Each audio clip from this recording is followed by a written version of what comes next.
Bismillahirrahmanirrahim. Assalamu alaikum and good morning and good day, ladies and gentlemen. I'm Hazima Wazan, Program Manager Comstech. I welcome you all to Comstech Azerbaijan workshop on nature-based medicinal and cosmetic products. Ladies and gentlemen, this workshop will be delivered by eminent scientists from Azerbaijan and Pakistan working in the area of natural product chemistry. So without waiting any further, we will begin today with the recitation from Holy Quran.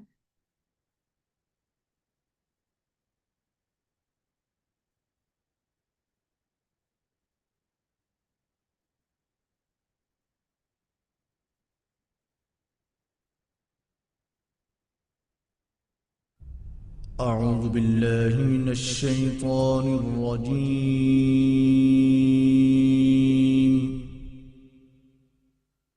بسم الله الرحمن الرحيم.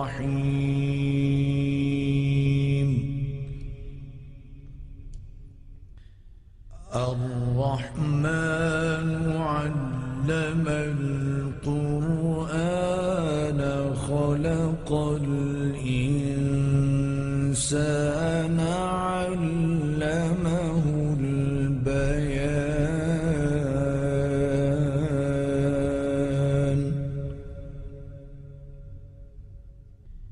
الشمس والقمر بحسبان والنجم والشجر يسجدان.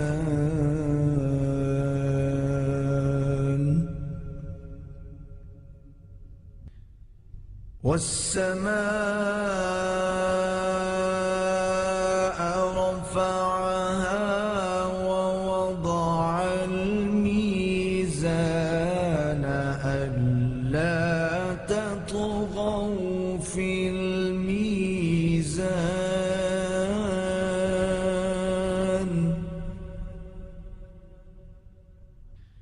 وأقيموا الوزن بالقسط ولا تخسروا الميزان.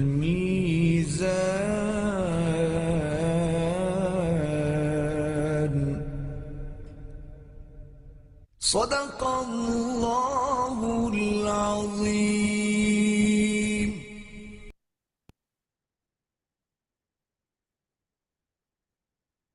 Jazakallah. Ladies and gentlemen, I would now like to request His Excellency Professor Dr. Muhammad Iqbal Chaudhry, Coordinator General Comstech, for his welcome address.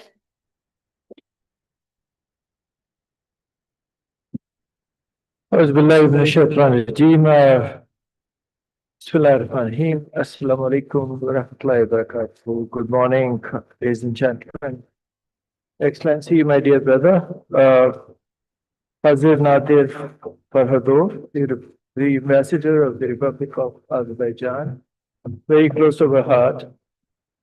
Excellency, the ambassadors of a very strong supporter of OIC Comstech. And we also have Excellency, the Dean of Ambassadors in Islamabad, and he has been such a source of inspiration.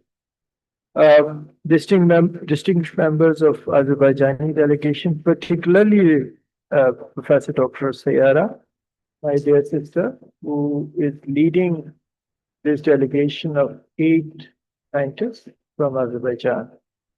Valued participants, guests, distinguished speakers, ladies and gentlemen, it is indeed a very important occasion. We've been planning this event since long, and finally the delegation is here. There was a restructuring in Azerbaijan. The Institute of Botany, which is a very prestigious institution, was originally part of the Academy of Sciences of Azerbaijan, which was recently has moved into Ministry of Science and Technology of the Republic of Azerbaijan. And that restructuring has really stopped us to have the honor of receiving this distinguished delegation. But now they are with us, and it opens new avenues. Ladies and gentlemen, nature is particularly important for us. Think of a world 100 years ago, when there was no synthetic medicine, you know, when there was no biological, no vaccines, no injections, no immunization, nothing like it. And nature has kept us alive. Humanity survived. Even our forefather used to have better and longer life than us. Isn't it, brother? So nature has been the savior of humanity in the most turbulent time of the history. And nature is constantly striving. During COVID-19, when we were looking for vaccine, and by the way, now there are recent research that messenger RNA vaccine, which we all have injected very happily, now proved to be unsafe. After dispensing it to 7 billion people, they found it that it is not scientifically validated. During that turbulent time of COVID-19, we were looking for natural products. And this event has a particular significance because here we are trying to connect ethnobotany, traditional medicine with science. You know, in this day and age, without scientific evidence, it's not possible that we can promote and propagate natural medicines or anything else, including natural cosmetics. And this is exactly what my dear sister, Dr. Sayara, has been doing. She's a leading expert in the field of ethnobotany. And her work is considered to be a class of its own, that she has been compiling Red Book, which is the most endangered and vulnerable plants of Azerbaijan. She has also worked on a lot of taxonomy and ethnobotany of plants. Most recently, after the liberation of Karabakh, she has compiled this fascinating treatise of the plants of Karabakh, which was in between destroyed during the occupation. So she has been an iconic personality. Must say that she has received a very prestigious award during COP19, the Conference of Parties in Azerbaijan, COP29, sorry, and she has received this.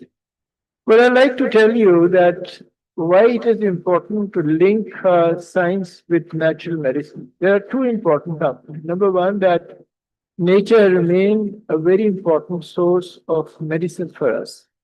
You see, even 40% of the medicine, if you go to the pharmacy shelf today, are of natural origin. According to the World Health Organization, 70% of the world population rely on natural medicine for their primary healthcare needs.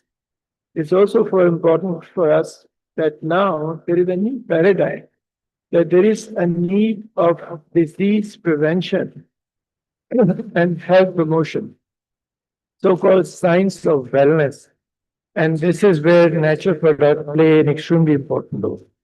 Now, I'll give you some statistics of what is happening. Our World Health Organization has now drafted a global traditional medicine strategy, 25 to year 2034. And this binds all member states to integrate natural medicine as part of their healthcare system. Seamless integration of traditional medicine in the healthcare system. And on top of it, we have in the Muslim world, Islamic medicine, prophetic medicine. Our prophet has actually mentioned many things which now modern science tells us that they are the best things which are available for keeping the health of human at the wellness level.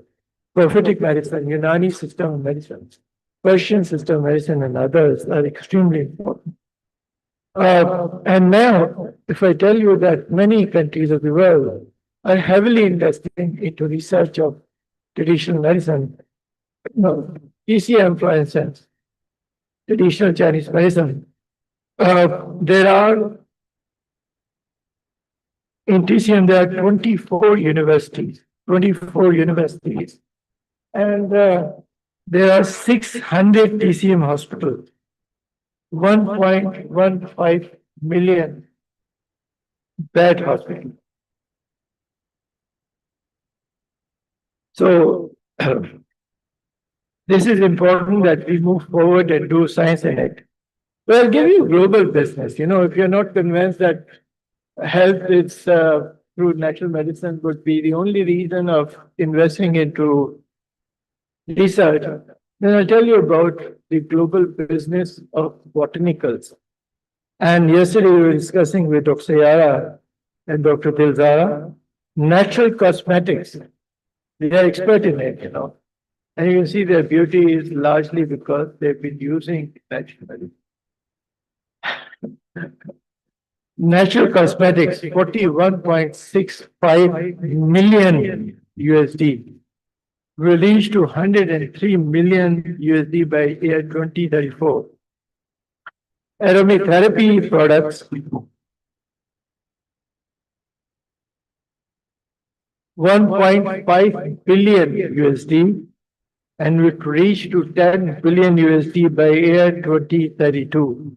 Fragrances, essence, perfumes, 55.53 billion US dollar will reach to 88 billion US dollar in 2033. Botanical drugs, 233 billion US dollar and will reach to 434 billion dollars by year 2032. Health food, 900 billion US dollar in 2024, and it will reach to $1.6 trillion by 2030. Cannabis, cannabis, which are now natural cannabis, which is used for both recreational and medicinal purposes, is 1.1 billion US dollar global business. Ginseng, which is very common in the Far Eastern world, $1.28 billion. And if I tell you that even the very specific cultural oath, which we in the Muslim world use, is business of 1.89 billion US dollars. So you're talking about money of a magnitude which is much larger than new technologies, I'll tell you. You talk about creating money through technology, but the fact is that this is the money which is right there in front of you in which you can contribute. But what are the major sources of medicinal aromatic plants from where these plant goes? South and Southeast Asia, Central Asia, Africa, and South America. Major botanical companies such as IFF Australia, Gavaudian Swiss, Simrise German, Calsec USA, and Marinbauer Germany. They are the companies who add value, so they get raw material from us and they add value. I'll give you the example of Body Shop. 503 million US dollar Body Shop, one company. GNC, 227 million US dollar, and Christian Dior, 84.7 million euros. So this is what the global business sells us. Now, Azerbaijan, with its very unique geographical Eurasian plate, two different continents meeting together, has a very unique flora. And that unique flora enable them to actually use their natural sources. It has 8 climatic zones, from desert all the way to high mountains, and Azerbaijani flora over 4,600 plants is one of the richest in that part of the world because it has been preserved and quite. So with this, we would really like that we work together with Azerbaijan. Assalamu alaikum, brother. Thank you very much for coming. That we work together with them, and we have agreed on exchange of scientists. We agreed that we would have industrial linkages. We agreed that we would work on institutional linkages with them. And we have also agreed that with our premier research institution in Karachi, which is International Center for Chemical and Biological Sciences, one of the finest center which work along with different fields in the field of natural products since last 60 years, we will build these stronger collaboration built upon what we have been able to do in last 40 or 55 years. With this, I'd like to thank you all. It has been a great pleasure of having you. It has been a great pleasure of hosting Azerbaijan delegation. It is a watershed moment. It is a time that we celebrate the diversity. It is the time we celebrate the unity of Islam. And it is the time we should understand that comstech, being a premier organization with tremendous work, is the center for scientific-based socio-economic development. Thank you very much. Thank you.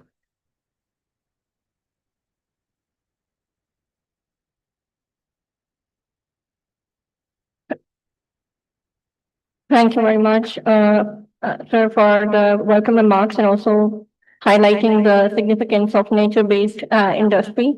With this, we will thank you very much, Excellencies, for joining. With this, we will move on to the introduction of the workshop. This will be delivered by Professor Dr. Atiyatul Wahab, who is a full-time professor at Dr. Panjwani Center for Molecular Medicine and Drug Discovery, International Center for Chemical and Biological Sciences, University of Karachi. Please welcome Dr. Atiya.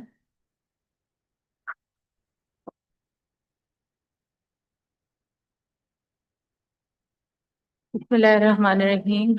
Assalamu alaikum and good morning, ladies and gentlemen. His Excellency Ambassador of Azerbaijan, His Excellency Ambassador of Somalia, His Excellency Professor Dr. Muhammad Iqbal Chaudhry, Coordinator General Comstech, distinguished Professor Dr. Sayara, distinguished delegates from Azerbaijan, esteemed government officials, faculty members, colleagues, and very dear participants. I was given the responsibility to introduce about the workshop, as we all know that the growing global demand for safe, effective, and sustainable healthcare and beauty solutions has reinforced the importance of natural products as a source of therapeutic agents and cosmetic formulations. From traditional remedies to modern innovations, nature remains an invaluable reservoir of bioactive compounds with vast medicinal and cosmetic potential. In this context, OIC Comstech, in collaboration with Azerbaijan, is pleased to organize the workshop on nature-based medicinal and cosmetic products. A distinguished delegation from Azerbaijan is visiting Pakistan to participate in this event, symbolizing the strong ties of scientific cooperation and cultural exchange between the two countries. Their presence highlights Azerbaijan's rich heritage of traditional medicine, biodiversity, and modern advancement in natural product research, which will add depth and diversity to the workshop discussion. The workshop aims to bring together expert researchers and industry professionals to deliberate on the chemical and biological diversity of natural resources, innovative approaches for the development of herbal medicine, nutraceuticals, and cosmetic products, integrating traditional knowledge with modern science and technology, ensuring quality assurance, safety, and regulatory compliance for international markets, strengthening regional and international collaboration for research and commercialization. Through this initiative, OIC Comstech and Azerbaijan seek to promote knowledge sharing, build capacity, and encourage innovation in medicinal and cosmetic sectors. The workshop also reflects the commitment of both countries for advancing health, well-being, and economic growth across the OIC region through the responsible use of nature's resources. Thank you.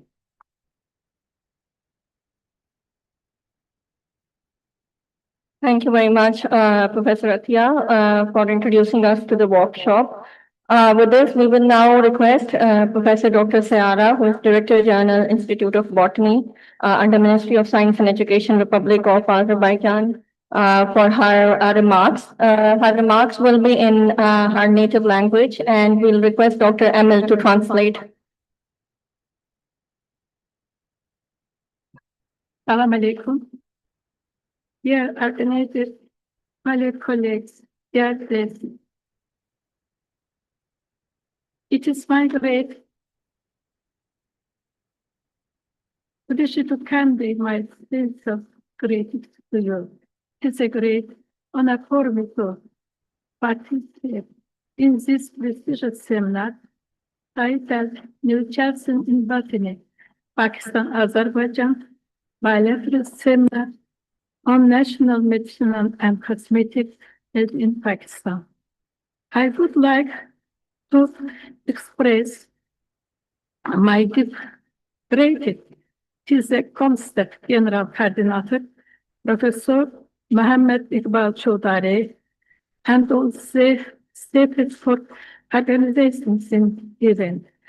I am sure that this seminar will make a significant contribution to further strengthen scientific cooperation between Pakistan and Azerbaijan and to the exchange of new knowledge, ideas, and experiences in the field of national medicinal and cosmetic. Our common goal is to study in more depth this rich resource that nature has given us and to combine them with the achievements of science in the way that we serve human health. I wish all participants successful discussions, loyal collaboration, and fruitful results. Thank you very much, Professor Iqbal Chaudhary. Thank you very much, Hanım Hazima and Hanım Atiye.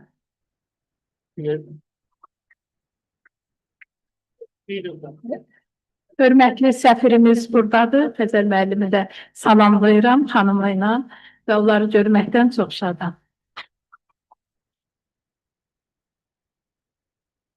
I also would like to greet the Excellency, the Ambassador of Azerbaijan, and his wife.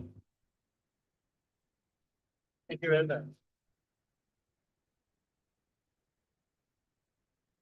Thank you very much, Madam, for your remarks and for your appreciation. Now I'll request our chief guest, His Excellency, Mr. Khazar Nader Fahadov, Ambassador, Embassy of Republic of Azerbaijan, for his remarks. Please welcome.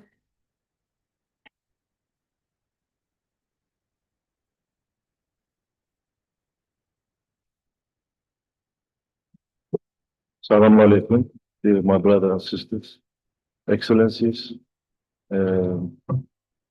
our great brother and friend, Dr. Chaudhary Saab, our delegation, Madam Sayyara, Dr. Sayyara Ibadullayeva. Of course, it is not so easy for diplomats to talk on this topic, but anyway, I try my best because it's very important from many points. As it said, as a scientific event, and also making the new bridge between our two brotherly nations, and also not only between Pakistan and Azerbaijan, also for among the all Muslim brothers, member of the OIC countries. As you know, Azerbaijan-Pakistan relations is one of the unique and exemplary relations, I can say, for the countries who would like serve for the peace, security, and development, not only for their own region, but also overall in the world. I think in that, for that purpose, OIC and OIC specialized institutes, especially the comstech specialist, and plays a very important role because comstech for science, technology, and education, which is the future of all the world, including our Muslim world also. That's why we highly appreciate the successful, activities of the comstech under leadership of my brother, Dr. Iqbal Chaudhary Saab. I think this today, which we witnessed, and today workshop we will witness also, this research and the contribution and results that Azerbaijan scientists in this field under leadership of the Madam Dr. Sayyari Badullah were doing. It is very much applaudable and very much, success not only for Azerbaijan, for all of our region and also for OIC countries, OIC family. And these days, health security became very important because this, with the growing population and the, challenging economic, sorry, ecological situation in the world, directly and indirectly impact this health situation in the world, not only human being, but all the ecosystem. That's why going back to our roots to use this more, let's say natural way of handling these things and overcoming this, health issues or related to these things, another development is very important. And another good sign in this regard, in this development, is the liberation of our Karabakh. We call it Jannah of the Earth area of Azerbaijan, as every country has similar part of the regions, but Karabakh also one of them. As my brother, Dr.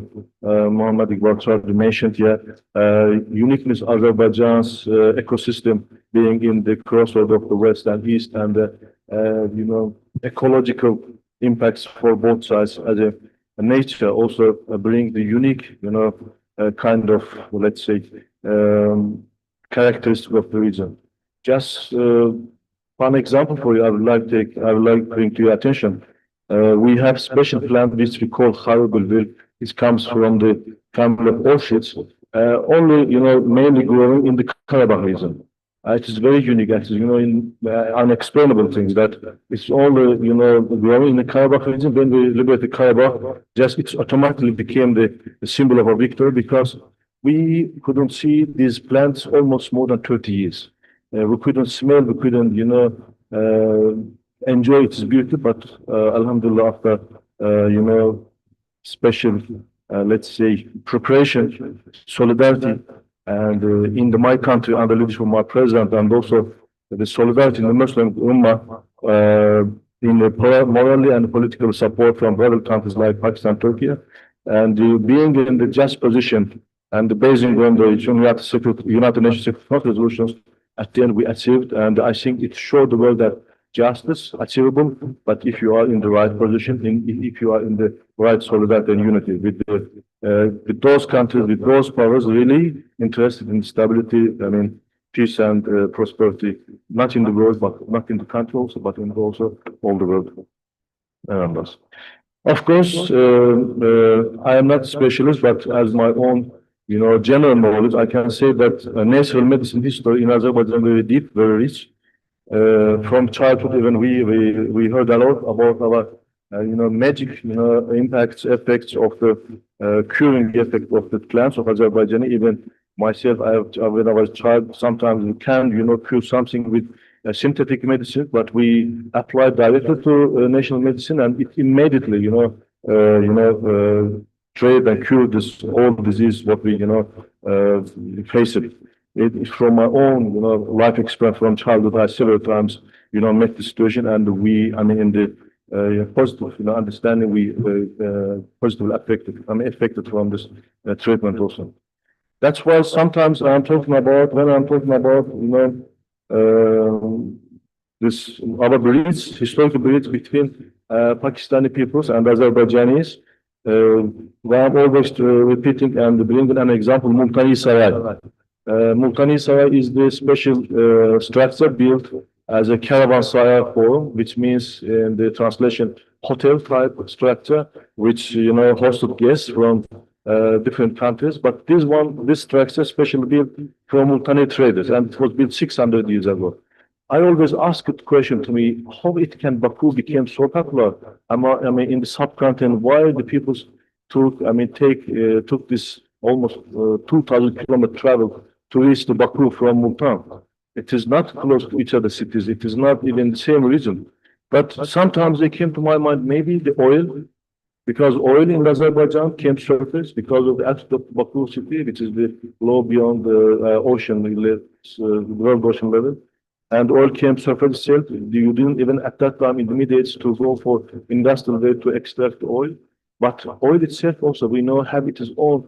It is also, not synthetic. It's first form, it is organic form, it's natural form. It's also used for, at least even today, they are using for the, for example, naphthalene oil. Very, I mean, popular in Azerbaijan and around the whole, region surrounding Azerbaijan for the treatment of this many disease, including skin disease, joint disease. Maybe also one of the, another reason as Cosmetic Multan and, Baku, and is also made one also its contribution for the exchange between our two peoples, and at the end, I think, for the brothership and friendship, which we are right now reviving this. That's why we can, sing the mission of Comstech today, and Madam Dr. Sayar Ibadullah for the reviving this kind of, cooperation and bridge, not only between Pakistan and Azerbaijan, but under Comstech chamber umbrella for all the Muslim world. If you just go for the research of the not from only eastern side of the world, if you go to the western side research of the at that time Westerns, the travelers, they always so many time mention about the special, strengths of the Azerbaijan's herbal, fauna for the flora and fauna for the, I mean, this in the medicinal, treatment. And of course, I will not go more in deep because it is very difficult for me. Of course, it is great. It is a great privilege for me to be here with you, at least as a diplomatically, do some my own contribution and personal capacity also, and as an ambassador of the Azerbaijan in the brotherly country. I will not take your time much more. I just try to explain the importance. It is not only scientifically, topic, important topic, but also, from the bringing two brothers countries closer. If it is the health issue, it is the issue regarding the health. I think it is one of the important points that two brotherly countries and all the Muslim Ummah can grow solidified. And it is not only for today's, let's say, today's problem solving, but it is future oriented because it's aiming, if we can eliminate and we can focus effectively in the natural medicine, I think we can build also our healthy and safer future of all our young generation. Thank you very much for your attention. Thank you.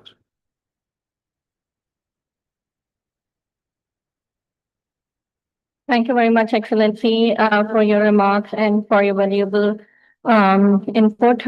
With this, ladies and gentlemen, as we are nearing to the closing of this inaugural ceremony of this event, on behalf of Comstech, it is my great honor and pleasure to extend heartfelt vote of thanks. First and foremost, His Excellency, our Chief Guest, Mr. Khazir Nadir Fakhadov, Ambassador of Republic of Azerbaijan, for his gracious presence and valuable time here. Thank you, Excellency. We are especially indebted to our partners and guests, of course, from Institute of Botany, Ministry of Science and Education, Republic of Azerbaijan, led by Professor Dr. Sayara. Thank you, Madam, for your time and for being here with us. Of course, our esteemed colleagues who are accompanying her for this visit, we are also thankful for your valuable contribution and scholarly presentation that you will be giving here today. Our profound thanks goes to Professor Dr. Muhammad Iqbal Chaudhry, Coordinator General Comstech, for his inspiring leadership and vision, which has made this workshop and many other collaborative scientific endeavors possible here at Comstech. Our sincere appreciation also goes to distinguished speakers from Pakistan who will be delivering talks on diverse aspects of natural product sciences and their application. And these experts are Professor Dr. Raza Shah, Director ICCBS, Professor Dr. Atyatul Wahab, Professor PCMD, Professor Dr. Ahsan Adar, joining us from Hamdard University, and Professor Dr. Jamshed Iqbal, joining us from ComStats University, Islamabad. I would also especially like to thank ambassadors and the representatives of OIC member states who joined us for the inaugural here, including some eminent guests from President of EcoSF, Eco Science Foundation, for his presence. I would also like to thank member Pakistan Science Foundation for his presence here today.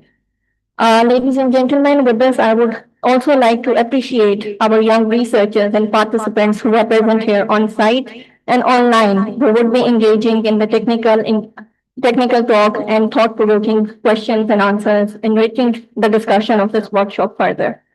A special thanks is due to Professor Dr. Atiyatul Wahab and Professor Dr. Delzara for being the technical focal persons for this workshop, providing the context and the materials for this workshop. A word of gratitude is also due to the organizing team of Comstech and the supporting staff who worked tirelessly to ensure smooth execution of this hybrid event. Ladies and gentlemen, I would also like to thank my colleague, Mr. Murtaza Noor, for coordinating the media and the participation of Comstech Consortium of Excellence participation in this event. It is with this that it is hoped that this workshop will be a meaningful platform to exchange knowledge, build networks, and explore opportunities for future collaboration between Pakistan and Azerbaijan. And paving to research projects, capacity building initiatives, and greater utilization of nature-based resources for health and economic development. Thank you, and we look forward to welcome you again at Comstech in our future events. With this, with permission of Professor Dr. Iqbal, I would request him to present souvenir and shield to our chief guest, His Excellency Ambassador of Azerbaijan, or maybe downstairs, or maybe here is okay, to Her Excellency Ambassador of Republic of Azerbaijan.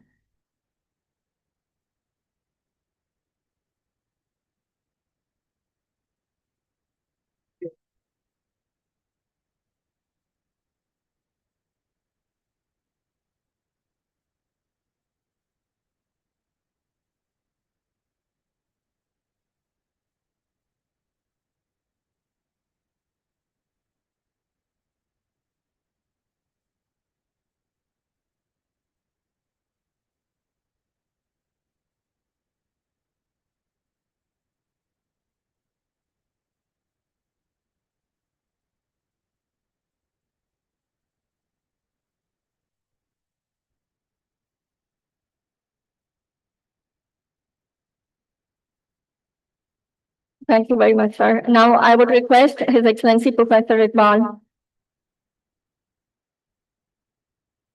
uh,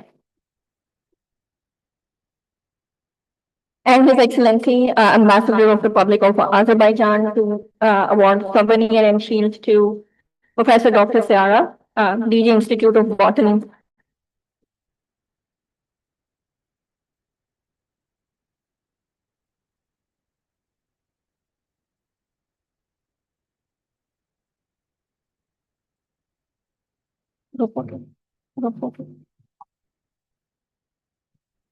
Ladies and gentlemen, thank you very much. And we will now move on to a group photo, which will be held outside the auditorium. It will be followed by tea, and the tea break will be of 15 minutes, and then we will gather here at 10:35. Please join us for the group photo.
Ladies and gentlemen, welcome back.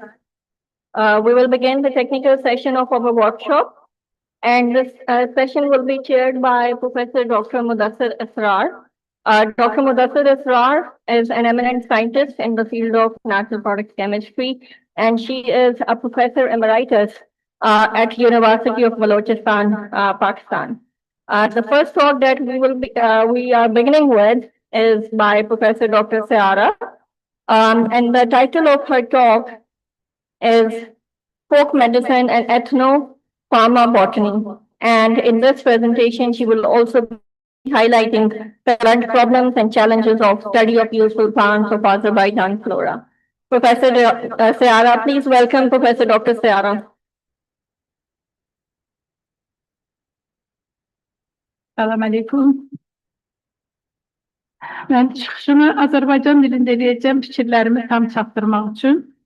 I will be speaking Azerbaijani in order to express Benim çıxışım Azərbaycanın dərman bitkiləri, xalq təbabəti və etnofarmabotanikadır. Öncə Azərbaycan haqqında qısa məlumat verim. Azərbaycan 11 milyon əhalisi olan bir ölkədir. Onun 58% dağlardır, 42% düzənliklər, 27% 1000 metr dəniz səviyyəsindən yuxarıdır, 18% isə 26 metr dəniz səviyyəsindən aşağıdır. I would like to give a short brief description of Azerbaijan. Azerbaijan has a 11 million population, and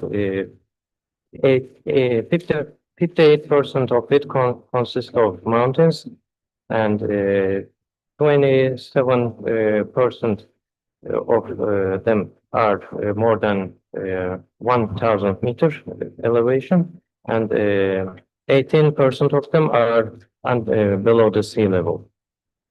Azərbaycanda deməli kulturlu florada daxil olmağına mədəni florada 5000-ə qədər bitki var.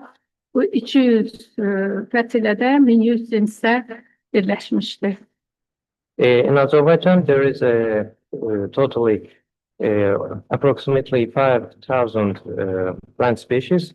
They all they join together in 200 families.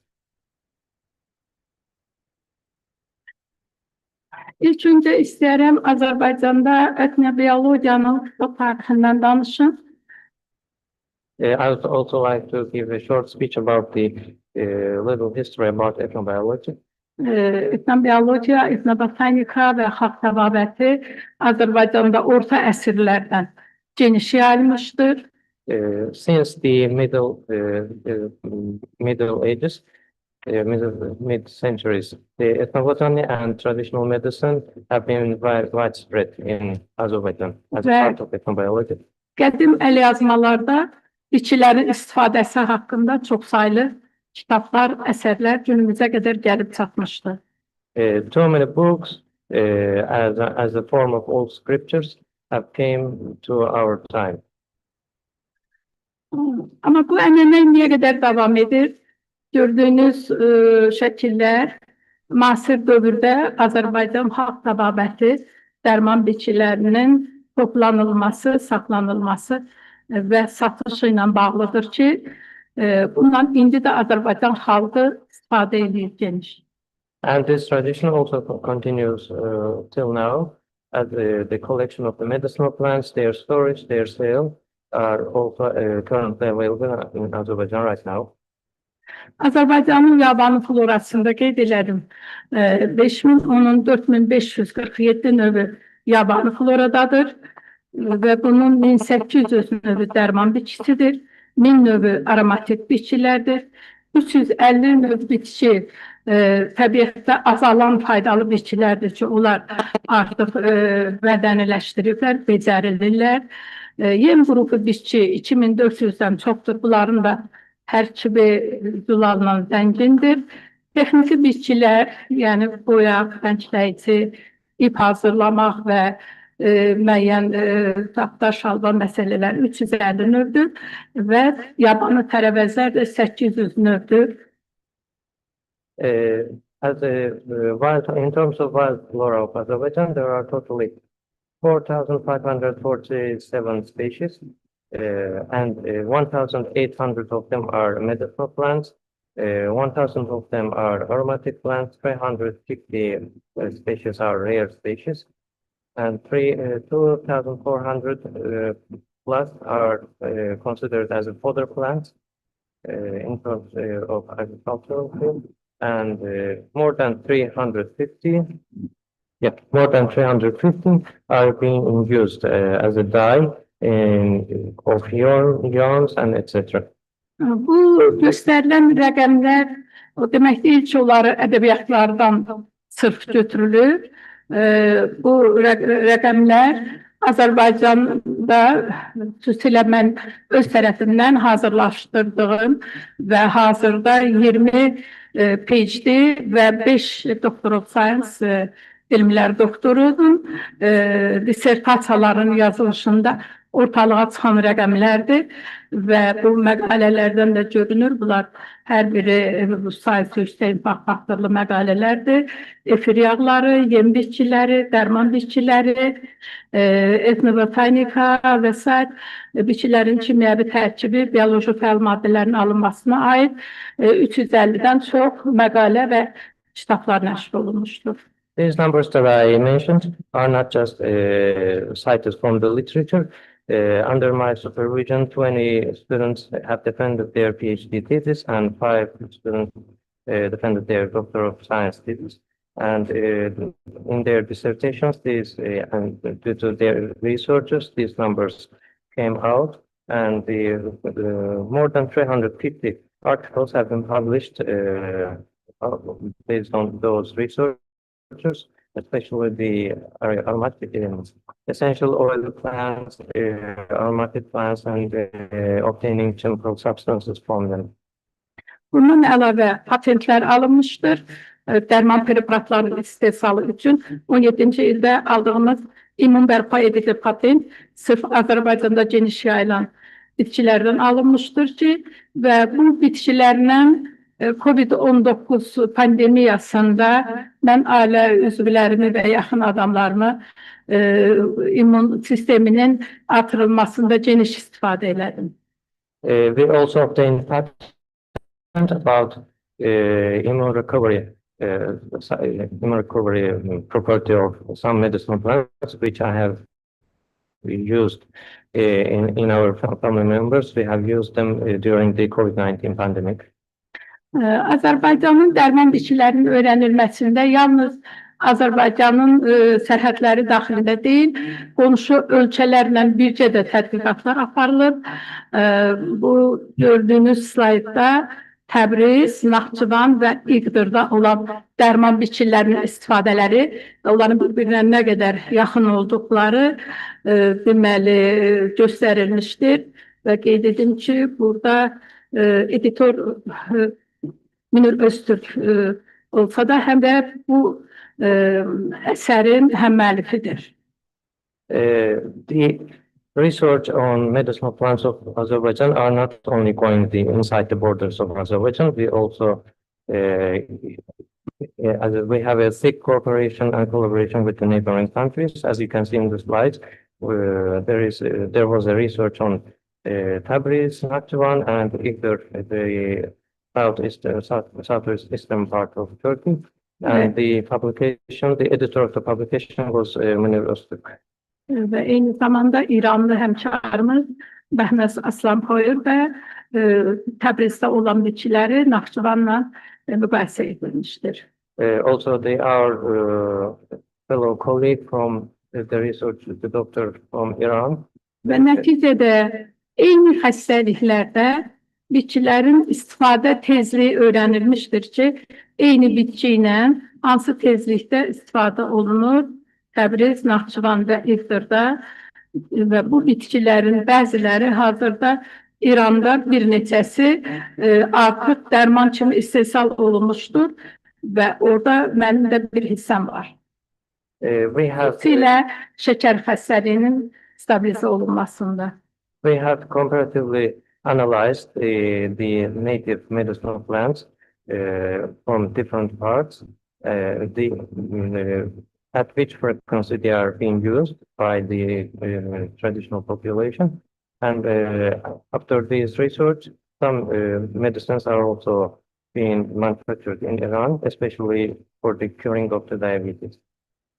Bundan əlavə xarici digər ölkələrlə 7 ölkə alimi birləşərək COVID-19'da deməli yeni bir preparatın hazırlanmasında mənim iştirakım olub.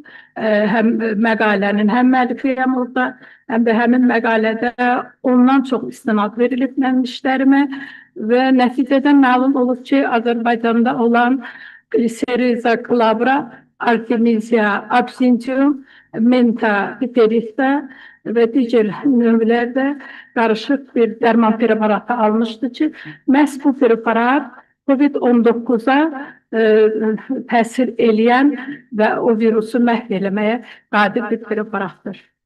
During the COVID-19, in collaboration, joint collaboration with 7 countries, we have made up a new medicine which has consisted of medicinal plants, which is a glabra, Artemisia absinthium, and Menta piperita, and it has an effect to killing the virus. We have published an article, more than 10 plus citations that article get. Qarabağ haqqında bizim hörmətli səfir də müəyyən qədər məlumat verdi. Bizim Qarabağ bölgəmiz 30 il işğal altında qalmışdır bildiyiniz kimi. As our Excellence Ambassador mentioned, our western part, Karabakh, was under occupation more than 30 years.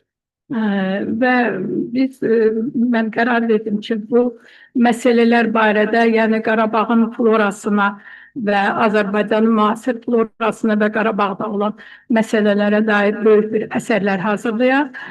Bunun biri Bulaşıq İnger nəşrində, chapter formasında, yəni 100 səhifəyə qədər olan bir məsələlərdir ki, bunlardan biri sırf Qarabağın etnik insanının bitkilərdən istifadəsi, dərman bitkilərindən istifadəsi və eləcə də bütün faydalı bitkilərdən istifadəsinə həsr olunmuşdur. After that, we have decided to deep down the investigation of the Karabakh flora inside, as a part of Azerbaijani flora. And after our research, we have published a chapter under the Springer publication. It was close to 100 pages. It includes what the traditional Karabakh villagers and the population, how they use the traditional medicinal plants. Sual oluna bilər ki, Qarabağ işğal altındaydı, əhali qaçqın köçkün vəziyyətindəydi və bu məlumatları necə toplaya bildiniz? Bəli, 2009-cu ildən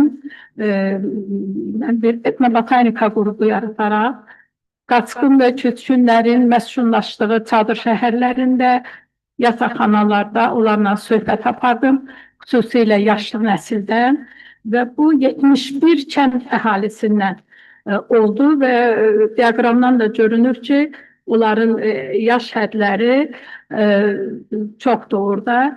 Yəni, yaşlı nəsil artıq Qarabağda olan bitkilərin istifadəsinə aid məlumatlıdır və onları gələcək nəsillərə çatdırmaq artıq bizim görevimiz olmuşdur.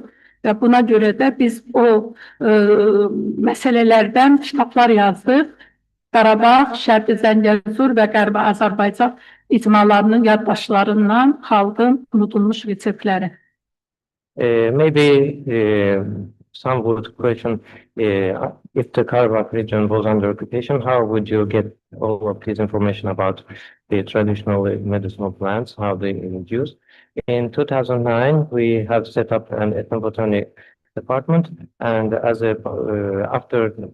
after this, after the occupation, so many people sought refuge from the other parts of Azerbaijan, and we have met them where they live. And in the population of 71 villages, we have conducted a survey, and as a diagram as shown in the diagram, almost the old people know what the traditionally villagers used, what plants they used as a medicine.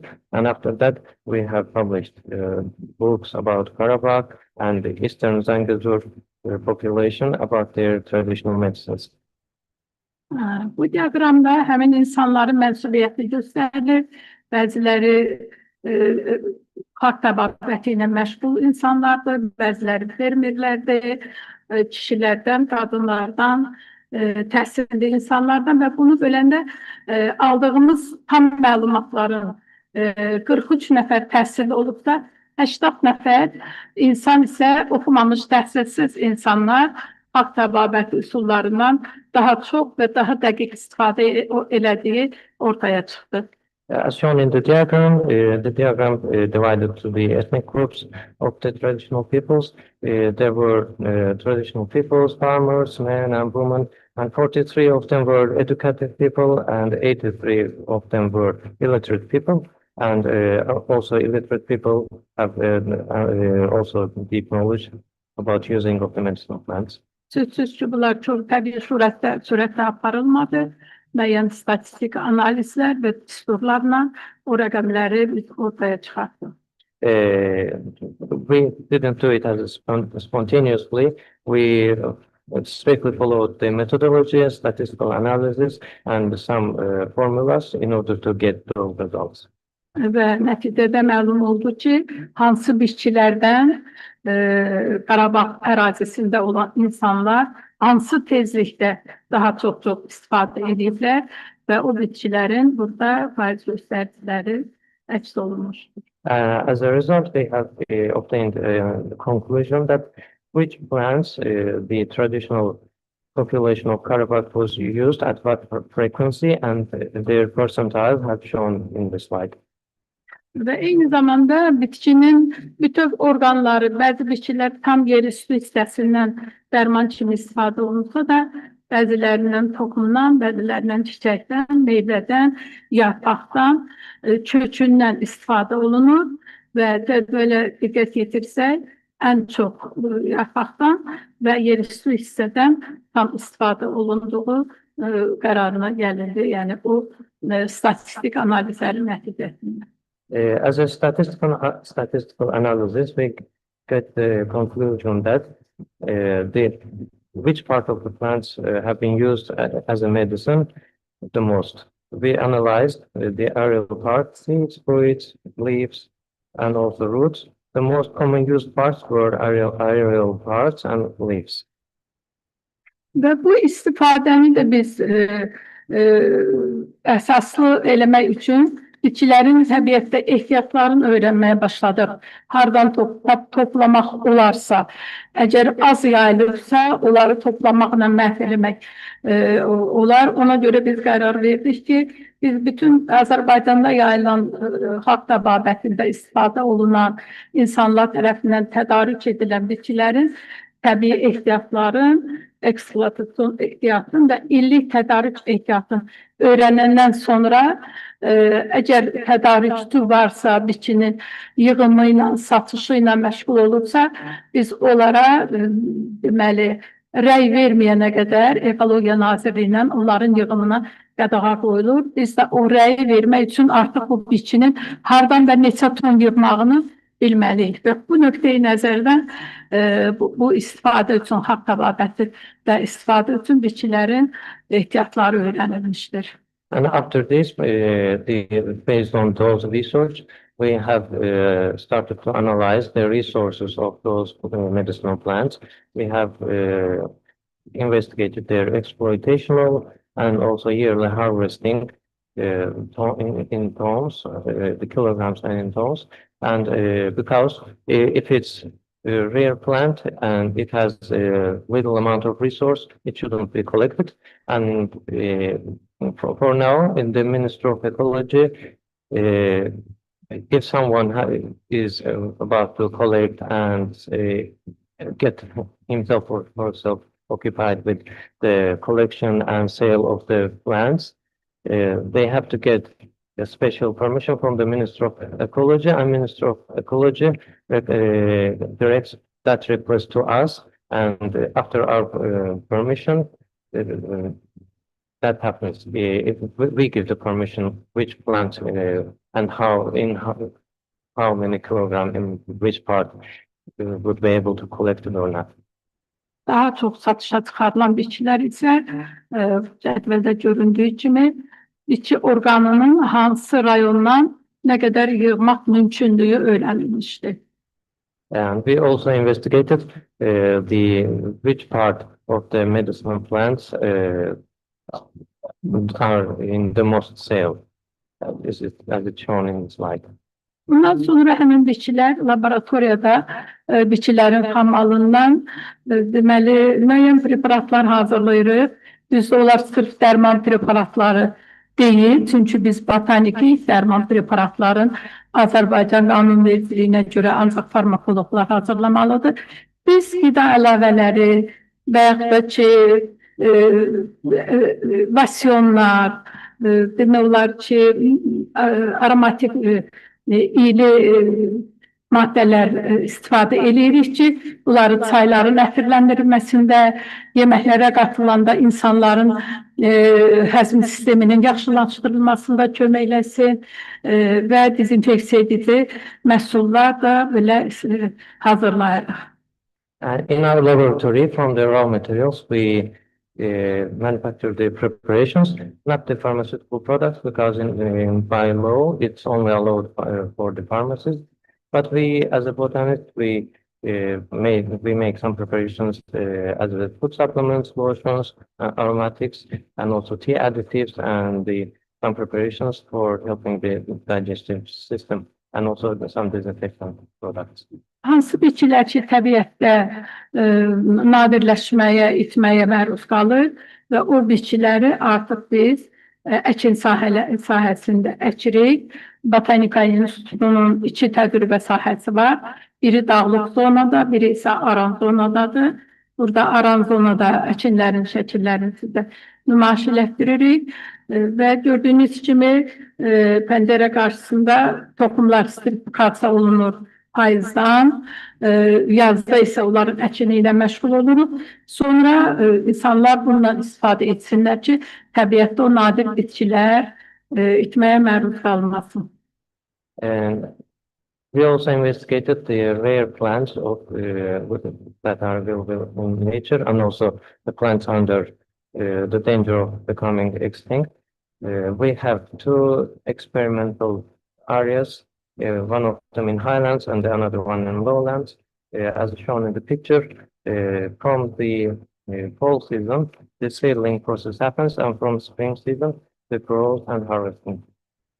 Sözsüz ki, biz topladığımız bitkiləri herbariləşdiririk, herbari fonduna veririk. Botanika İnstitutunun çox mükəmməl bir herbari fondu vardır və Pakistanlı alimlərdən, Azam Universitetindən Məhəmməd Zəfər bu yaxınlarda bizim herbari fonduna baxış keçirdi və orada əyləşirdi.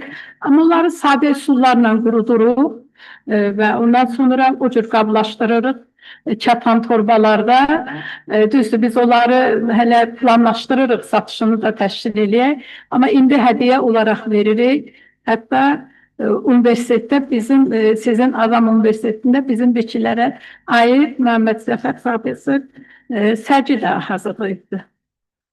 After the collection of plants, we made a herbarium. Our herbarium foundation is one of the renowned one. And as One of the professor from Pakistan, Mohammed Zafar, also visited our herbarium foundation. We put those herbariums in linen packs. We also in the future we plan to sell them, but for now we present them as a gift.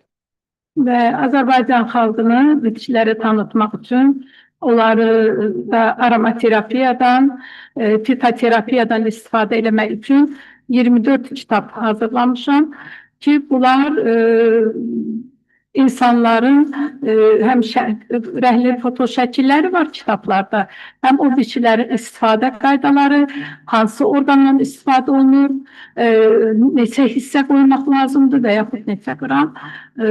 Bu barədə də geniş xalqı biz məlumatlandırırıq. Çünki biz rayonlara gedib bitki toplayanda, onlardan məlumat toplayanda çox qəribə belə rast gəlirik ki, bir bölgədə deyir ki, həm bu bitki ilə biz inəyin gözü ağrıyanda ora kompres qoyuruq.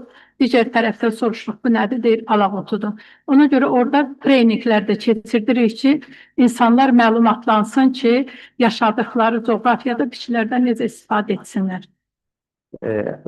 Out of the information that we have collected from the population, and in order to inform the people of Azerbaijan, we have published 24 books, and it was about aromatherapy and phytotherapy, the pictures and how to use and which parts of the plant should be used. The receipts have been published in those books, and how many grams should you take, and the regions. It's one of the interesting facts that when we visited the regions in order to collect the plants, we also get the survey from the villagers and farmers. In one region, we got an information about a certain plant that they thought that they use it for the cure of the eye of the cow as a pomace, but another region, the farmers told it's just a wild plant. So, and also we conducted some trainings of the different parts in order to inform the local people how to use the plants. Bu ekspedisiyalardan fragmentlərdir. Birinci şəkil Savalan dağı İran ərazisində. Burada qayıq sürürəm, görürsünüz. İndi yaşlaşmışam, bəlkə sürə bilmərəm, amma vaxtında Azərbaycanın deməli 4900 metrə qədər hündürlüyünün 3668 metrə qədər qalxmışam yuxarıya. As shown in the pictures, those were the expeditions. One of them is the Savalan mountain in Iran. As I get old age now, I'm not able to move up too much, but previously at 4,900 meters, I have elevated 3,668 meters. Və bu fotolarda isə etnobotanika şöbəsinin əməkdaşlarının bitki toxumlarının topladığı kadrlardır. And in this photo, you show the colleagues of the ethnobotany department, they collect the seeds. Təşəkkür edirəm diqqətinizə görə. Bu şəkil isə mənim doğulub böyüdüyüm Naxçıvanda Batabat yaylasının üzən adasıdır. Thanks for your attention. And in this photo, you could see my homeland of Nakhchivan and the Batabat area.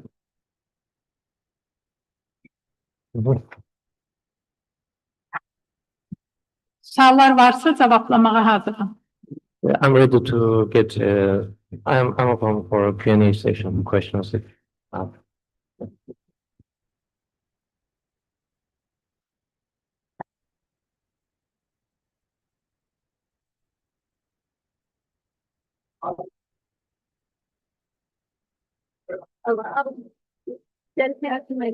Okay, you give the question.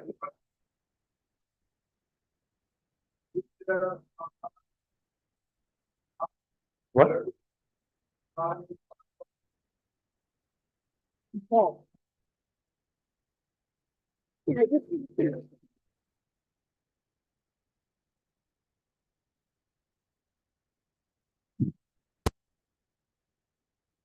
Əlbəttə var. Ənənəvi təbabətin özünün qanuna uyğunluqları var. Bunu Səhiyyə Nazirliyi tənzimləyir. Sözsüz ki, hər kəs bununla məşğul ola bilməz. Bunun üçün sertifikatlar verilir. Adətən həkimlər deyil, doktorlar deyil, loğmanlar bu işlə məşğul olurlar bilsin.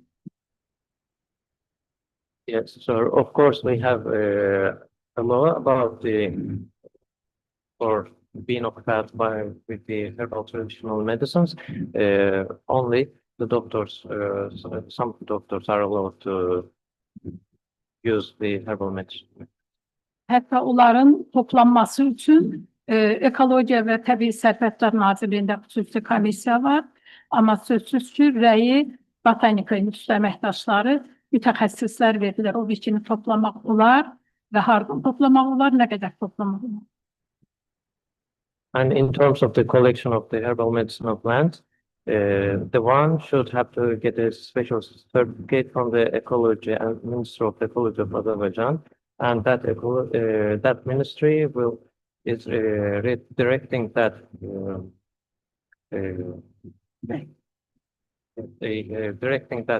issue to our botany and our specialists give the reference, give this permission. Amma bu demək deyil ki, insanlar icazəsiz toplayıb satmırlar.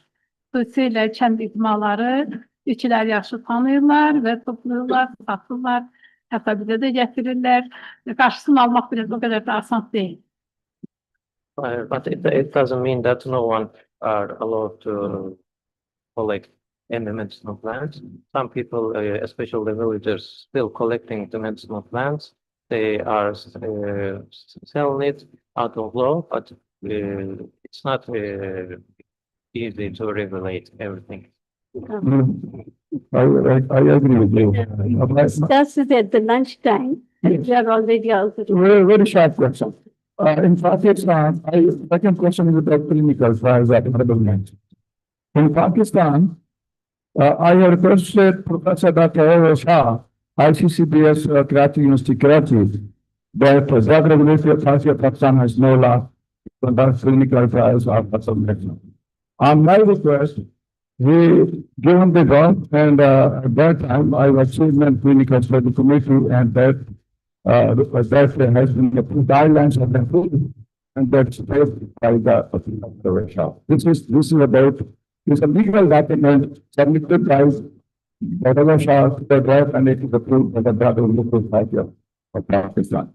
My question is, you have written a lot of books on the clinical medicine, technical medicinal plants. You have conducted clinical trials on other medicine and it's available in the market.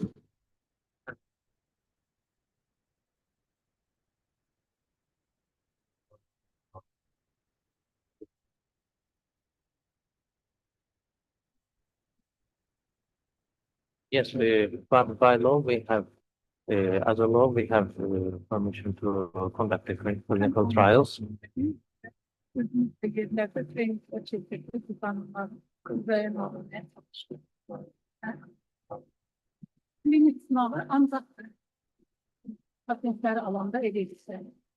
order to get the patent, yes, we conduct the clinical trials.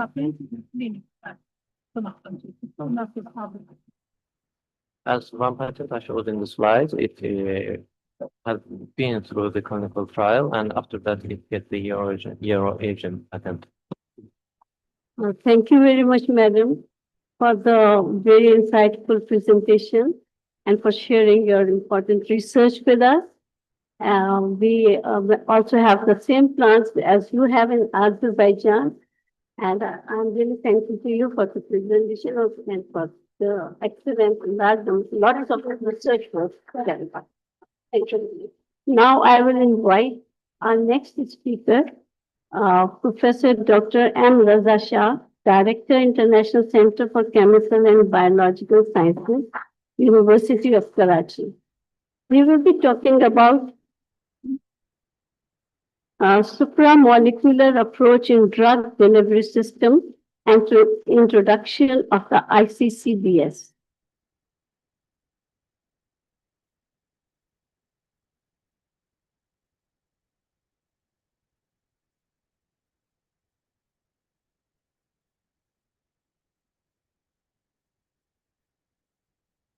أعوذ بالله من الشيطان الرجيم. Uh, Let me thank the organizer who just provided the opportunity to share some information about our center and about the clinical ecosystems which we have at the ICCGS. Actually, initially I was supposed to talk about supramolecular approach and drug delivery system. That's the area where I have been working for the past 2 decades. But my teacher, Professor Iqbal Chaudhary, told me that it's better that you talk about the clinical trials, and that is more relevant to the themes of this particular workshop. You know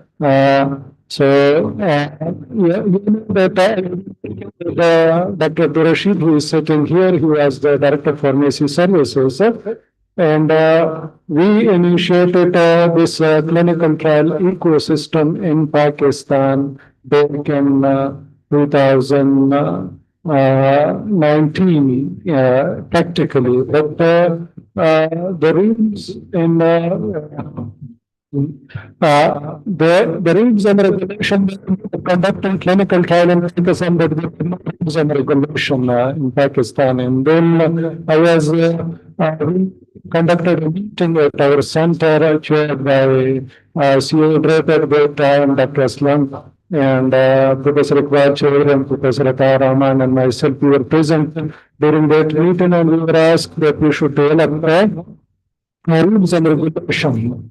And Dr. Sheikh Ansar was at that time the Director of Pharmacy Services, and we were given that responsibility.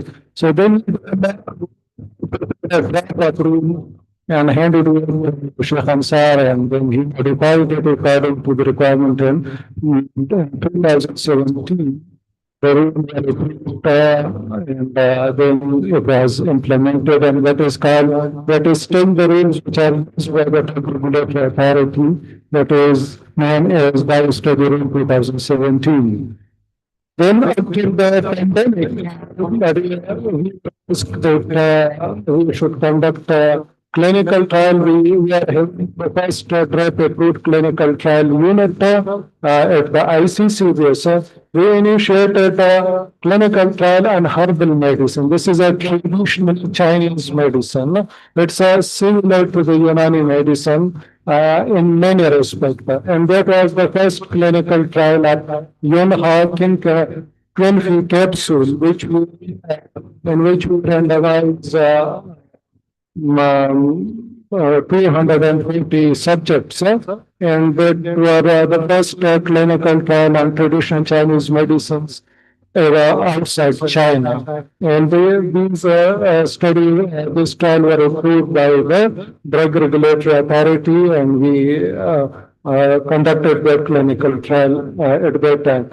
In our center. So the LCC base is a complex of 17 research buildings. It's a huge research setup, and Center of Bioequivalence Studies and Clinical Research is one of the center where we are conducting the clinical trial. So I'm not talking about the whole ICC base system, but only focusing on the clinical trial. Then we also conducted a clinical trial at Chinta granule, and that was actually we conducted during the pandemic. This is actually a kind of granule similar to the Jushanda, which we are giving to the patient in Pakistan for the treatment of upper respiratory tract disease.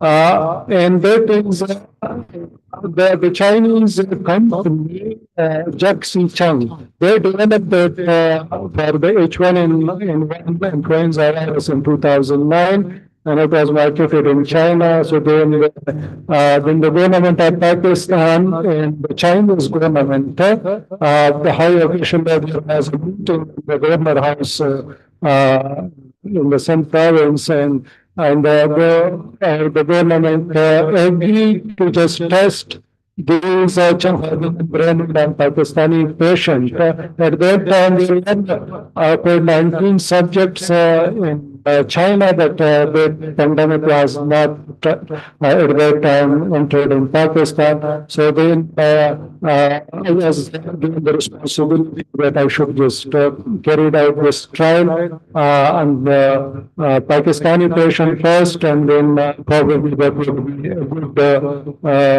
medicine to treat the COVID-19 patient. And this way, we conducted this clinical trial that was again approved by the committee, which were chaired by Dr. Burashif. So that we randomized 300 subjects in this, and the trial was concluded. We published the results, and this trial the second best clinical trial conducted on the traditional Chinese medicines by the World Federation of Traditional Chinese Medicine, and I was invited to China to receive that award in 2022. Then we went ahead and then we tried to just carried out clinical trial on other traditional Chinese medicines.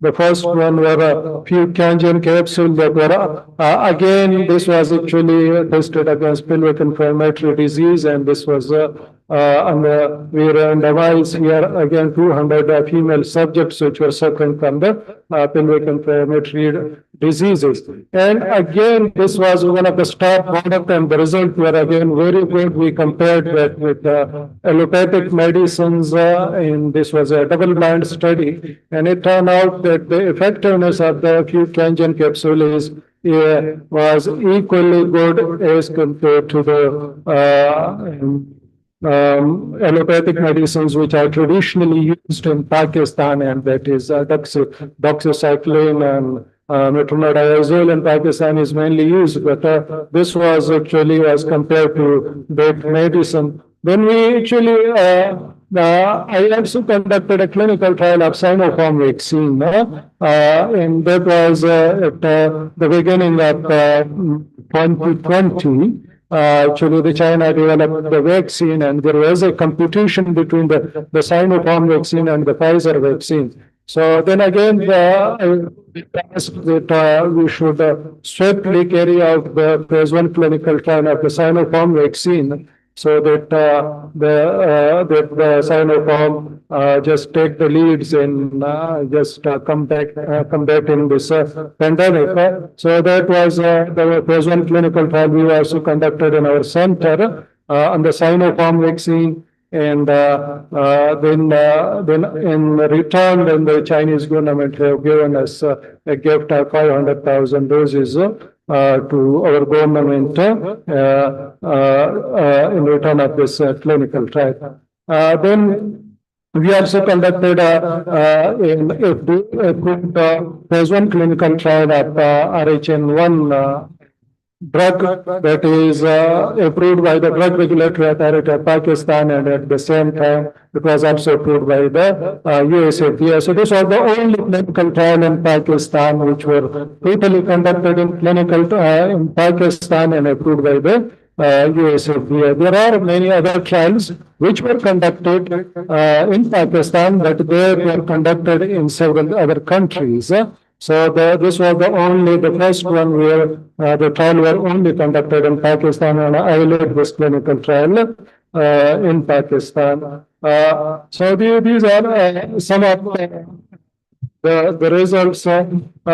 This is actually what is the clinical research services which we provide in our center. So these are some of the exhausted list of the activities which we conduct, and these are the various steps which a clinical, if you would like to conduct a top quality clinical trial to be published at the international level, so you will have to follow all these steps which rightly start from the design of the protocol, and also statistical analysis and case report forms, CRFs. And these are all the essential documents needed by any regulatory body. You need to just get approval of all these documents in order to get approval. So starting and then the financial aspect. So these are each regulatory this kind of document. And once it is approved by the regulatory body, then one can conduct the study as per the protocol. So this is actually the clinical trial is a science. A lot of documentation. That's 70% of your efforts and assets, and it is just consumed by the documentation process. So it's documents, and documents. So every steps, each step is documented in the clinical trials, and after the completion of the clinical trial, then you submit this to the regulatory body. We also conduct like clinical trial, and that is many of the pharmaceutical company in Pakistan, they just approach us for the post-marketing of their products, and we just help them in the designing of their protocol and also the monitoring and the data collection of their products. So that's this is again regulated science. We conducted clinical trial and some patient for our clinical trial. So we have collaboration with a number of hospitals in nearly all cities of the Pakistan. We have conducted the clinical trial and bioequivalence studies for all the international players which are working in Pakistan. Here, so these are some of our valuable plants. So we conducted clinical trials and bioequivalence studies for this company. Our center is the only clinical trial in Pakistan which is accredited by ISO 17025, and it is still it is the which is, and the facilities which we have, it is a dedicated and custom designed facilities as per the guidelines of the WHO and FDA. So whatever is the WHO for a clinical trial to be there, we have just incorporated that facility. So some of the facilities are just shown here, like we can accommodate 110 subjects at one time. There is a specified area for the volunteer, cafeteria area, recreational area, and the drugs are stored in -80, and blood samples are stored in -80 freezers, and these are then for the kinetic studies, we do have very strong bioanalytical sections. We are having state-of-the-art LCM, SMS, triple quad systems, and we do have these many in our center. Similarly, a large number of HPLCs, and these are actually inspected and approved by the Drug Regulatory Authority of Pakistan and Pakistan National Accreditation Council. So that's just shows that the success of our center is just because of a research ecosystem which is there in our institute. So we have a very strong engineering section. We have a strong analytical section. We are a very strong biological section. So all these sections contains together, and they are behind the success of the 17 research buildings where we are conducting research, and these ecosystems, they work as a unit and under the single management. So that's the reason that whenever we initiated any kind of research activity, we become successful in the sense that all the research unit are under the same management and they are working in the same direction. Similarly, standby ambulances, fire tenders, and other activities. Some of the studies which we initiated in 2013, you can see that the rules were implemented by DRAP in 2018. But before the implementation of the rules and before the requirement, we are conducting the bioequivalence studies and the clinical trials. So these are some of the clinical trials list which we have conducted. You know the clinical trial is highly regulated, and it's the documentation and the quality management system is extremely important because the medicines which you have, the subject that have been consumed, it is not available for the testing, but whatever is available is the documentation and your quality management system, and that what the regulator normally inspect during their audit, technical audit. So from the beginning, I have emphasized in the center is to build a quality management system, which is essential for the approval and at the same time for the generation of the quality data. So we are, and as you can see that our center is accredited from the Pakistan National Accreditation Council, ISO 17025, then 9001, ISO 9001, ICH, GCP, RG guidelines, CFR Part 11, NY Study 2017. These are the guidelines which were adopted and implemented in our quality management system. So our quality management system, which right from the beginning I implemented in the center, is that we are having a full layer documentation process, and that should be implemented if you would like that your clinical trial is approved by any regulatory body. So you should develop a system based on these 4 layers of the documentation where we have the balancing method. So these procedures should be documented. Construction should be documented, plans and records should be there. And these are actually the key level of the documentation which we, in order to just get approval of your clinical trial, you will have to implement these 4 layers of documentation. Otherwise, no regulatory body will approve your trial. That is what publishing a clinical trial is easy. But to get approved a clinical trial by a regulator, it's an extremely difficult task to convince a regulator, even in Pakistan. So that's but with this, let me thank you. I finished right in time. Thank you very much for your attention and listening me. And I'm sorry, I'll just share this topic, but I was just asked at the last minute that I should present the clinical trial unit of ICCVs. Thank you so much. Thank you very much. We can take a few questions as we have 2 people. Yeah.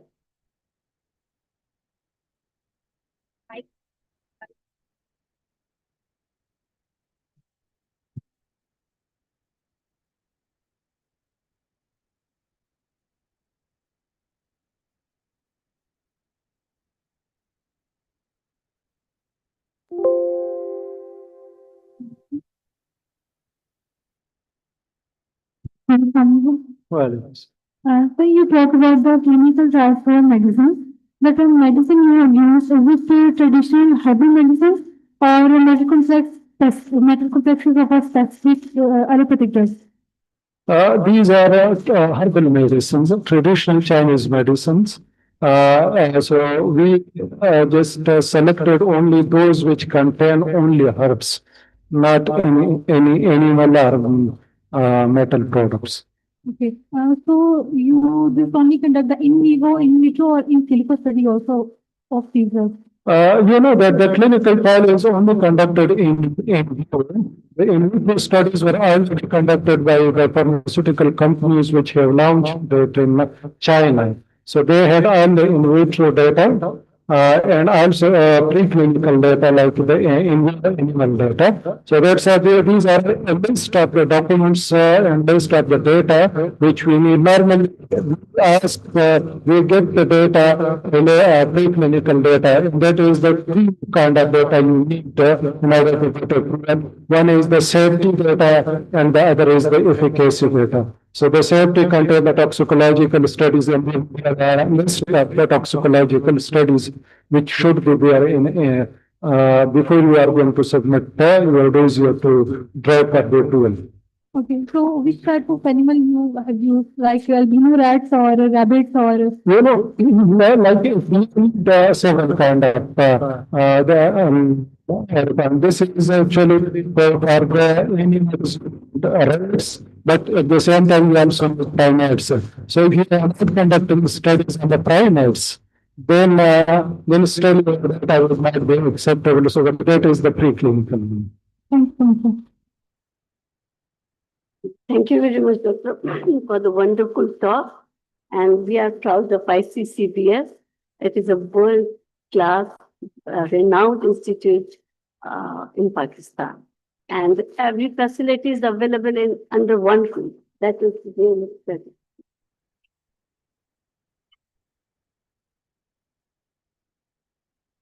Now I would like to invite our third speaker, Professor Dr. Binzara Adayeva, Head of the Department of Botany, MSERA.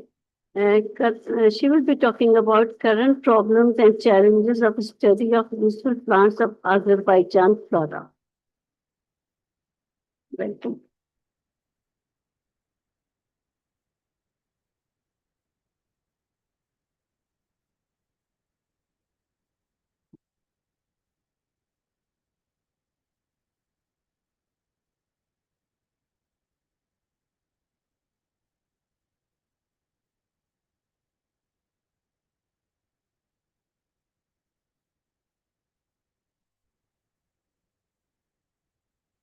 Good morning, everybody. Bismillahirrahmanirrahim. My talk is about fungi. Probably there are not many people who is involved with fungal research here. And I will try not challenge you with many Latin fungal names. Just give short, brief information what we are doing, what kind of studies conducted at the Institute of Botany in my college.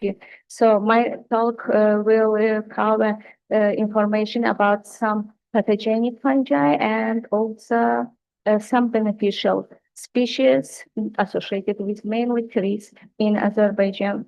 So this is our planet, and if we pay attention, only one of the third is covered in green, and which shows that we actually don't have green zone.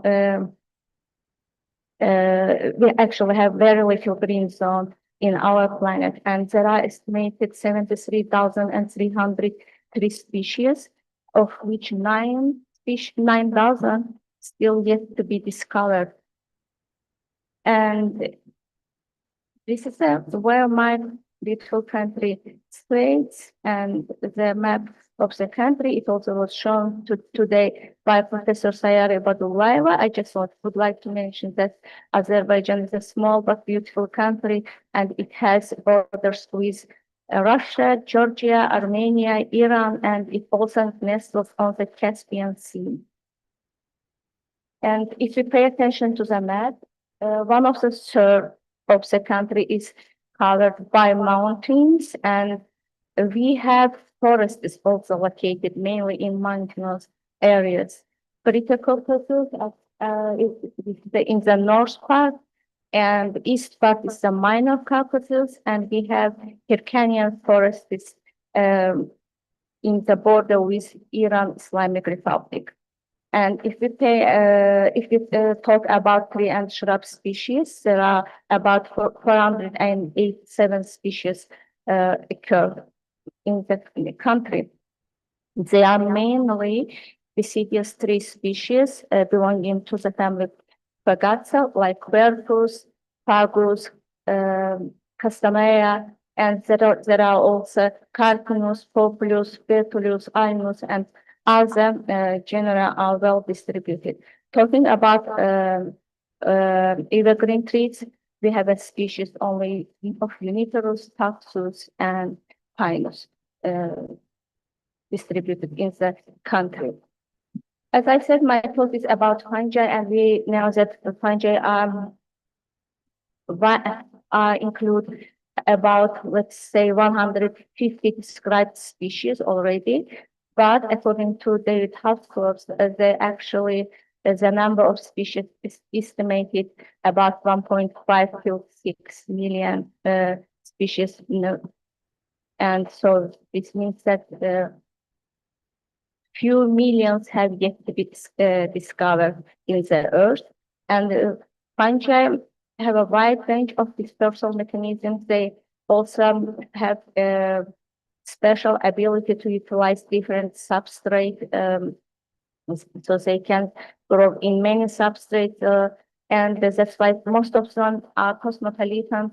They have cosmopolitan nature, and but we all know that fungi, they are short-lived organisms, but due to their adaptation to different situations, they form a different symbiotic also relationship, like lichens and or which they form with prokaryotes, bacteria, and also with trees like mycorrhizal fungi.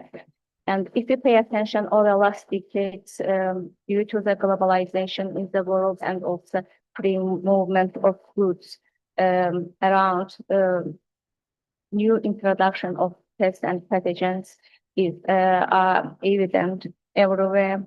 So along with so we know that most of microscopic fungi, they could be sapraprophytic, but there are also some of them, like belonging to the genera Aspergillus, Penicillium, and Trichoderma, have special metabolites, antibiotics that could be successfully used against STP pathogens.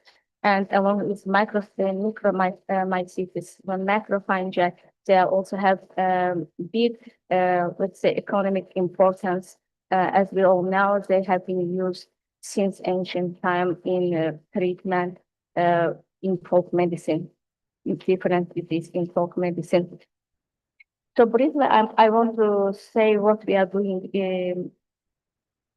in my laboratory. So we do continue sampling of fungal specimens to reveal biodiversity, fungal diversity in Azerbaijan, and specimens kept at the mycological herbarium of the Institute of Botany.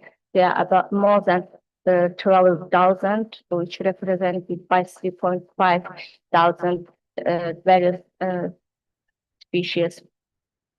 So we collect and identify specimens by using traditional microscopy, but we also do some DNA barcoding of specimens, especially for pathogenic species and rare species, in order to confirm their taxonomic positions. But this is mainly done in the frame of bilateral projects, international projects. We do population structure analysis of some pathogenic fungi. And just a few years ago, we also started to make our first attempts to find out more about bioactive compounds of fungi. So here I'm representing results that have been done in my laboratory since 2000. So we study Ascomycetes, fungi or associated with trees and shrubs. About 193 species was found belonging to 20 orders, 59 families, and 100 genera. And if you pay to the taxonomic spectrum of this species, so we can see that Pleospiralis, Botryospiralis, Helicoides, Leopardalis, and Xylarialis dominate in the name in the number of genera and species. And this a checklist of this fungi has been published in Sidovia just recently. And we also looked for the host species of those fungi, and revealed that most of those it includes just 49 plant species, and we paid attention to the organs that the fungi were collected, and about 100 species were collected from leaves and 39 from branches. But the other part were, had less fungal species. And I have to also mention that some fungi have been found in more than one plant species. And talking about fungi, special pathogenic fungi, I would like to stop on ones that were well distributed in Azerbaijan. The first one, this is powdery mildew fungi. Everybody knows them, and it's clear to identify them by symptoms. They just form white cover on green parts of the trees, like leaves, petals, sometimes in flowers and fruits. And the ones that well distributed in Azerbaijan is Erysipa alkaloides, which could be found on Quercus macrantera, and also another Erysipa species that belong to the same genus is the Erysipa quercicola. And but on chestnut, we have found recently Erysipa, another new Erysipa species, and it was described as Erysipa azerbaijanica, which is also a rare species. And another rare species is the Philakinia articularis, found on Fagus orientalis. And because of this, they were pathogenic, and there is also one new species. We wanted to identify clearly its taxonomic structure. So IPS phylogenetic IPS was amplified for both Erysipa alkaloides, Erysipa quercicola, and also Erysipa castanfolia, in order to see that they are different species, and you can also see bootstrap values on the branch point. So this is actual phylogenetic analysis for IPS region and 28S RNA orphanol. And this was published in Microscience. And another well-distributed species in Azerbaijan is the Cosmetic parasita, which is the invasive species, and it now occupies all. It spread very well worldwide, actually originated in China, then moved in the beginning of the last century to United States, and in 1937, it was found first in Italy and quickly distributed in Europe. But the difference is in United States, the fungi was infecting Castanea dentata, which was most susceptible to disease. So that was the reason of fungus killed all chestnut trees there. But in Europe, it's another species, which is the Castanea sativa, and it is less susceptible. And the one good thing that they have found hypervirulent strains of fungus. Actually, it's a fungal strain infected with virus called CHV, Cryptonephria hypervirus, which was good to cure trees. And here we can see different types of cancers, the healing cancer and active cancer, and also medial growth down pictures. And in Azerbaijan, it was found in 2004. So then first what we have done, we collected 15 isolates and first identified them based on morphologies, and the IPS analysis. Actually, we did segment, we segment them by using IPS1 and IPS4 primers. Then both IPS regions, including 5.8S gene, was amplified, and it was clear that isolates from Azerbaijan clearly matched to those from elsewhere of world, like Europe, Japan, China, and so on. And this was published as first report from Azerbaijan. And then we decided to look closely to the structure of populations. That's why we can see here districts that mainly chestnut grows. And we monitored all these Castanea sativa populations there. And it was revealed that 7 districts of 8 that has Cryphonectria parasitica growing on chestnut population. So next step, we decided to look closer to the population structure, and we did VC type, vegetative type analysis. So here you can see two petri dish with different view. So this was, we collected about 257 isolates, 196 was involved to the studies. And these isolates were paired with the tester isolates in all possible combinations. And here you can see in the first one, the cultures merged. There is no lines between those, so we accepted those as vegetably compatible. And in another picture, we can see barrage or they didn't merge. So they have barrage between colonies, and it was accepted as vegetably incompatible. And based on these results, we identified 7 vegetative compatibility, different vegetative compatibility types, one of which included most of fungi, about 185, and namely AZ1, and another 14 isolates belong to other VC types. We also looked closely to mating types of the isolates, so by using mating type gene, and 90 of those did amplify MET1 and 83 MET2, and there was also 22 that amplified both MET1 and MET2 genes.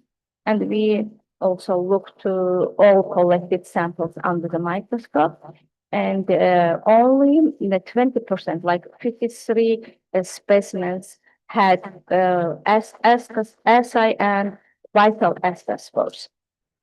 And another analysis of the population structure was conducted to reveal their genotypes, and observed multi-lox genotype and estimated multi-lox genotypes for each district evaluated.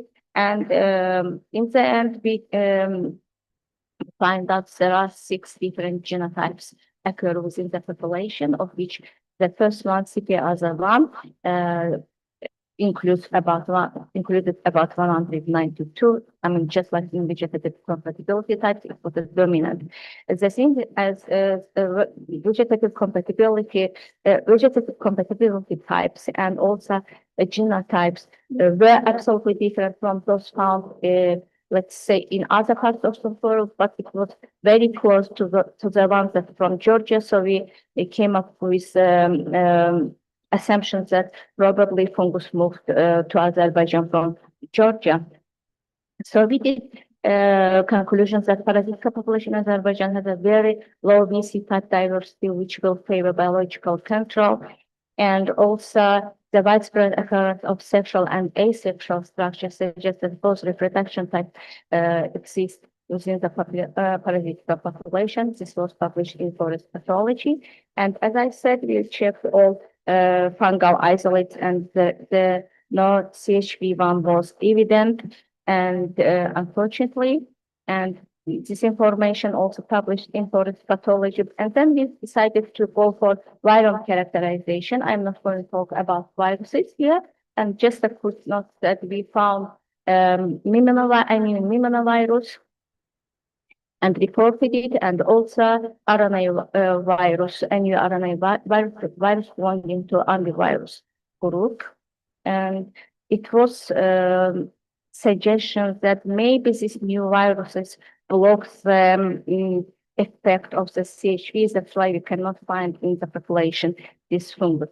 We also looked to the Castanea sativa trees infected with Castanea sativa infected with Cryphonectria parasitica. If they have some other fungi that could also affect drying enders of chestnut, 12 other species was found. Most of them belong to the Ascomycetes, 3 to Basidiomycetes, and 1 Mucoromycetes.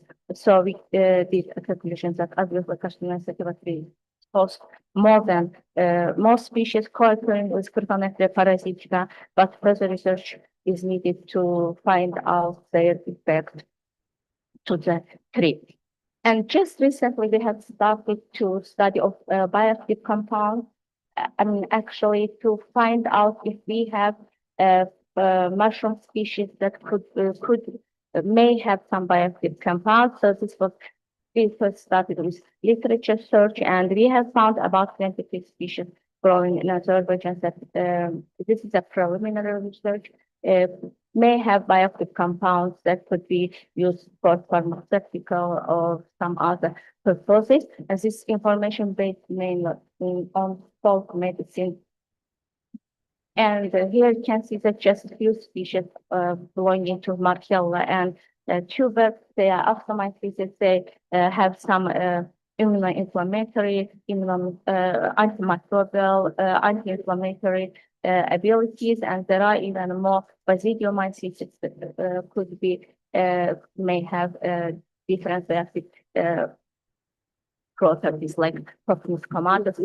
Okay, so I'm finally I am not going to talk about the fungi separately because of time limit, and I just quickly would like to mention and thank the general coordinator of comstech, Professor Iqbal Chowdhury, and Dr. Atia Tulwahab for hosting my student Yabut Yusipova in Karachi University and helping her find out about bioactive compounds. I mean, to make first attempt on studying fungal bioactive compounds.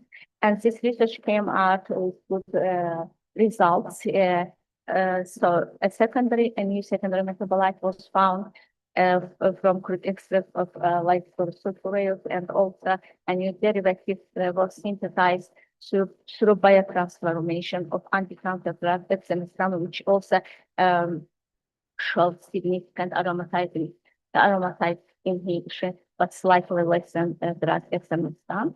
And so sulfureous is accepted as a source of bioactive secondary metabolite. So this just recently published in the journal Steroids. And I am finishing with this, just a conclusion about fungi that they shouldn't be, it's a wide group of eukaryotic fungi, and they affect different ecosystem processes. They are part of biodiversity, but at the same time, they affect highly to the ecosystem processes in different ways. But we shouldn't remember them just like the pests and pathogens, but we also should look closely to them in order to find the ways to benefit of them for human beings. And I would like to thank again comstech for holding to extend my heartfelt thanks to comstech for organizing this insightful workshop, and I hope that our collaboration will go further. I would like to thank Special Professor Iqbal Chowdhury and Dr. Atia Tulwahab once more, and I would like also to extend my thanks to all my colleagues and collaborators from overseas and also from my country participating in the projects on fungi. Thank you very much. Now we can have one question only. Yes. Yes.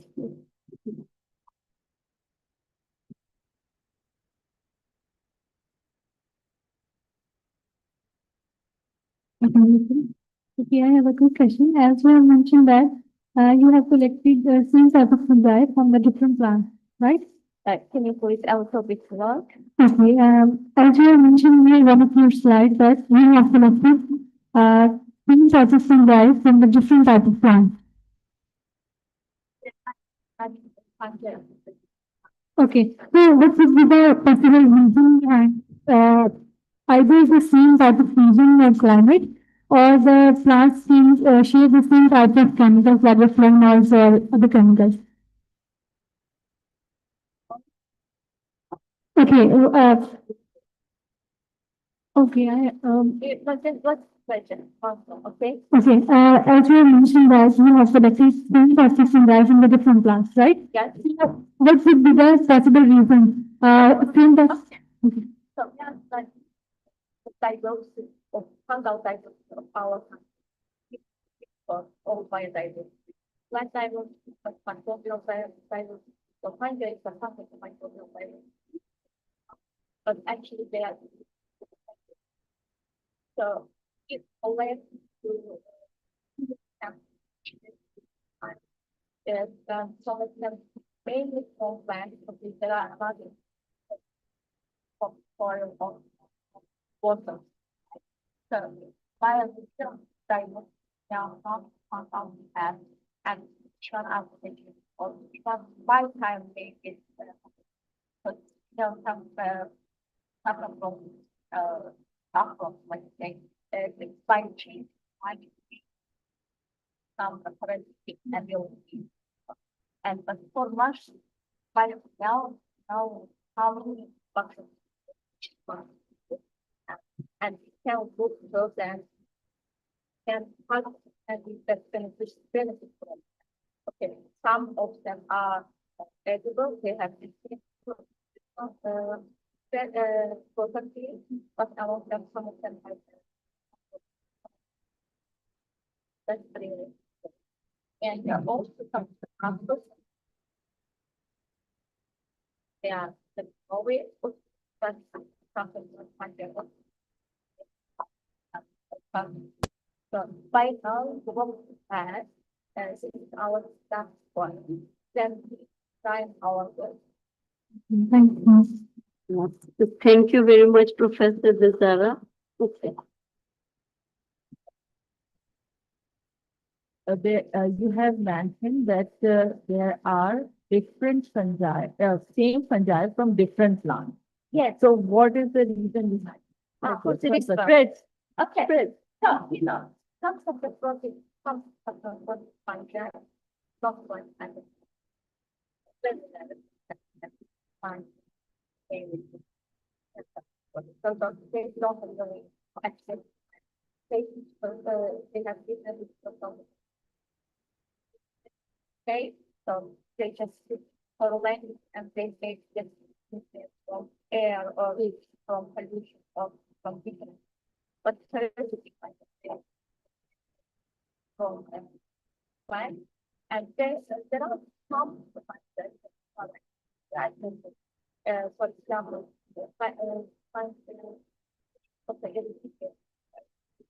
about the plant. Type on purpose. But both but both belong to the same so the potential would find the same. So but the first type of the component. There are about that just the comment has been all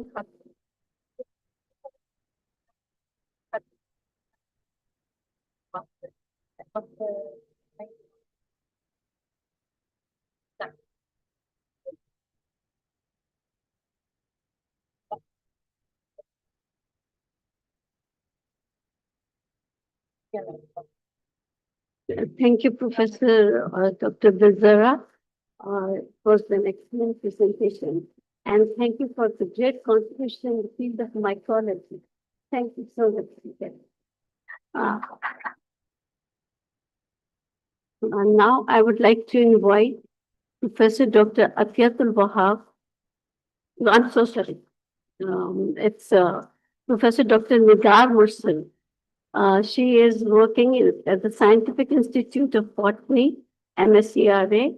Her topic is research on fungi in Azerbaijan, emphasizing forest pathogens and mushrooms with biological activities and medicinal potential.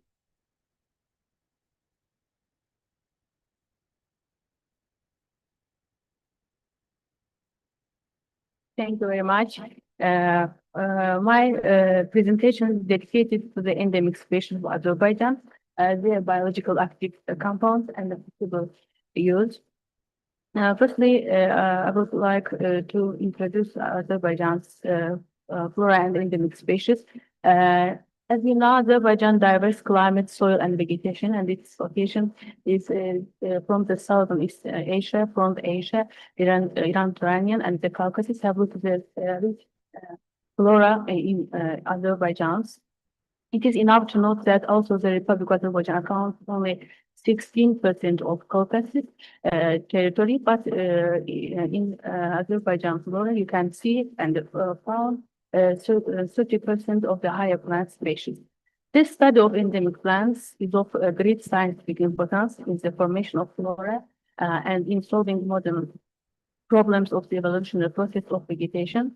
Many prominent botanists have contributed to the study of the endemic species in Azerbaijan, and as a result of many years of this investigation, there were 700 endemic plant species, but the latest information and the literature data in Azerbaijan flora have been determined 240 and 260 endemic species. But however, due to the recent opening of borders and the intensifications of tourist arrivals to the country, some species called endemic have been found in other countries and they lost their endemic status. According to the Bureau of Flora Azerbaijan, endemic species consist of 260 species, but to the latest literature, which is published in 216 years, the endemic species was reduced to 143 species. And the medicinal flora of Azerbaijan also included 1,600 species, belongs to 700 for genera. Among the medicinal flora of Azerbaijan, mostly representative of the Mangalepita species, and the leading families in this class, such as Aspirata, Fabasta, Lamiata, Razata, Apiata, and the Brassicata. And the leading genera of endemic of medicinal plants are Euphorbia, Salvia, Centaurea, Viola, Gallum, Stachys, Erythrina, and so on species. It was established that among the medicinal plants of Azerbaijan, the following species prevail, in which the following were found: flavonoids, mostly species consist of flavonoids, alkaloids, vitamin C, essential and fatty oils, tannins, saponins, coumarins, and steroids. It also, we can say that among the medicinal plants of Azerbaijan, the species with diuretic, antibacterial, anti-inflammatory, and other properties prevail. Taxonomic species of medicinal plants, you can see in this table, and there are totally 178 family consist of this family, and genera 740, and mostly 1,000 above 600 species. Leading families which include medicinal plants are Asterata, Fabasta, Lamiata, Razata, and Basta family. And also leading genera, you can see Euphorbia, Salvia, and the Centaurea. And distributions of medicinal plants mostly in Greater Caucasus, Kuba part, and most of the species are found there, and also mountain parts, and also Lesser Caucasus, North and Central parts. We also touched upon the issue of endemic and relations among the endemism of among the medicinal plants of Azerbaijan, and it has been established that of total number endemic species or of medicinal species are endemic to Azerbaijan are 6 species, which is endemic of Azerbaijan, and there are Anaphyllus silicatus, Cutularia kayagina, Penicillin gallica, Rosa azerbaijanica, Thymus karamarjanicus, and 77 species belongs to the Caucasus endemic. And most of the Caucasus endemics grow in the regions Greater Caucasus. Caucasus Kuba part, there are found 50 species, Greater Caucasus West part, and then Western Caucasus and Natural Mountain. The vertical zone starts from the lowland and rises to the high points in Caucasus, but our investigations range from between 20 meter above sea level to the 2,200 meter above sea level. This included lowland, foothill, low high mountain zone, middle and high mountain zone. In these pictures, you can see Eremus azerbaijanicus, which is the endemic plant of Azerbaijan. This is the genus Eremus included in the family Asphodelaceae, and has more than 60 species in Eurasia. But in Azerbaijan, this genus has two species, Eremus spectabilis and Eremus azerbaijanicus. Eremus azerbaijanicus also rare plant of Azerbaijan, and it was included in the third edition of Red Book of the Azerbaijan Republic, the third edition. And during the research conducted by us in Ismail region in May of this year, we studied of these plants populations in the village of Kurd village in Ismail regions, and the useful properties of these plants and are in the treatment are used in the treatment of many diseases. They have pharmacological activity in vitro and in vivo. Modern pharmacological studies show that the various parts of species of the genus show significant antimicrobial, antibacterial, antioxidant activity. Young leaves of a number of species are in cooked form. Phytochemical studies show that these species contain flavonoids, terpenoids, coumarins, and especially in a established species is used in folk medicine for the treatment of jaundice, stomach irritations, diabetes, skin infections, and other diseases. This is Anacyclus ciliatus, which is belongs to the Astraceae family. It distributed in Bobstan, Aras lowland, and steppe palisades. And the content of biological active substance is essential oil, and it's used in traditional medicine and traditional medicine of medieval Azerbaijan, and used for treatment of some diseases such as toothache, paralysis, neuralgia, rheumatism, gout, and so on. And used part of this plant is are roots and seeds. Pyxilcan also the endemic plants of the Caucasus, and it also is distributed in many parts of Azerbaijan, and it is used for the much more disease treatment, diarrhea, stomach, kidney stones, anemia, and etc. And a part uses that as bark, leaves, juice of fruits, seeds of this plant. Pinus eldarica, this is also native endemic plant of Azerbaijan, and it's distributed only in steppe plateau, Khanlar district, in Eller Orgu. And also there is a book of Azerbaijan, and content of biological active substance are vitamin C, carotene essential oil, and other components. Application area is the traditional medicine, and it has anti-inflammatory, disinfectant properties, and used part mostly needles and young fruits. Pituitaria caryagin also is distributed in one place in Nakhchivan mountain, and its biological active substance is essential oil, tannins, flavonoids, and use it only roots for the treatment some.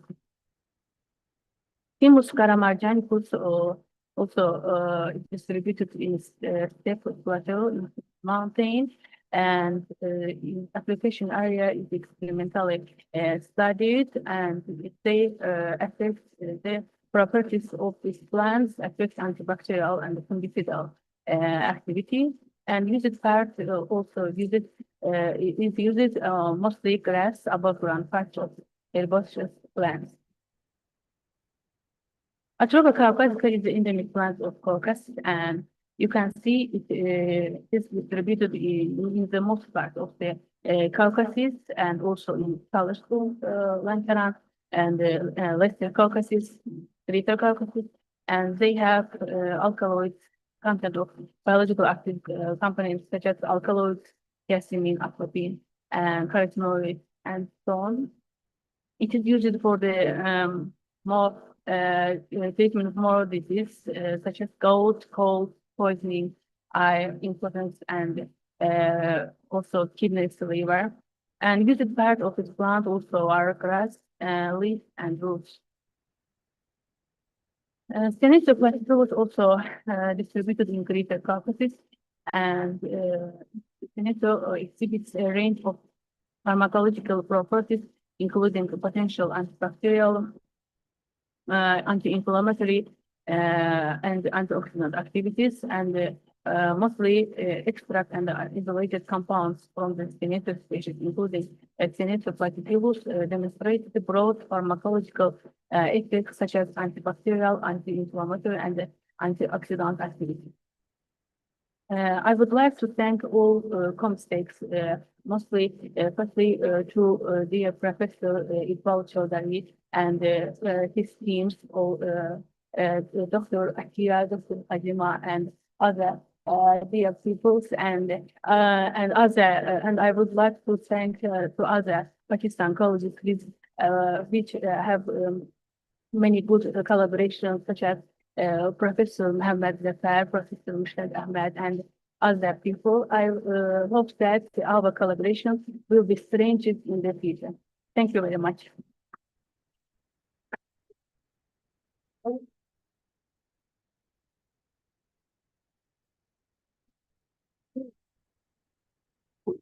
Can I have one or two questions?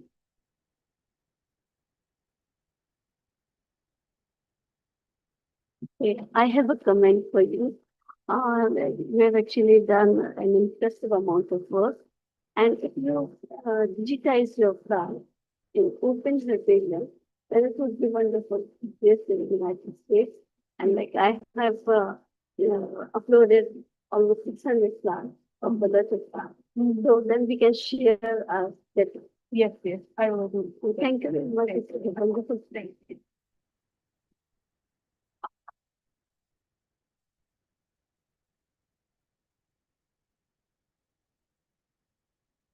Now I would like to invite Professor Dr. Atiatul Wahab from Dr. Panjwani Center for Molecular Medicine and Drug Research International Center for Chemical and Biological Sciences, University of Karachi. Her topic of research is chemical diversity and therapeutic potential of natural products.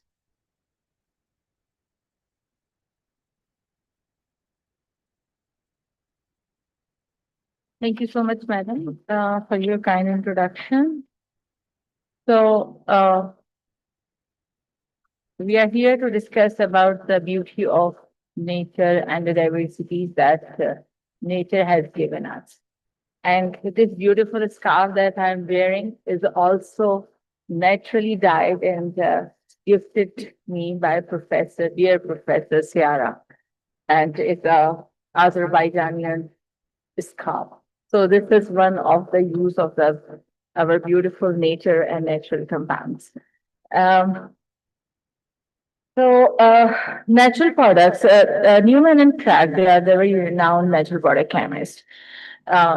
They have mentioned in one of their articles that natural products possess enormous structural and chemical diversity that cannot be matched by any synthetic library of a small molecules, and continue to inspire novel discoveries in chemistry, biology, and medicine. They are evolutionarily optimized drug-like molecules and remain the best sources of drug and drug leads. So today I will be discussing about one aspect of the beauty of nature or natural compounds, that is its potential as to develop as a drug candidate. And as we all understand, there are two types of the metabolites that natural products usually possess that primary metabolites. These are different type of sugars, amino acids, nucleotides, etc. While because of their circumstances and their environment, these plants or marine organisms have synthesized their secondary metabolites, and these secondary metabolites are very fascinating, and so many stereochemistry in it, and they are beautiful, and they in structure, and they possess a variety of uh, biological activities. So secondary metabolites include lots of classes like different types of alkaloids, terpenoids, flavonoids, saponins, and diterpenoids. So there are a variety of classes. And important of phytochemicals. There are different types, they can be used as a medicinal and therapeutic application, and they have nutritional benefit.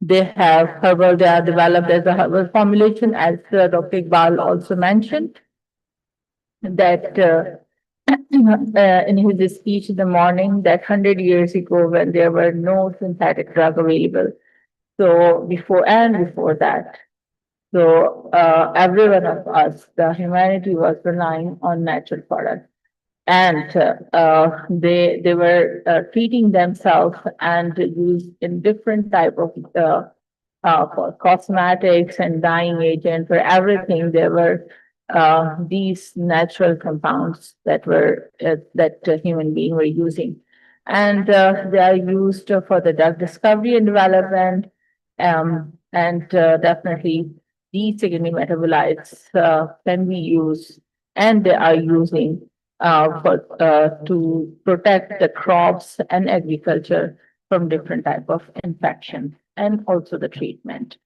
And here you could see there are many Nobel Prizes were given to the natural product, to the drugs that are developed based on natural products.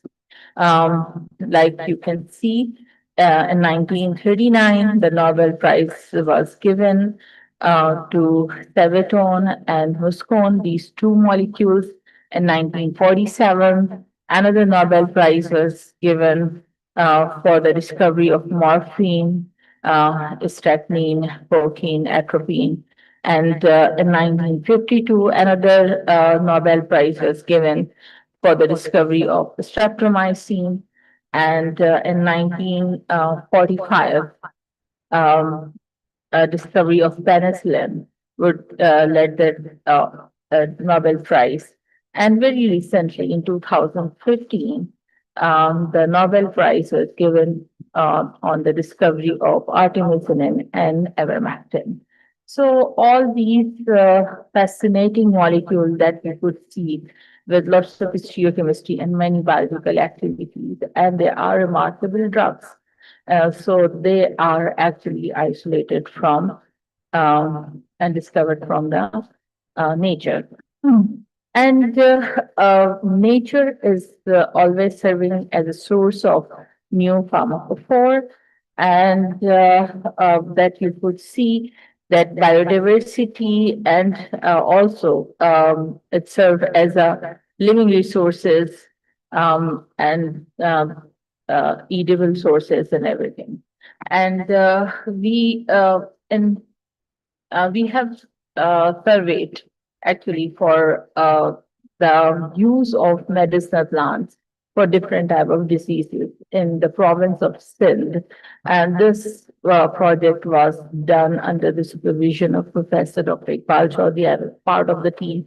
And we and our team has actually went more than 8,000 villages in the province of Sindh over the period of 6 years. And then we collected the data from people who are using these, from local herbalists, and also there are some tip or, doctors who are using these herbal medicines. From all these data we acquired from and then documented.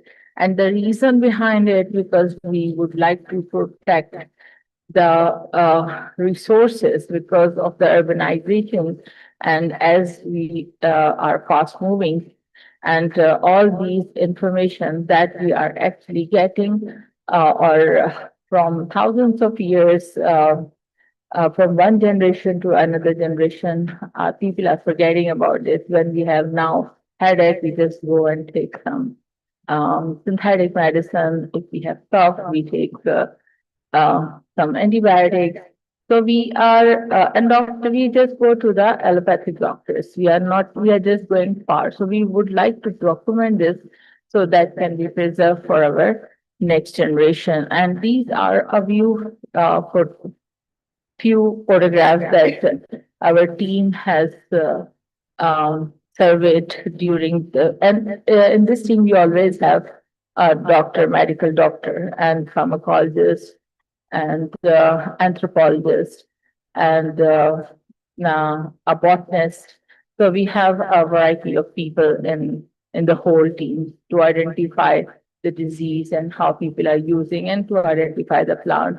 So we actually collected the plants which are in that particular rural areas as well.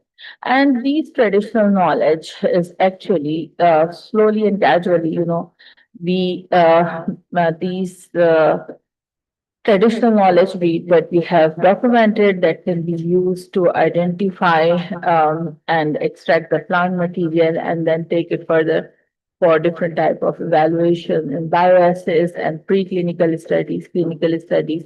So, and in this way, the traditional knowledge and science can come together. So these are one of our lab where we have extracted all the plant materials that we have collected during our survey and saved here. And this is an example of molecular bank that we have. So as Dr. Iqbal also mentioned, that ICCBS has been working in many fields, but is being renowned and famous in natural product chemistry for last 60 years. And there are many good natural product chemists that are world famous that we have, including Professor Iqbal Chaudhry and Professor Kaur Professor Vikar, and Professor Malik, and they are these are very renowned people in the field of natural product chemistry. And over the years, these molecules that have been isolated from natural resources in our institute are fully characterized using different spectroscopic method, and they are deposited and in this bank, which is called molecular bank, and not only isolated but synthesized and derivatized molecule also there. So now I will give an example of our work, and actually I'm part of a research group of Professor Iqbal Chaudhry. So I'm here presenting the work of all our group that has been done over the decades. And here you could see that a beautiful molecules from Buxus papulosa that traditionally is being used to cure malaria and skin diseases, and there are many other diseases. So these triterpene have been isolated and reported from our research group, and delphinium group is one of the poisonous plant, and and here delphinium and aconitum both have been worked in our research group, and we have reported many nor-diterpenoid or diterpenoid alkaloids and their activities. And Catranthus roseus is a fascinating plant, and that actually shows indole type, and terpene indole skeleton that you could see here, and with many stereochemistry we have reported, and Alstonia, another plant, there are fascinating molecule have been reported. And again, there are species of Tinospora that shows the triterpene molecules, and veratrum, which is again triterpene molecule, has been reported from Withenia somnifera.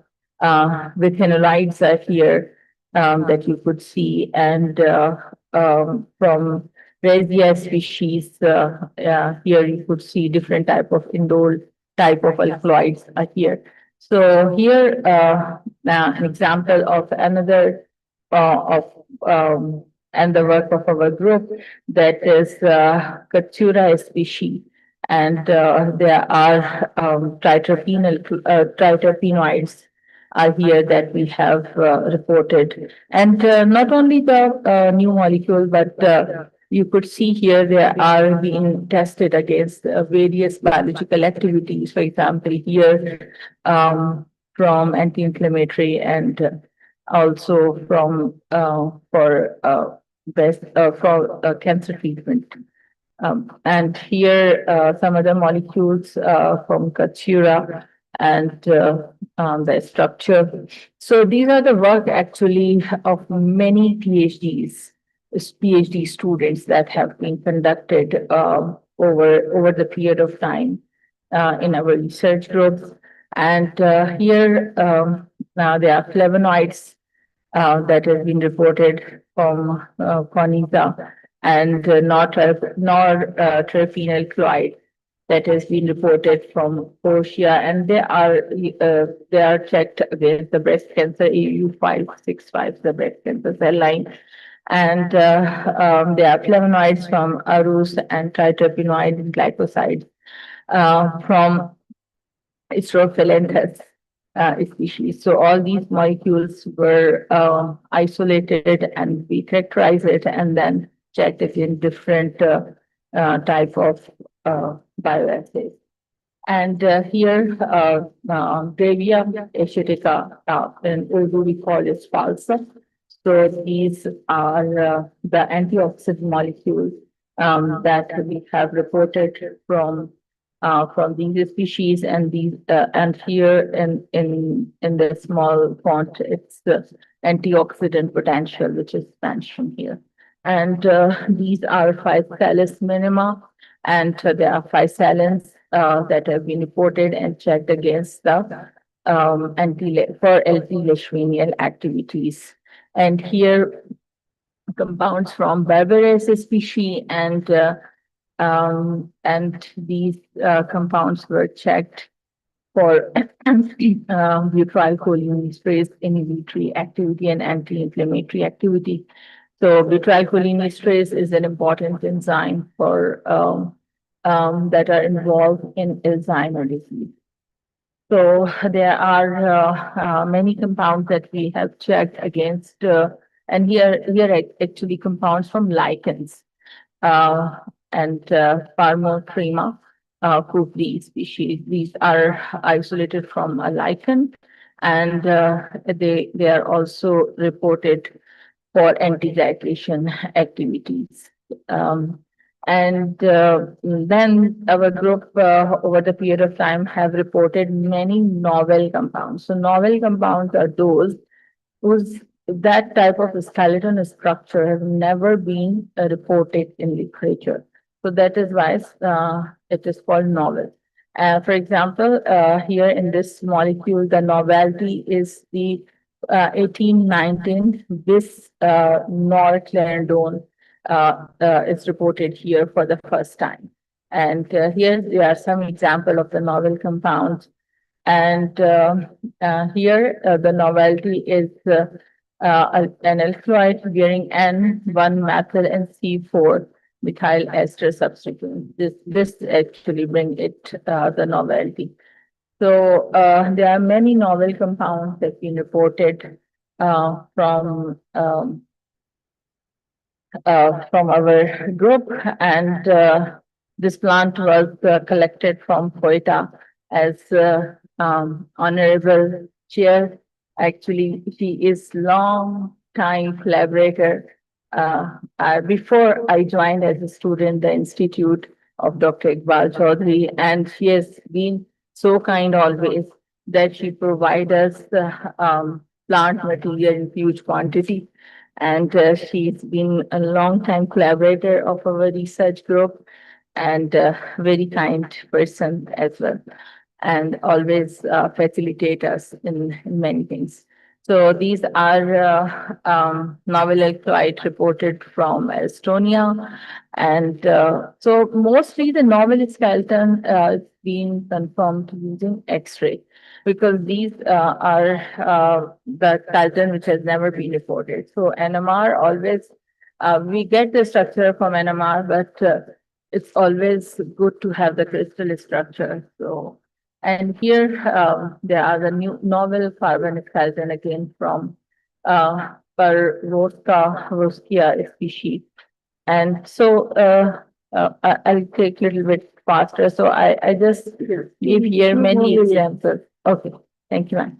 So I quickly go through another, taking an example of the herbal supplement that we have prepared for the treatment of Parkinson's disease. We know that worldwide Parkinson is a huge problem, and estimated about 7 to 10 million people are suffering with this, and it has several motor and non-motor symptoms. And motor symptom includes the walking disability, posture disability, and depression, anxiety, disturbed sleep, etc.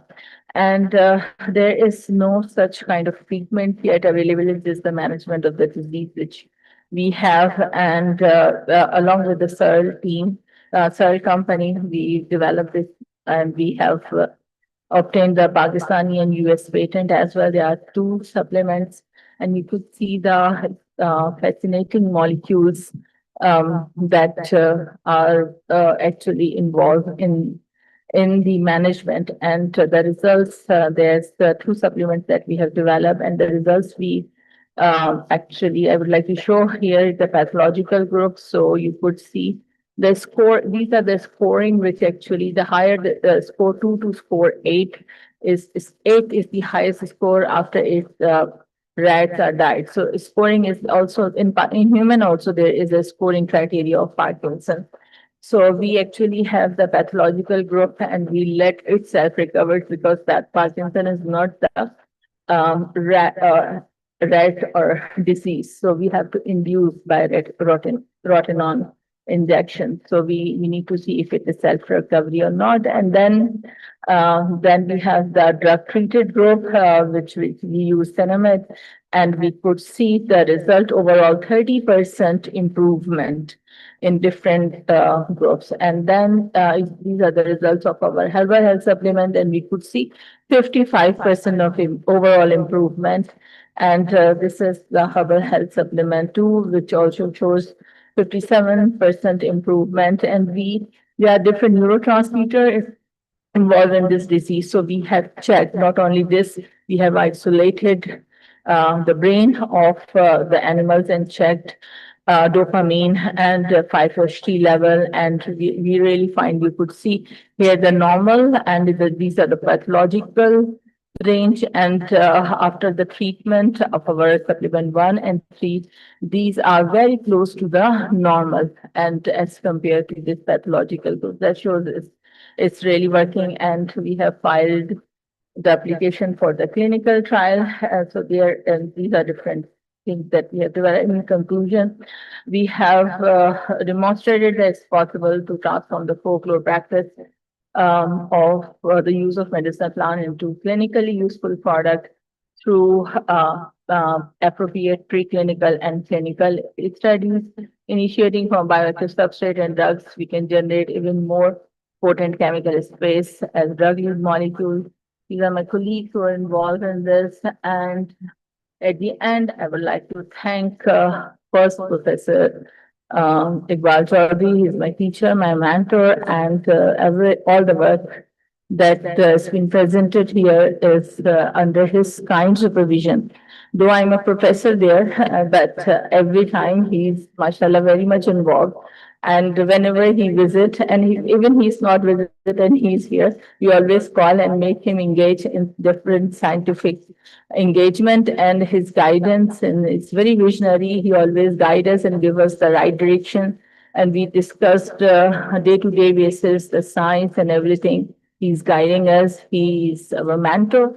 So whatever I achieve in my life so far is because of his guidance, his supervision, and also ignoring lots of my mistake.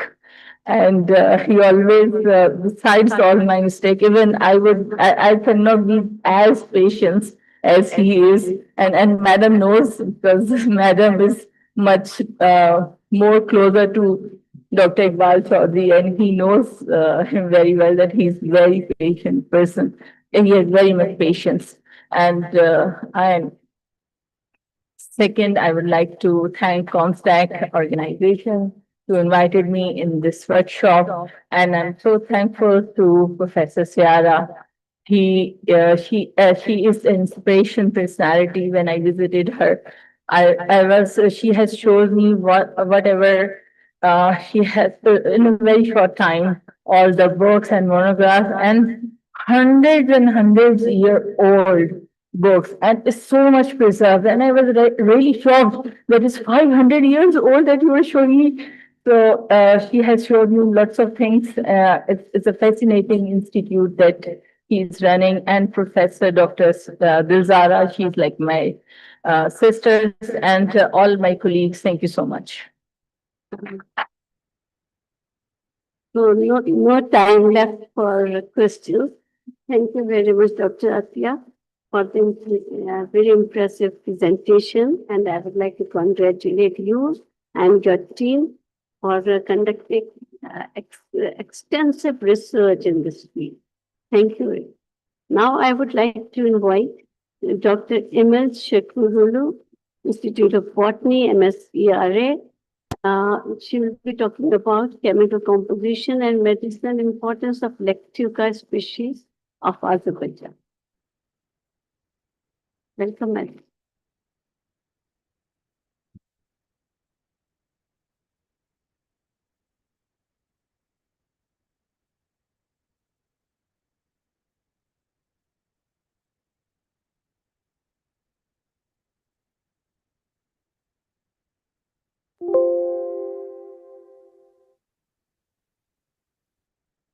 Dear esteemed professors, scientists, and researchers, I'd like to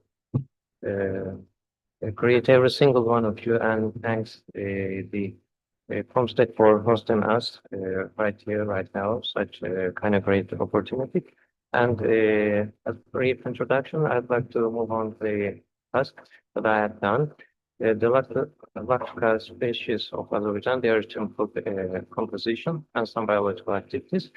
In short, I would like to mention in healthcare, currently more than 8% of the world's population still prefers to use mainly medicines of the plant origin, and 25% of the prescription drugs are still derived directly or indirectly from the plants.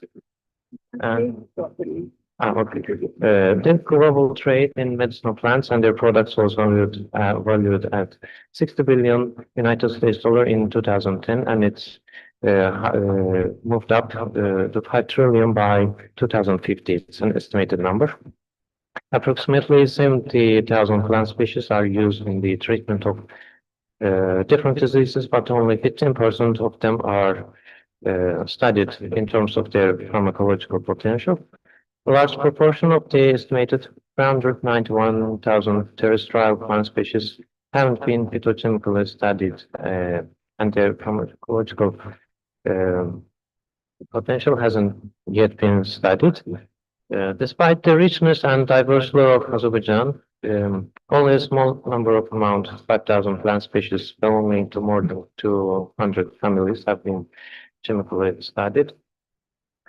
To the best of our knowledge, for the first time, we have studied the chemical composition of actually two species, Lactuca cereula and Lactuca tetragica. that grown in Azerbaijan. As you can see in the pictures, left side is Lactica cereula and right side from your point of view is Lactica tatarica. And after the analysis of the roots, we have derived the terpene derivatives and fatty acid composition. As you can see, the fatty acid terpenes, tricarboxylic acid esters showed differently. And also, these are the GCMS chromatogram of the crystals obtained from the acetonic extract of Lactica cereula roots. And again, terpenes, the carboxylic acid esters, and fatty acids have been obtained, revealed. And also, we have conducted the novel MSD SPME technique, that's microsteam distillation and salt phase microextraction technology on three parts: the roots, leaves, and seeds of both Lactica cereula and Lactica tatarica. These are their chromatograms. And these are the molecules that have revealed by the analysis of those GCMS diagrams. 26 components have been obtained from the Lactica cereula roots totally, and this is the same procedure has been done for the leaves of Lactica cereula. And those are the components of the obtained from the Lactica cereula leaves. 40 components have been obtained from the leaves, and the fatty acids from the Lactica cereula leaves done by GCMS flame ionization detector combination. The main ones were palmitic acid, stearic acid, linoleic acid, and nonadecanoic acid, and again linolenic acid. These have been shown as an ester form because we had to derive them as an ester in order to reveal them, in order to detect them in the GCMS and flame ionization detectors. But their original forms in the plants are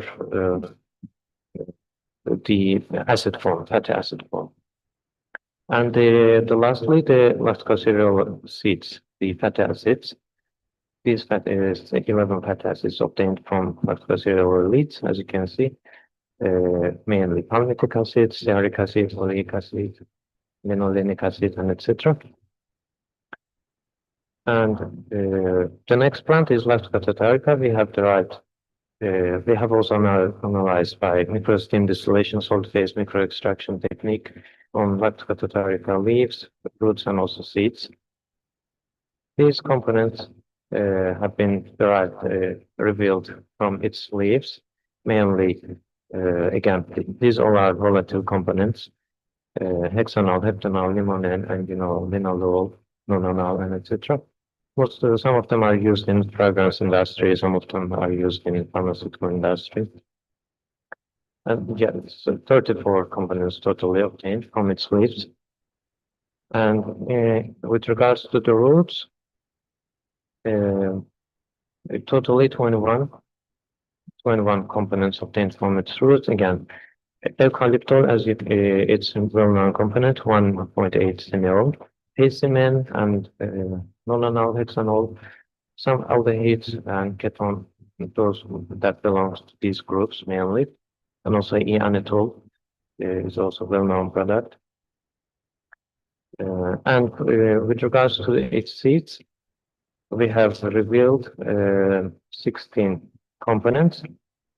Again, this belongs to mainly aldehyde and ketone groups, hexanol, octanol, nonanol, decanol, and linalool, and etc.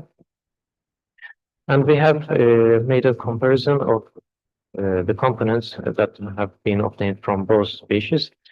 And as you see the plus, that means these, for example, hexanol have been obtained all three parts of Lactica tatarica and 2 parts of Lactica cereula. And yes, totally 16 components have been obtained for the similar And also we have done some of the little simple microbiological activity tests with various microorganisms. We have conducted with the total extract, and we have tested these on only one Candida albicans fungi, which is well known. These microorganisms all are pathogenic for humans. And we have tested across extract, ethanolic, acetonic extracts. We used for ethanolic and acetonic extracts. We used the methyl sulfoxide in order to get them dissolved. And the extract with across extract are dissolved in distilled water. Also, we have done their negative controls, positive controls, and comparative studies.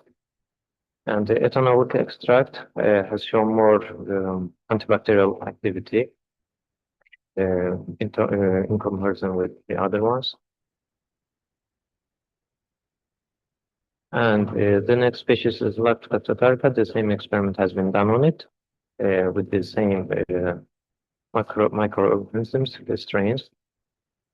And these are the antibiotics and also antifungal preparations that use as a positive control. And additionally, we have done the next one, the Lactica saligna. We have done some of its extracts, the microbiological analysis, and the tetracycline, ceftriaxone, clotrimazole, ketoconazole, and fluconazole, meropenem are used as a positive controls, and again, the methyl sulfoxide and distilled water are used as a negative control. Totally 6 strains. One of them was Candida albicans, the others were all are bacteria, the human pathogenic bacteria. Again, the crude ethanolic extract have been shown the most effective on the bacteria, and also the less effective were the aqueous extracts. And this pattern has repeated all of these species, Lactica, Seriola, tatarica, and salvica. All crude ethanolic extracts have been shown the most active ones against microorganisms.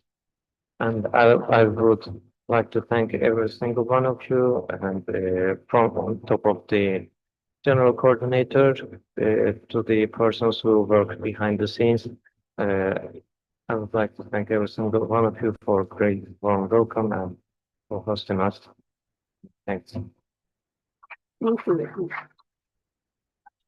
I think she's not here. A lot of compounds, active compounds have been reported from Lactica. Thank you. Now I would like to invite Professor Dr. Hilal Imanvi. She'll be talking about prospects of the use of biologically active coumarin compounds of plant origin and their derivatives.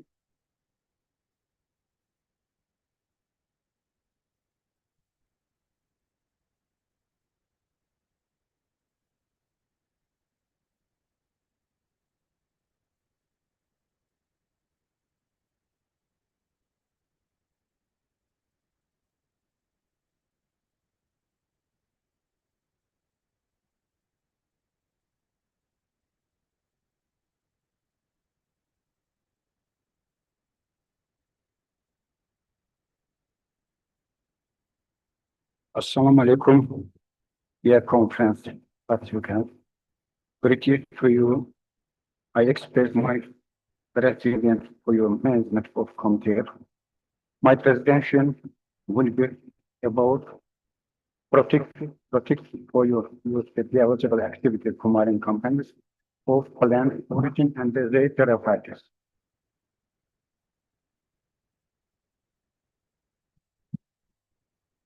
Coumarin is belong of the Benzopiram family from the many medical plants. Natural chemicals demonstrated in the wide spectrum of the pharmacological activity, including anti-inflammatory, anti-alkaliant, anti-cancer, antibacterial, antimicrobial casein-kinase inhibitor, antifungal, antiviral, Alzheimer's disease inhibitions, neuroprotective, and anti-cancerogenic alchemic alexins, and the antihypertensive. There are very few students on the validity of the commodities.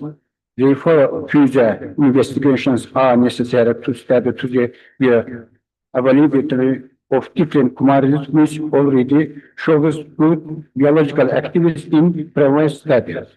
On the evidence of the various pharmacological properties, discuss present and overall review of the duration of enable and the biological capacities of commodities with future considerations of the essential.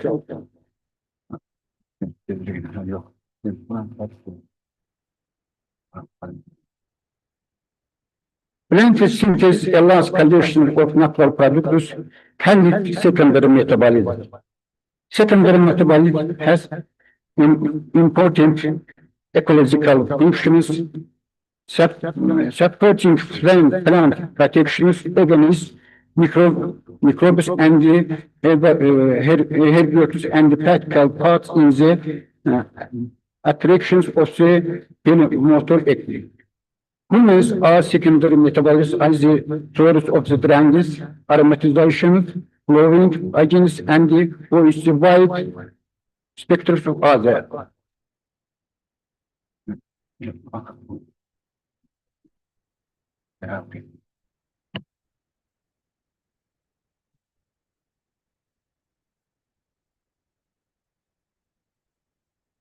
Now let's briefly review to the presentation of the result of disease conducted. Resilience work in the obtained in the individual stage of the structures of the species of the Heracleum sosnovski, Angelica safretiana, and the Medicinal distributed in the Azerbaijan. The determinations of the pharmacologic spectroscopy, infrared, and the chromatograph spectrometry method to their identification and to the study of the possibility of use in the medical practice. Only the small number of the 4,500 specialist plants distributed in the floor of Azerbaijan have been recently studied. Therefore, these biological activities to in order to obtain them individually is a from the both scientific and applied point of view. Common derivatives from the plant basis biological activity substance are is a focus of the attention for most resistance to the broad spectrum of pharmacological activities. Thus, the most resistance for the analgesic, antibiotic, effective dilator of coronary vessels, anti-malignant, and photosensibility protective of the common derivatives. According to the literature, common derivatives identified to the most that 1,626 plant species, general, and 100 for families in the world. Professor Severi Babalova, the flora of Azerbaijan, the Acacia family, which included 76 general, 187 species, and 1 subspecies in constantly in the focus of the attention of reasons engaging in the study of the biological activity substances of plant origin to the importance of the marine derivatives in the medical practice. It is known that penicillin was activity against malignant tumors. Other marine derivatives included the pastinacin constitutes as a mixture of beta-lactam, spandin, and xanthotaxin, The eruption constituted of the mixture of the blood captain and the standard vaccine, and mixture of the isopropyl and the blood captain, serolin, consisted of the mixture of the serolin and the angelicin, and the melatonin consisted of the standard vaccine and the interferon, which are used in the treatment of the vitiligo. For the first time, three species belong to the family Apiaceae, widespread in the flora of Azerbaijan at the modern level, Heraclium sosnovski mandin, Angelica sapochena female, Amnigisnada, were studied using chemical chromatography and the spectroscopy methods.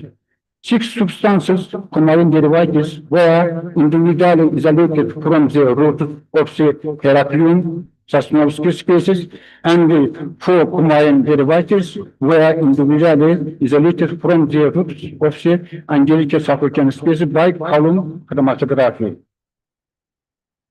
The composition of the root Heraclium species, the roots and the aerial part of the Angelica sapochena species, the roots, aerial part and the flowers, together with flower umbels of the Angelica amnigisnada, plants in the Azerbaijan flora were studied using the gas chromatography mass spectroscopy method. 8 common derivatives were detected in the roots of the Heraclium sosnovski plant, 15 common derivatives in the fruits, 12 common derivatives in the roots of the Angelica sapochena plant, 7 common derivatives in the iron part, and the 21 substances from the various groups of the natural compounds were detected and identified in the flowers of the Amnigisnada plant. 39 components in the fruits, roots, and the 41 components in the aerial parts. This is Heraclium sosnovski mandin pictures, Angelica sapochena, Amnigisnada. As the objective study was Heraclium sosnovski, Angelica sapochena, and Amnigisnada, isolated of the some of the extinctive substances from projective of the disease was performed by the extraction method. Absence of the biological activity substance in the individual state from some of the extensive substances by chromatography method using the Soviet neutral aluminum oxygen 3 with activity 3-4 and elections using hexane benzol and the mixture of the various professionals. Verification of the individual of the substances with conducted power by the method of the same layer chromatography on C4 with 255 letters. Identification knowledge substances was conducted using infrared NMR spectral method. The natural also factions of the characters of the substance was determined using classic chemical methods. The component composition of the studious plants, Angelica sapochena, Heraclium sosnovski, and Amnigisnada were determined using by gas chromatography spectral method. For this purpose and using an excellent technology, GSM system chromatograph with the mass spectrometry, mass selective detector, and the Quadus capillary form HP 5 ms methyl silicone. Individual commodity provided from Heraclium sosnovski mandin Sarayın, Angelis'in, Santa Tex'in geri kattığın, Impinol'un, Uzunbundur'un, we see that infrared spectrum of 6 components. Sarayın, Angelis'in, Santa Tex'in geri kattığın, Impinol'un, Kumarin derivatives obtained in the from the root Angelica support species. 4 substances. The one substances infrared spectrum, carbonyl offset beta electron cycle, NMR spectrum, Vegaptin, substance 2, infrared spectrum, and the NMR spectrum, xanthataxin, substance 3, infrared spectrum, and the NMR, pimpinidine, substance 4, oscillotol, infrared spectrum, NMR spectrum. GSM mass spectrum of the characteristic components of the roots of electron substance in methanol chloroform extract.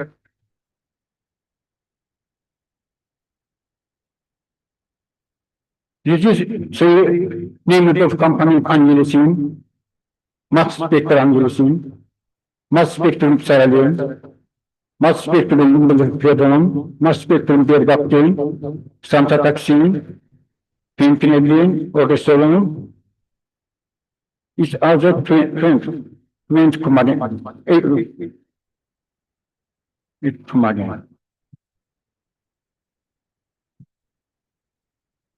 GSM chromatography biochromatography component is electron substance to fruits, methanol, chloroform extract. Combine context of fruits and fruits of electron substance, this combines the part roots and fruits relation time among components.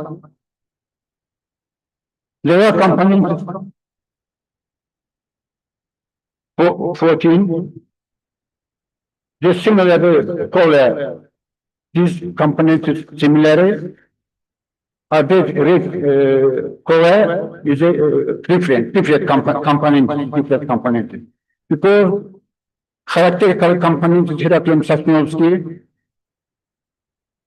pimpinidine, 3.20, very high, very captain, 26.3 to 5, angilicine, isopimpinidine, xanthataxin.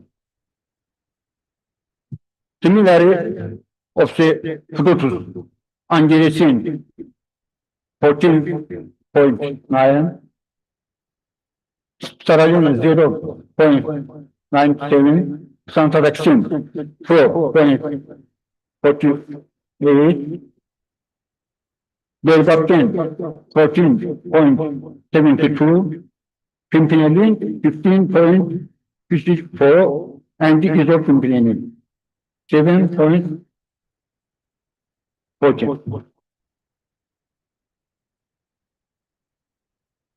GSM chromatograph of the characteristical component of angelical supply chain rules, methanol extracted, uses chromatogram function. Chromatin continues roots and the aerial parts angelical supply chain.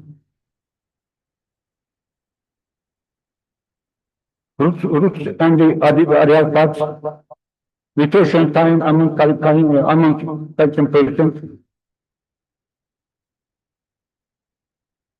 We see similar components. Cover similar.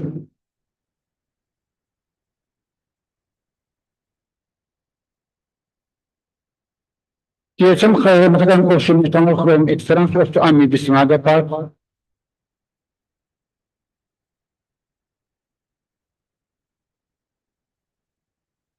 commanding context of routes and areas of the Medicinal. The character of company of the Medicinal is the high persons, Bismagin, the doctrine, the Kursin.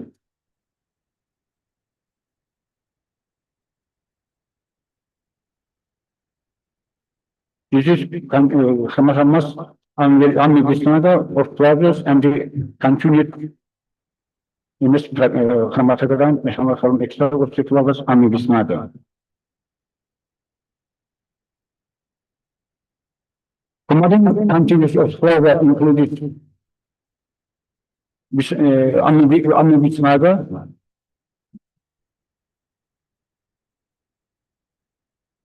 This is Kumarin's Angelism of Visnagin, Noragin, the character component of Visnagin, Norogin, Chevlin, Norvisnagin. Composition of the character components determined in the roots, flowers, and areas of Amivisnada. The single color, this is three parts of the plant. Visnagin, Norvisnagin, Norogin, it is similar. And the estaphytin, chelone, linalol, cisneranol, longiberinol, and farconol, and the pyrethrin, different components.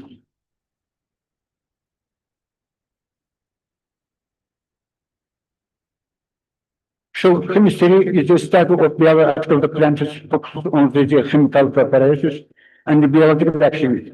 It plays a crucial role in discovering new therapeutic agents as many pharmaceutical arguments from the plant sources and analytical clinical such as chromatography, mass spectrometry, nuclear magnetic resonance spectroscopy, and infrared spectroscopy are essential for identification, quantitative, and characteristical plant metabolism. The chemicals enable regions is a way for components determines the molecular structures and assesses the potential for drug development. Pharmacological factors on the speed of the natural particle from the plants as the cell components. Quality control and standardization are essential to ensure the effective supply and the consensus of the herbal medicine. Methods included identity isolations, microscopic examination, and chemical profiling using technical such as the high performance chromatography and mass spectroscopy. Standardization involved Excuse me, Professor. determination. Can you please wind it up? Wind up. Just take one. Just a moment. As a result of the condition studied individual components from marijuana can be used in the preparation of new effective drugs in medicine. The activities of the pharmacokinetics components obtained from the plant species, which are considered important to the practical medicine, are traditionally used successfully in the treatments of the diseases such as anti-inflammatory, diuretic, stimulant, and diuretic against cold, influenza, hepatitis, antivirus, integrations, chronic bronchitis, typic fever, disease, chicken pox, measles, bacterial and fungal infections, and urinary tracts Single from commodities have an antioxidant, anti-tumor, photosensitization X activity. They can be applied in the medical practice for the appropriate workplace. Thank you for attention.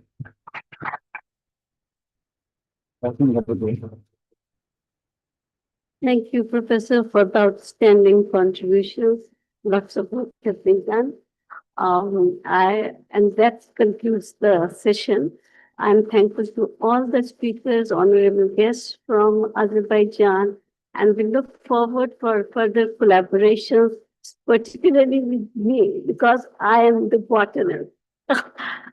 Many others are chemists. So we can have lunch and prayer break now. Thank you very much for joining us here. Thank you all.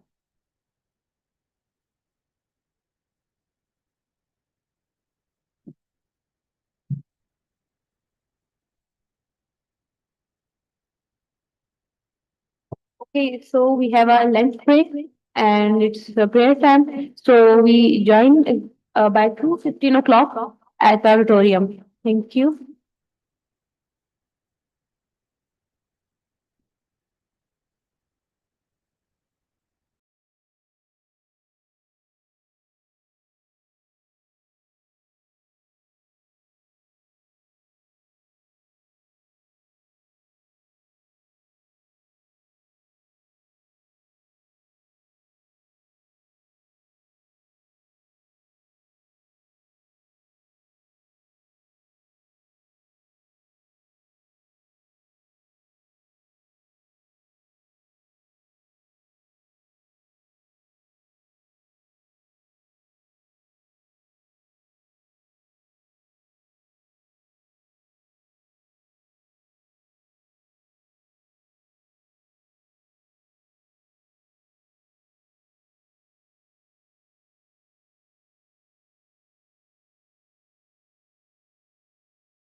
Okay, so it is our second technical session. I invite Dr. Mohammed Zafar for chair the session. He is the assistant professor at Azerbaijan University Department Plant Sciences. So please, sir, join the session.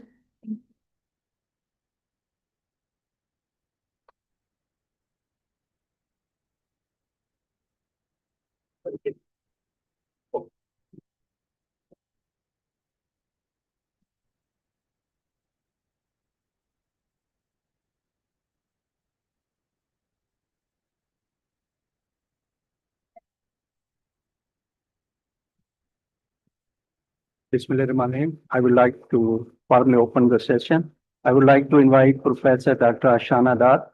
He is professor from Hamdard University. The topic of our talk is need of evidence-based studies supporting traditional system of medicines, a challenging experience.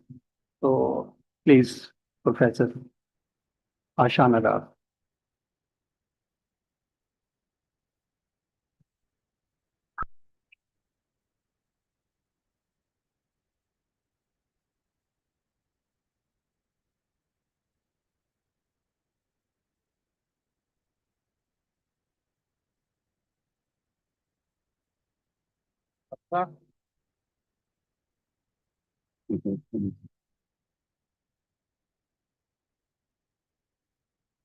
Bismillahirrahmanirrahim. Assalamu alaikum. Subhanallah wa bihamdihi subhanallah al-azim. My name is Afsana Dar Farooq, and I am a natural product pharmacologist. I served ICCBS, so Professor Iqbal Chaudhry has been my younger colleague. I served there for almost 3 decades as a natural product pharmacologist. After my retirement, I thought of working on traditional system of medicine, providing scientific justification of traditionally used plant. That's how I got into it. Although I was working in the areas of anti-inflammatory, anti-cancer, and antidepressants, using a variety of in vivo and in vitro systems. Today, I'm going to talk about the traditional system of medicine, which is practiced in Pakistan. In Pakistan, we have a system of medicine, traditional, which is referred to as Unani system of medicine. This Unani system of medicine is actually provide holistic approach to understanding of the human body and the medicaments. And the father of the Unani medicine is Hippocrates. Later on, he actually got his students, Galen and the others to follow, who not only enriched the Unani system into a complete systematic form that flourished into a golden era and developed during the Arab civilization. Now, during the 13th and 17th century, Arabs not only saved much of the Greek literature and also enriched their own contribution. As you can see, it originated from which was the seat of learning at that time, although it was originated in Iona, and it's a Greco-Arabic system. From there, it spread to the various parts of the world. Wherever it went, it was enriched by the traditional system of medicine, which was being practiced in that particular area. In Pakistan, as you are, so I welcome you here, and I hope my guests from Azerbaijan are enjoying their stay here. It's a beautiful country, and nature has blessed us with tremendous treasures right from the north to the south, the Arabian Sea and the rivers. At the moment, we are suffering floods, which is very sad, but nevertheless, we'll come to control it. So we have great potential, and with that potential comes the responsibility. Coming back to the Unani system of medicine, in Pakistan, about 80% of the people, they rely upon this system of medicine because particularly in our villages area. Now, the main person who played an important role in flourishing, in establishing the United system of medicine education and practice is Hakim Said.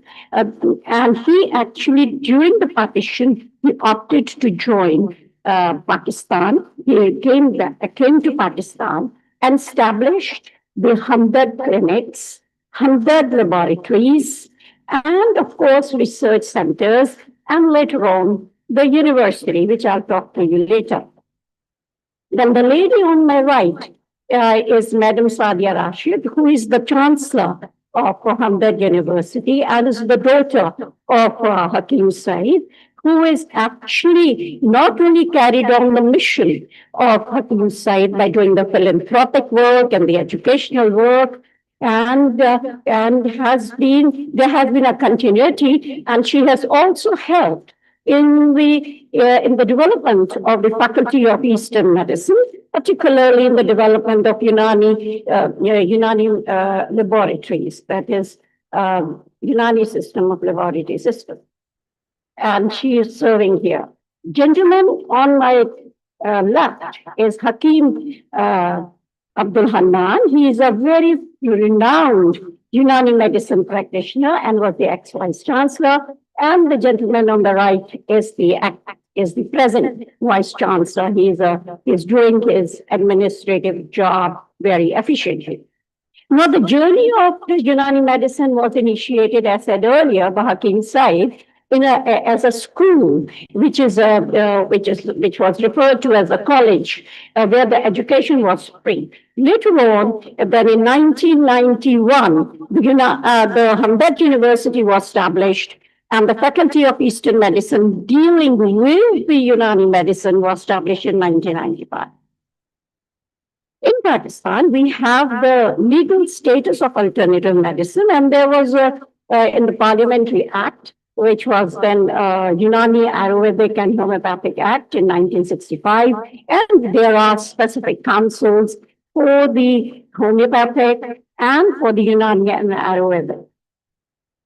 Now, the Bachelor of Eastern System and Surgery, which is now referred to as system because the surgery has been replaced by the word system, is a 5-year program, degree program, with 1 year of clinical training. So you can see we have got a very impressive program, which is a bachelor's, which provides the bachelor degree in Eastern Medicine, and it has been approved by the various regulatory bodies.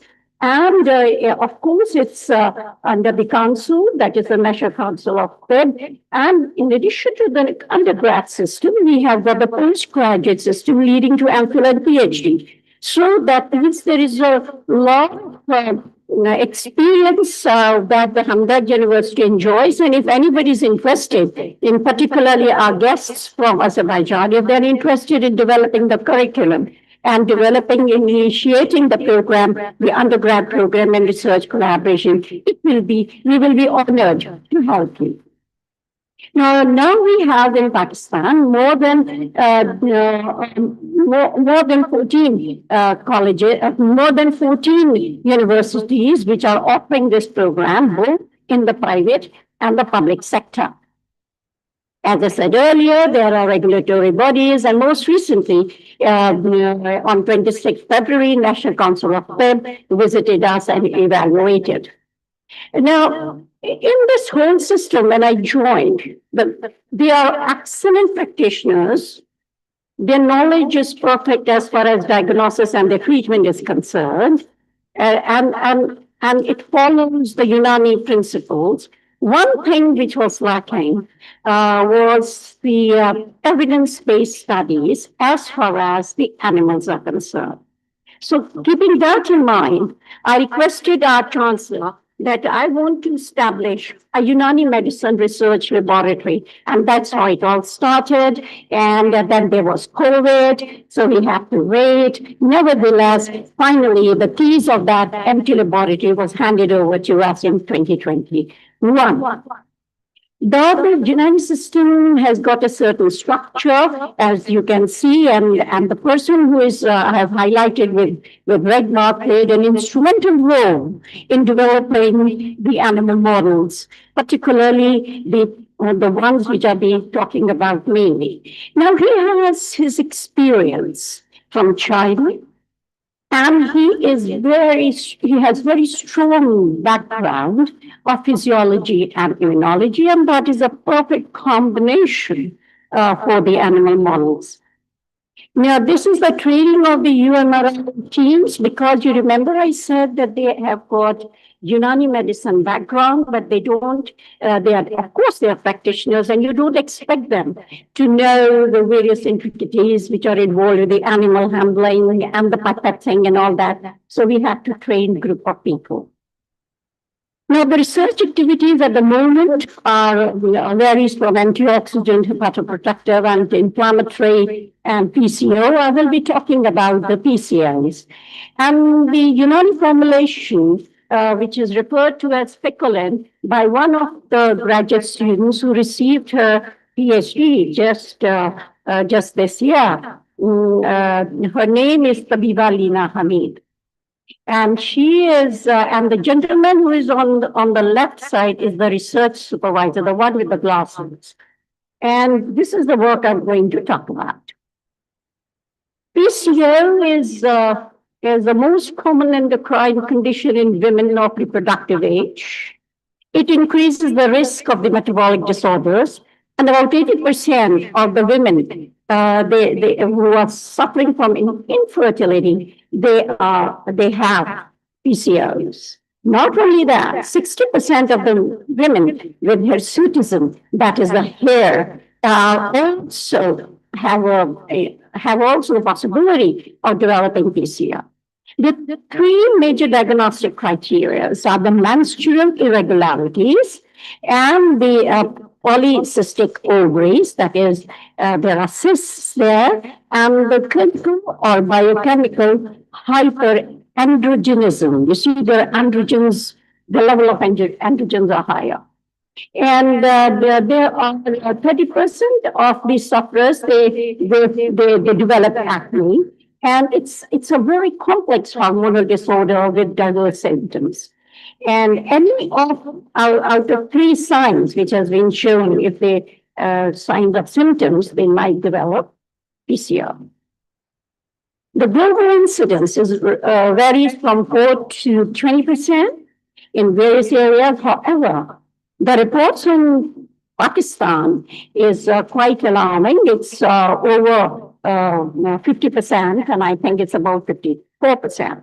Nevertheless, Tabiba Lina, she did a small survey of the medical students in the university, and she actually collected the data of 286. It's a clinical data which she collected, and there is the different parameters which you take into account for the clinical data.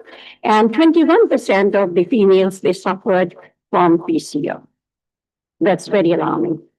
Again, the pathophysiology could be is more dependent on the genetic susceptibility as it runs in the family. You can't do anything about it. If it is there, you are born with it, and that's it. But you have to take the precautionary measures.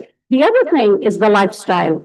Nevertheless, whatever the case may be, in the pathophysiology indicates high levels of the insulin resistance, visceral fat, and serum luteinizing hormones. Now, the reason is that the conversion of the testosterone to estrogen goes down. As a consequence, the androgen levels increases. It is a state of the hyperandrogenism, and androgen causes an aovulation, meaning that they cannot ovulate, leading to PCOS.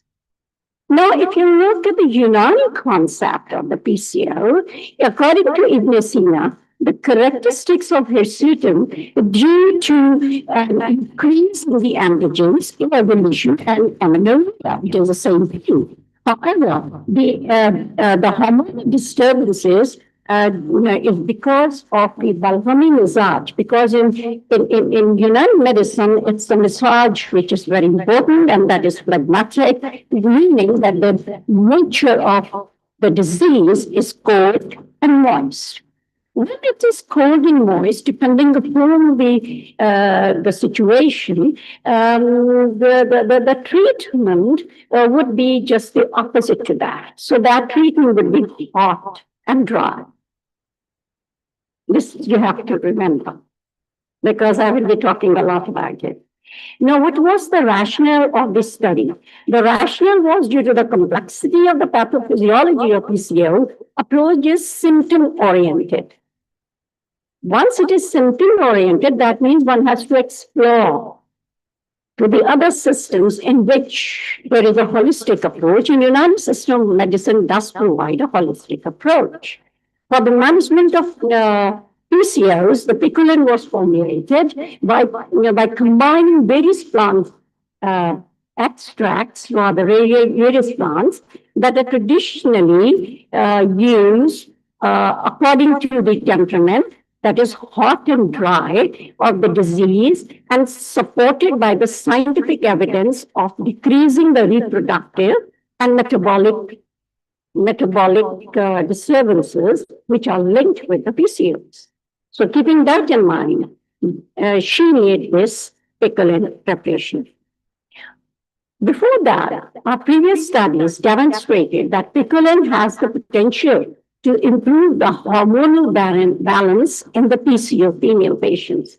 Remember that all the traditional system of medicine, including the Unani system of medicine, is time approved. It is time approved and it is human tested. Human tested, the evidence is there. The clinical studies are there. Time tested, nobody during even that time reported any ill effects or the side effects. So it was considered to be the same. Now, ingredients of picoline is, as I said, the massage being hot to dry too. The plants which are used are written in the ingredients and the part of the plant and the temperament of each plant and the evidences which are there for their pharmacological actions. And the voucher number is there and the combination of 5 kg. The aqueous extract and the capsule preparation of the picoline for the animal studies, ingredients, it was a extract that was soaked in the hot water and filtered. However, for the clinical studies, because people don't prefer to drink extracts, so it was put into a capsule. The first thing to do was to look at the safety profile, because the main thing is safety, efficacy, and standardization. So when the safety was done, using control animals and the picoline treated animals, and what was monitored is the liver function which was monitored, and the kidney function was also monitored. That is the enzymatic levels. And there was no difference between the control and the treated group. So it was safe. Once it was decided that it was safe, then it comes the efficacy of the picoline. And the animal model was then prepared in which the androgens and using the letrozole, which blocks the conversion of the androgens to the estrogen. Okay. And this PCO model, which was prepared by using a third generation aromatase inhibitor. And one of the speakers talked about aromatase inhibitor in her presentation. I remember she used, when she was looking at the enzymes, aromatase was also there. Now, this is the first evidence based on the Unani system of medicine in animal-induced PCO model in Pakistan. And it is the first time that the animal model was developed at the Faculty of Eastern Medicine from that university. And this was done under the guidance of Professor Numan Khan. So the groups are such that group 1 was untreated, that is a control group, just water. Group 2 to 7 was PCO-induced group in which the letrozole was administered 1 milligram per kg daily for 28 days. And this is the duration of the experiment from day 1 to day 28. And then all the levels of the written here were then measured. And once the PCOs developed and confirmation was done, then the treatment was treatment was started. So once the treatment was started, so I have to hurry up, I have got just 2 minutes. I'm very surprised. So the different stages of the estrogen cycle was then noted, and these are the different stages of the cells, that is the prosterus, esterus, and all that, which is written here. It is in the case of the PCOs, it was the esterus cycle, which was then actually, we can see here the effect of picoline. Control was there. The cycle is repeated after every 4 days. In the PCO, you can see it was blocked in the distress. The cells, these are the cells which are collected from the vaginal smears and then monitored. So in the stress cycle of the PCO, it was consistent pattern was delayed. You can see the line, the line which is there. Here, this is the plateau. You can see that it was picoline has reversed the condition, whereas in the case of the PCO, this is the model, it was reversed. It stayed with, it was reduced here. It was also reduced by the metformin, which is a standard drug which is used in the PCO. Now, in the case of this diagram, you can see that the hormonal levels, the black one shows the model. So in the model, you can see all the levels are raised, whereas in the case of the picoline and in the case of the metformin, it was then reduced. Effect of picoline and the serum glycerides, you can see that again in the case of the black, which is the PCO model, the levels were raised and which were then reduced in the presence of the picoline and the standard drug. You can see in the PCO levels, the ovary weight, the PCO model, the ovary weight, the number of follicles, and the number of cystic follicles, and you can see they were raised as compared to the control system. I'm sorry to say the number of participating was reduced. However, in the case of the metformin and picoline seems to be more effective. Now, these are the pictures which again shows the differences between the control on the PCO model and the treatment. And we can see that the levels are there. The conclusion being that it is non-toxic. It is actually, picoline seems to be more effective than in normalizing the hormone levels as compared to metformin. Histological changes in the ovaries are associated, and these findings suggest the potential therapeutic benefit of the picoline.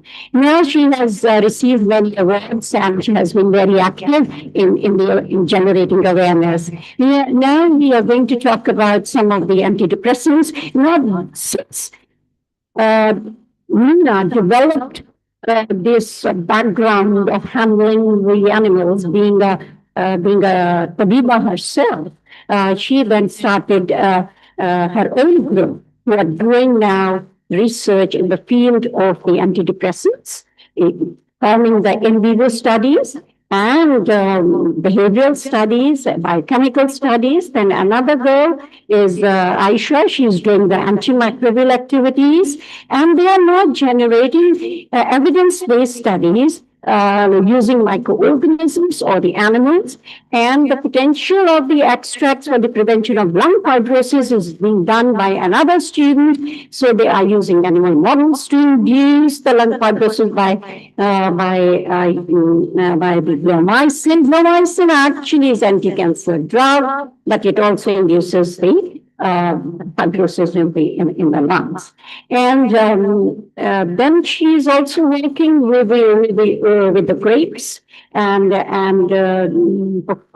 grape leaves are providing evidences that it has got the antioxidant potential and is also going to antagonize the respiratory ailments. Then there is a hepatic protective studies, which is also being conducted by another MPhil student, and they are all combining their work together using a combination of in vitro and animal studies. And this is the evidences of their studies.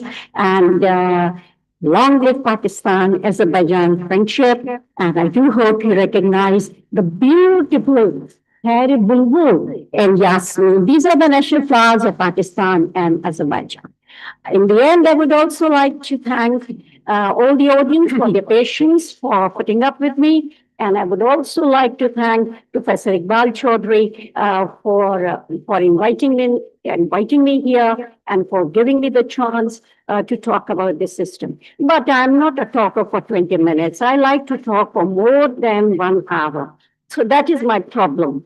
So I want to explain things and try to make everybody understand. Nevertheless, thank you very much. Thank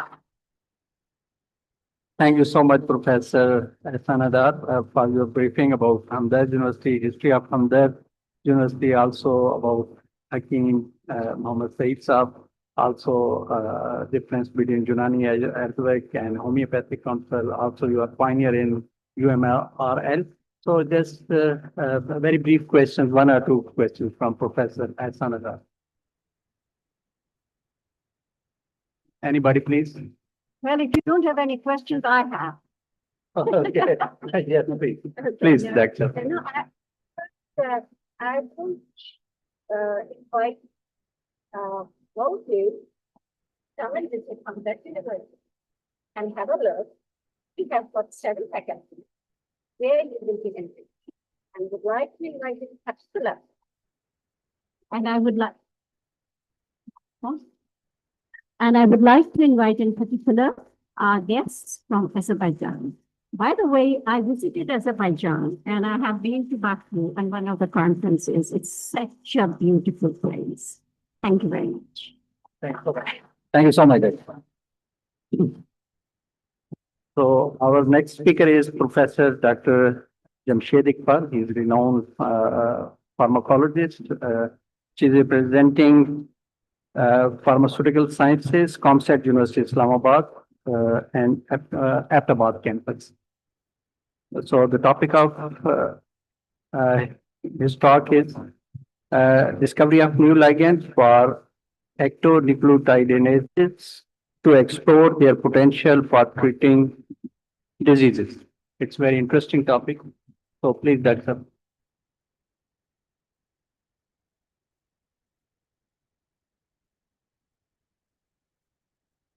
Bismillah ar-Rahman ar-Rahim. So welcome all of you and have a good afternoon. So our topic is discovery of new ligands for purinergic receptors and ectonucleotidases to explore their potential for treating different diseases. So this was the review published in the Nature Drug Discovery. It shows there are 2 major targets. One is enzymes and the second is GPCR receptors. So 28% drugs, they target the enzymes and the major is the receptors. So our group is mainly focused on the receptors and the enzymes, but they are more closely related to each other. So we are mainly focusing on the purinergic signaling. So we have the cells when it is injured or in the different condition, it releases the adenosine triphosphate outside the cell and then it is phosphorylated, dephosphorylated by the different enzymes, ATPases, and then ATP is the agonist of the receptors like P2X receptors, P2X1 to P2X7 receptors, Then it is dephosphorylated to adenosine diphosphate, and it is again agonist of the P2Y receptors. So then it is again dephosphorylated another class of anti-impedases enzymes, nucleotide diphosphate diphosphohydrolases, to 5-AMP, adenosine 5-monophosphate, which is not agonist of the receptors. However, when it is dephosphorylated with that to 5-nucleotidase, it generates the adenosine, which acts as the agonist of the P2-1 receptor. So we have different receptors and different enzymes. They are located at the cell surface. So it is our goal to develop the selective agonist or the antagonist of the receptors, as well as the inhibitor of the enzymes. So in the pyrrologic receptors, there are three main classes: P1 receptors, which is adenosine A1, A2A, A2B, A3 receptor, and the P2 receptors, P2X, which are the ion channel receptors, and P2Y, these are the GPCR, glycoprotein coupled receptors. So we don't work on the P1 receptors because they require the radioligand binding assays, so we don't have the facilities, but we are working on the P2X and P2Y subtype of receptors. So there are the few drugs which are in the market. However, there are several. There are like only P2Y12 antagonists. They are in the market, and the P2Y2 agonist and is for the dry eye disease. However, there are several companies. They are trying to develop the selective antagonist of these receptors. So they have these receptors are antagonized by the different pyrrologic signaling molecules like ATP, ADP, UDP, and so on. So they have different outcomes. So that's why this is the structure of the P2Y receptor. So it is 7 transmembrane domain, and nitrogen amino is the outside, and the carboxy is the inside of the cell. So these are the different physiological roles in the body. And the purpose to develop the antagonist is to it has the therapeutic outcome, like it relieves pain, antithrombotic effect, digestive cancer, epilepsy, and so on. So all of the receptors, they are unique and innovative in the sense that new pathways of the disease can be triggered out. So these are what we normally do. There are very less compounds available in the nature who are the antagonist or the agonist of the receptors, because they have very low activity. So that's why we mainly focus on the synthetic molecules.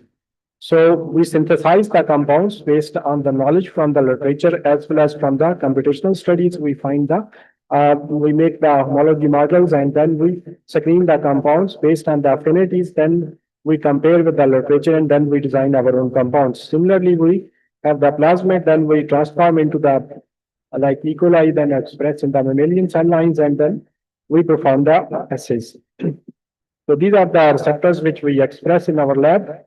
So these are their expression systems. And we have like without non-prospected, and then we have P2X, P2X2, P2X4, and P2X7 different receptors.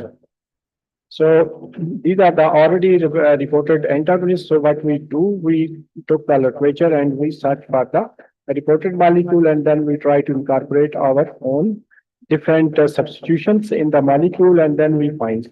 So if we, from the literature, we see thiourea compounds and some sulfonamides and amide linkages, which are very important to be active for the molecule.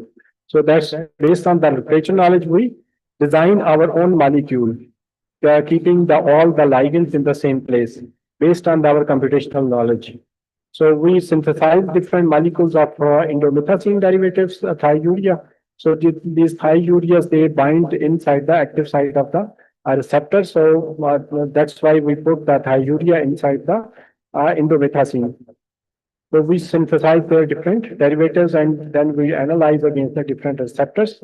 So one of the compound for F with the two bromine items, they are it is one of the most potent. The rest are relatively less potent. Similarly, we have another molecule which we synthesized, and we must like benzimidazole based sulfonyl urea compounds. So this is another scaffold which seems to be quite active. So we synthesize its derivatives, and then these are the different derivatives. which we synthesized. So because the receptors, they are based on the cell membrane, so it is important to see their toxicity. If they are cytotoxic to the cell, so these are not worthwhile to be tested. So most of the compounds, they were quite safe. They have much less toxic on the cell lines which were used for the expression of the receptors.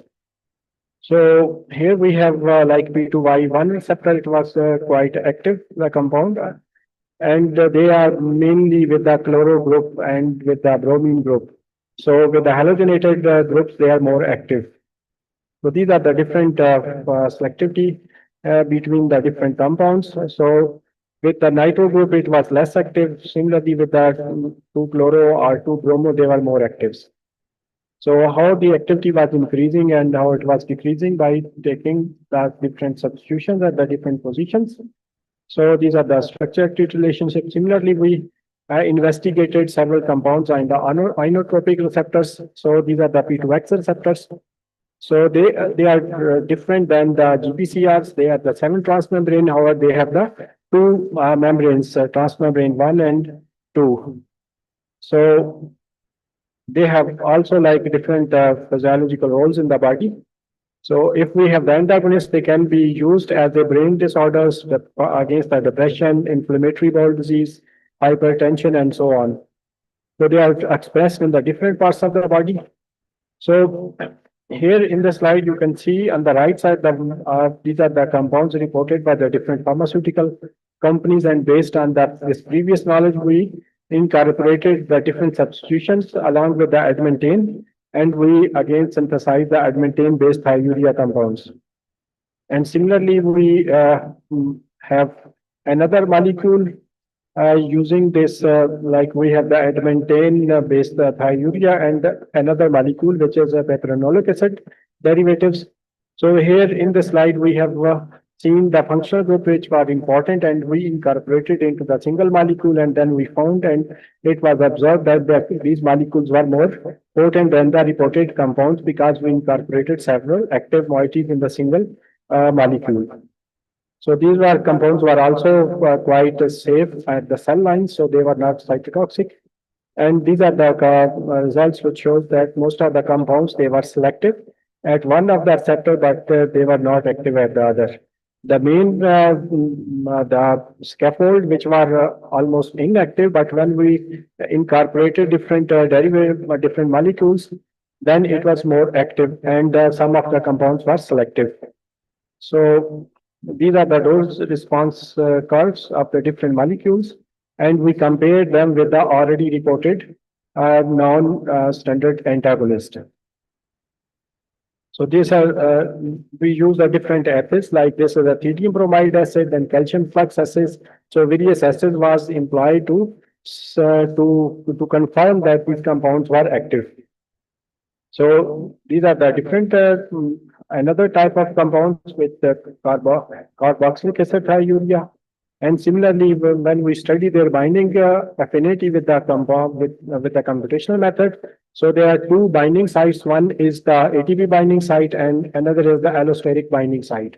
So our compounds were mostly binding at the allosteric binding sites. So all classes of the compounds, they were binding at the allosteric binding site of that receptor. So this is pepronolic acid-based thiourea compounds. We have the single crystal, which confirmed the structure along with the NMR and other studies. So they were also quite safe at the normal cell lines and the receptor expressing the cell lines. So they were again tested, and again with the dibromo fluoro compounds, they were most potent. So with the halogenated compounds were active, and the non-halogenated was less active. So we performed the calcium assays and compared the different selectivity with the different receptors. So these are the different, this is the structure-activity relationship, which shows which part of the molecule is important and which functional group is important for the activity. So these are the how we synthesize the compounds. We incorporated different active compounds in the main scaffold, and then we find out they were more potent. So these are the different derivatives which were compared with the already reported patents from the different companies. So then we also performed the in vivo studies with the compounds, and we used the fluoxetine, and we found these compounds were like they have the antidepressant activity in the different animal models in vivo studies. So these are the different in vivo studies models.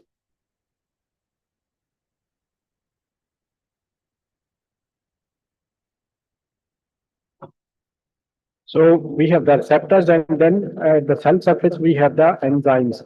So our target, we try to develop the antagonist, and similarly we also develop the inhibitor of the enzymes because they are playing together the same role. So we have different enzymes like NTPases, NPPs, acto-5 nucleotidase. All of the enzymes, they dephosphorylate the adenosine triphosphate or diphosphate or adenosine monophosphate to the respective phosphates as well as the nucleosides. So we again find some of the compounds which were quite potent, and these values are in the micromoles. So we have also synthesized sulfonyl hydrazones. So these are the actonucleotidase inhibitors with the quite in the lower micromolar range, and it shows the binding affinity inside the active site, and it forms the hydrogen bonds with the metal in the active site of the enzymes. So these are the again thionopyrimidine compounds which are quite potent inhibitor, and these compounds are also not very toxic. They are very closely related to the nucleotides, other nucleosides. So these are the different molecules which we synthesized, and also we find their affinity in the computational studies. So this is our group and collaborations. So thank you very much, all of you, for listening up to the lunch. Thank you, Professor Jamshed Iqbal. You are well on time. Any question from Professor Jamshed Iqbal? Okay, sir, please.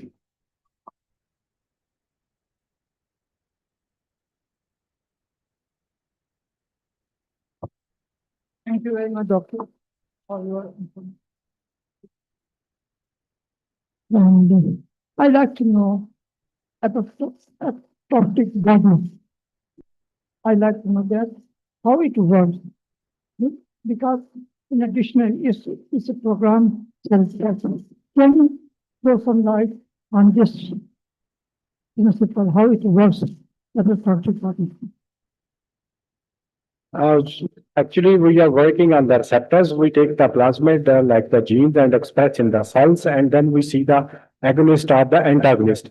The pro-apoptotic antibodies like these are the caspases and some other mechanisms for the anti-cancer, which we are not working on this topic. We just we are focusing on the purinergic signaling and the enzymes and the receptors related to the purinergic signaling. So we develop the computational methods, and we express our own receptors, and then we see the agonist or the antagonist effect using the calcium assays, functional assays. So it is a little bit different from the pro-apoptotic bodies and how they work, like P53 genes or some caspases, caspase 3, 9, or 7. So we have not investigated these compounds with respect to the cancer mechanisms. Rather, we just see there's a cytotoxicity. Like if these compounds are not cytotoxic, mean we take the whole cell and we treat with the compounds. And if the cells are not dead, then that means the cells are safe. So we can make the functional assays. But if the cells they are killed, or there is toxicity to the cells, then we cannot perform the assay because the receptors or the enzymes, they are on the cell membranes. So it is our main goal. We also perform some fluorescence microscopy to observe that cell surface is intact. So we are not focusing on the cytotoxic or anti-cancer compounds. We want to have our compounds are safe at the cells, so that we can perform the functional assays. Thank you, Professor Jamshed. Thank you so much. Okay, but please, Professor Jamshed, please. Dr. Ati has one question. Doctor, I just wanted to ask the plasma that you have transformed in the cell line. So you have exposed the protein and purified it, or you treated the cell having the plasmid with the compound? So actually, we take the plasmid and it expresses the receptor, and the receptor is embedded in the cell membrane, like 7 transmembrane. So these are inside the cell. If we remove the receptor from the cells, it will not be active. And it is very difficult to remove because there is only one crystallographic structure available. Mostly there are homology models or with the electron microscope. So we perform the assays on the expressed proteins within the cell, on the cell membrane. Thank you, sir. Thank you. Okay, thank you, Professor Jamshed. Our next speaker is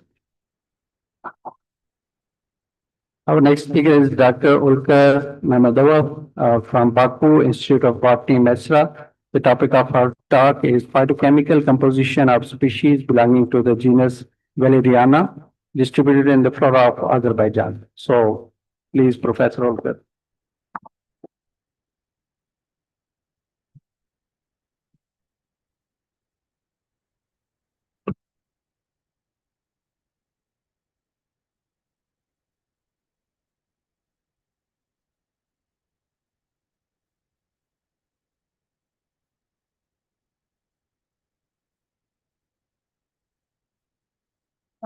Hamınızı salamlayıram. Sormalarıma çalışacağım. Ben Azerbaycan dilində çıxışımı edeceğim. Ancaq slaytlarda İngilis dilində tərcümə olunub və mən onları sizə təqdim edirəm vaxtınızı çox almamaq üçün. I would like to greet every one of you. And my speech will be delivered in Azerbaijan language, but the slides will be in English, so I will not take too much time. Piyotu kimlər təsirlərinə daxil olan bəzi faydalı növlərin heysiyyatı və biokimyəvi əlamətlərinin analizi. My speech will be about some species of belongs to Valeria bacteria and their beneficial properties. Azərbaycan florası növ tərkibinə görə zəngin olması ilə fərqlənir. Bioloji faal maddələr canlı həyatın vacib elementlərindən biridir. Ona görə də bu maddələrin öyrənilməsi, biologiya və eləcə də tibb elminin qarşısında duran əsas vəzifələrdən olub, müxtəlif təbii kimyəvi preparatların, o cümlədən dərman preparatlarının hazırlanmasına xidmət edir. Azerbaijan flora is one of the richest flora in the world, and obtaining natural products, natural substances from the medicinal plant is one of the main goals, and one of the main goals of biology and medicine. And also, based on this, developing the medicinal products is please, bit loud. Biyoloji faal maddələrin tükənməz mənbəyi olan bitkilərin axtarışı, onların ehtiyatlarını və kimyəvi tərkiblərinin müəyyən edilməsi, bu bitkilərin ehtiyatlarının əhalinin sağlamlığının qorunması və xalq təsərrüfatının ehtiyatları üçün istifadə imkanlarının işlənib hazırlanması, müasir dövrdə bitkişünaslıq, tibb və sairə elmin əsas istiqamətlərindəndir. Learning the resources of the plants and also obtaining the medicinal substances from them is one of the main goals of the current studies in terms of providing also the public health care system. Məlumdur ki, bitkilərin faydalı xüsusiyyətləri əsasən onların kimyəvi tərkibi ilə bağlıdır. Azərbaycan florasında yayılmış Valeriana cinsi növləri sirkivitetin laksonlarla zəngin olur, istər praktik, istərsə də nəzəri cəhətdən böyük əhəmiyyət göstərir. Məhz buna görə də Dünyanın bir çox laboratoriyaları öz tədqiqat işlərini sezgiliteten laktonların öyrənilməsinə yönəltmişlər. It's known that the beneficial effects of the plants is due to the chemical substances that are in them. And one of the species that we have in the research is the Valeriana, belongs to Valerianaceae. And the main components were the sesquiterpene lactose. And it's known that world laboratories are also studying sesquiterpene lactose in terms of their beneficial effects. Bu birləşmələr qrupu geniş farmakoloji təsir spektrinə malikdirlər. Sintez yolu ilə alınmış birləşmələrdən fərqli olaraq az toksik olması və əlavə effektlər yaratmamasıdır. Pişiyotur cinsi növlərinin köklərindən alınan preparatlar müasir təbabətdə və xalq təbabətində, müxtəlif sinir sistemi xəstəliklərində, ürək-damar sistemi pozğunluqlarında, yuxunu tənzimlənmələrində, ürək fəaliyyətini normallaşdıran, eləcə də epilepsiyada işlədilir. The medicinal substances that are obtained from the Valeriana, have been utilized in some of the diseases, including epilepsy and cardiovascular systems and nervous systems. Pişiyotu cinsi növlərinin dəmləməsi, sulu və spirtli tinkturasından, quru və qatı ekstraktlarından elmi təbabətdə geniş istifadə olunur. Bundan başqa, ürək xəstəliklərində istifadə olunan kompleks dərmanların tərkibinə də daxil edilmişdir. The extracts and infusions obtained from the Valeriana species have been utilized in modern medical systems, and also they have been used for against cardiac diseases. Dərman vasitələrinin ümumi sayının təxminən 40% bitki mənşəli preparatlardır. Belə dərmanların istehsalı üçün Azərbaycan Respublikasında ən çox geniş yayılmış dərman bitkilərindən biri də dərman pişik otusudur. The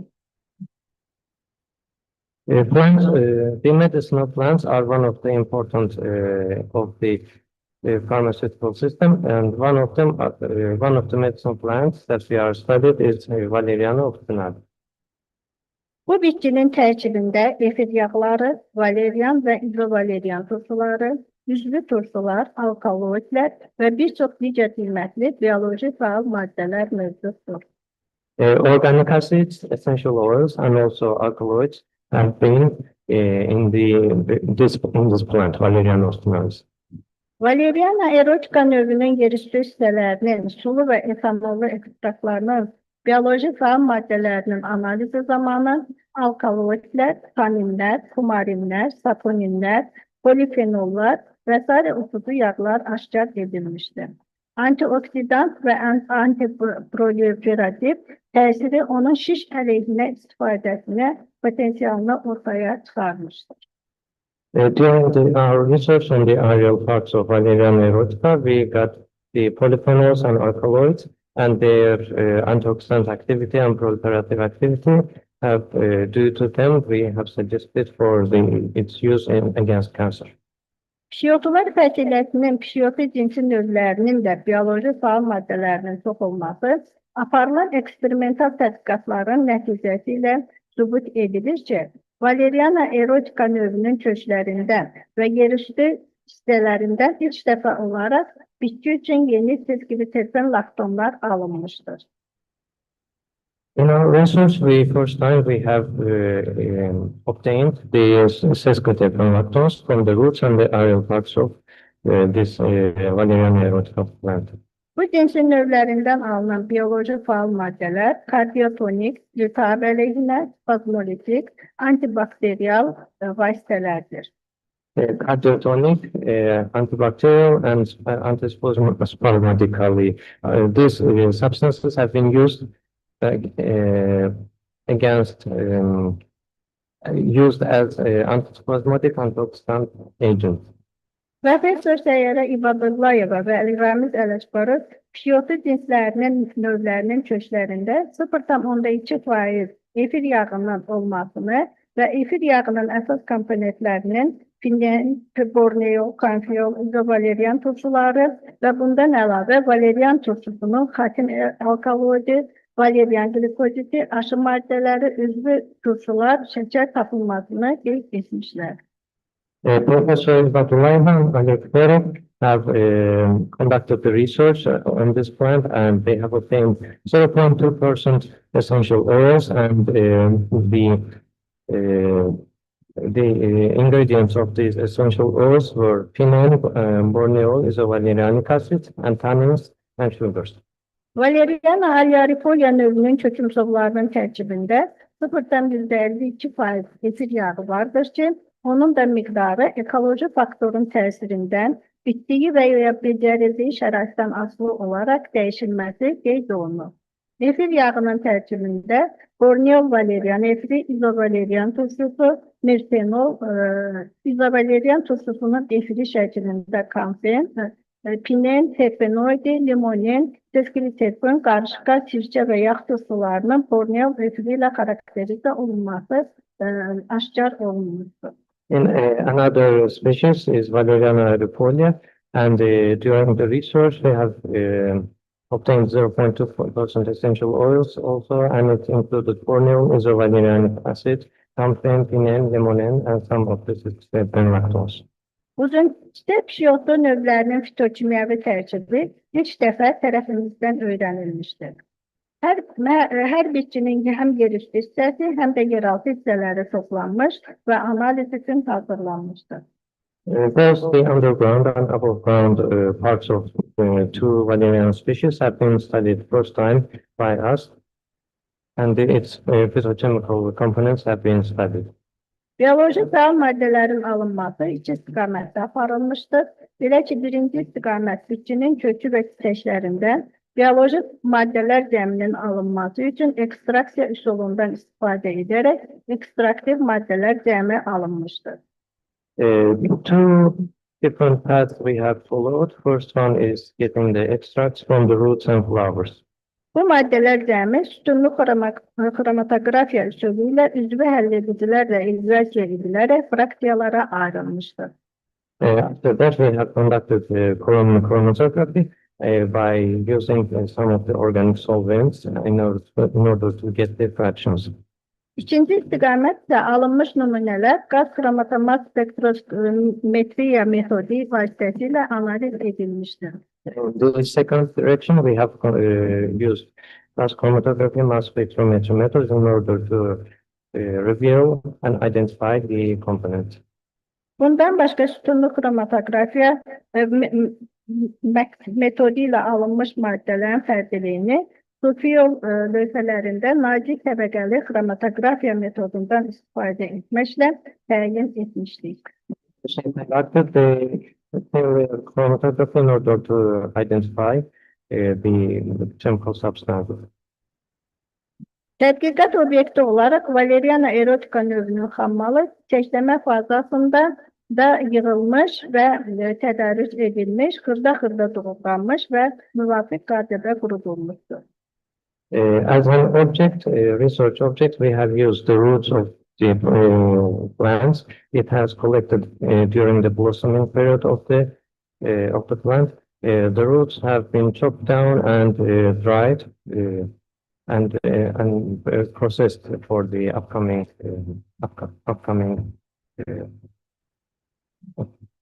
İlk dəfə olaraq uzun çiçək pişiyotu növünün köklərindən izoalantalakton çiçəkləmə fazasında, gövdəsindən və çiçəklərindən isə axilin seskiliterpon, hər iki növdən isə terpenoid və aromatik birləşmələrə aid komponentlər əldə olunmuşdur.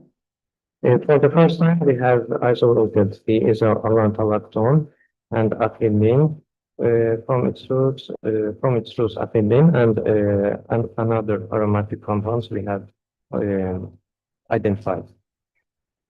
Bundan başqa tədqiqat zamanı ikinci növ sarımsaq yarpaq pişiyotunun ədəbiyyat məlumatlarından fərqli olaraq başqa komponentlər də tərəfimizdən alınmışdır. Bu da fikrimizdə onunla izah olunur ki, ali bitkilərin kimyəvi tərkibi bir çox hallarda, xüsusən də müxtəlif iqlim və torpaq şəraitində Bitkilərdə gedən fizioloji biyokimyəvi proseslərin istiqamətini dəyişərək xeyli dəyişikliyə məruz qalır və bu zaman növ üçün xas olan kimyəvi birləşmələrlə yanaşı yeni maddələrin də aşkarlanmasına səbəb olur.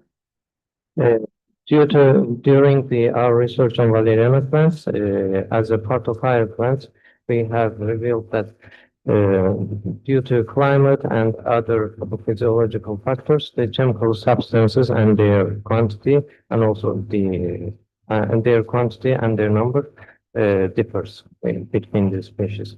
Uzunçiçek pişiyotu növünün çiçeklərinin fitokimyəvi tərkibi qaz xromatoma spektrometriya metodundan istifadə edilərək tətbiq edilmişdir. Bitkinin çiçəklərindən alınmış maddələr cəmində müxtəlif qruplardan olan komponentlər cədvəlimizdə də verilmişdir, müəyyən edilmişdir.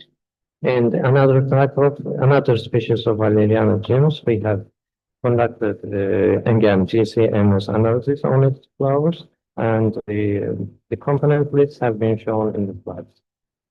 Bu cədvəldə isə uzunçiçek pişiyotu növünün çiçəklərindən aşkar olunan heksadekan tosusunun metil efiridir.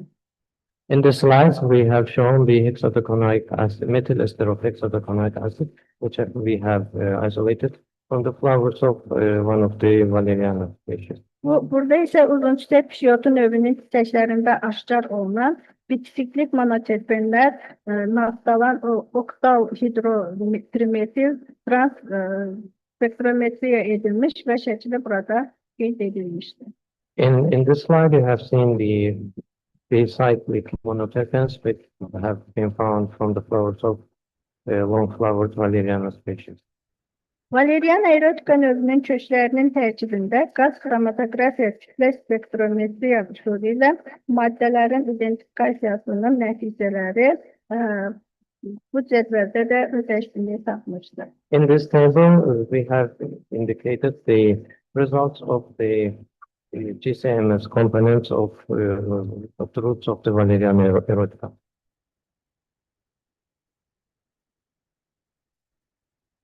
Tədqiqat obyekti olaraq götürülən valeriana alliarifolia pişiyotu növü tərəfimizdən yığılaraq yığılmış, qurudulmuş və çiçəklənmə fazasında yığılmış və qurudulmuşdur və xırda doğranmış asetonda ekstraksiya edərək alınmış ekstraktiv maddələr cəmindən istifadə edilmişdir.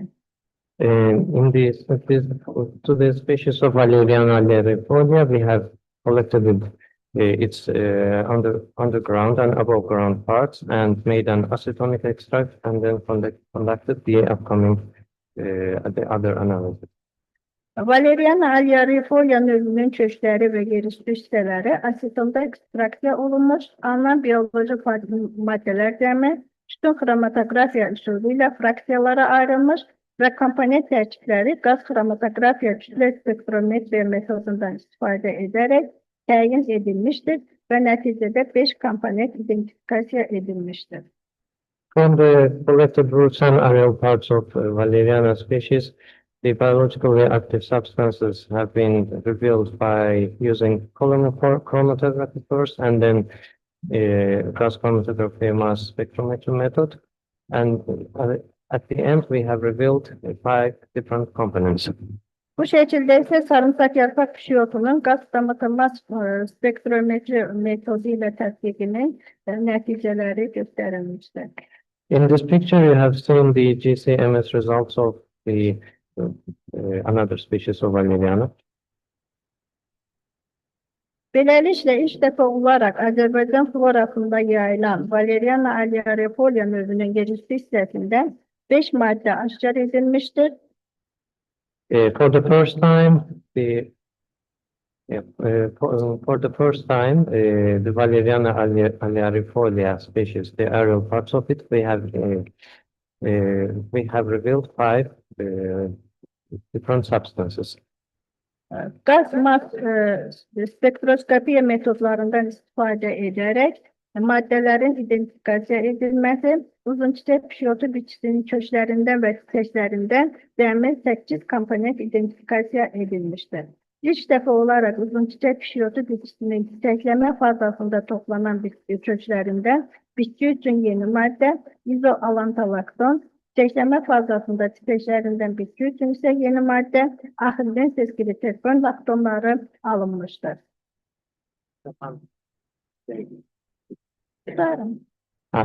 Total of 8 components have been identified from the roots and flowers of the long-flowered valerian plant. For the first time, new substance for plants is orlantalacton, was obtained from the roots of the long-flowered valerian plant collected during the flowering phase.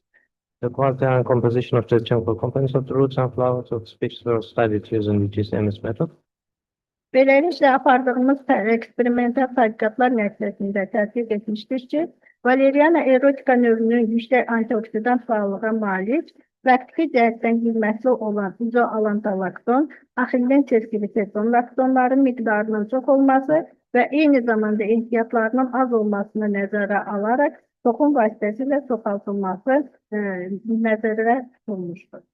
And as a result, we have revealed the isoalantalacton and acetylene 6-terpene lactones. And due to their high antioxidant activity and practical availability, at the same time, they have more results. We have suggested their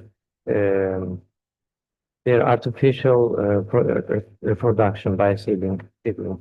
Diqqətinizə görə təşəkkür edirəm. Thanks for your attention.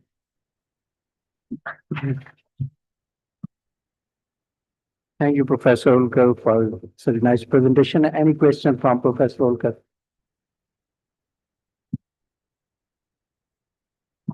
So, you have question?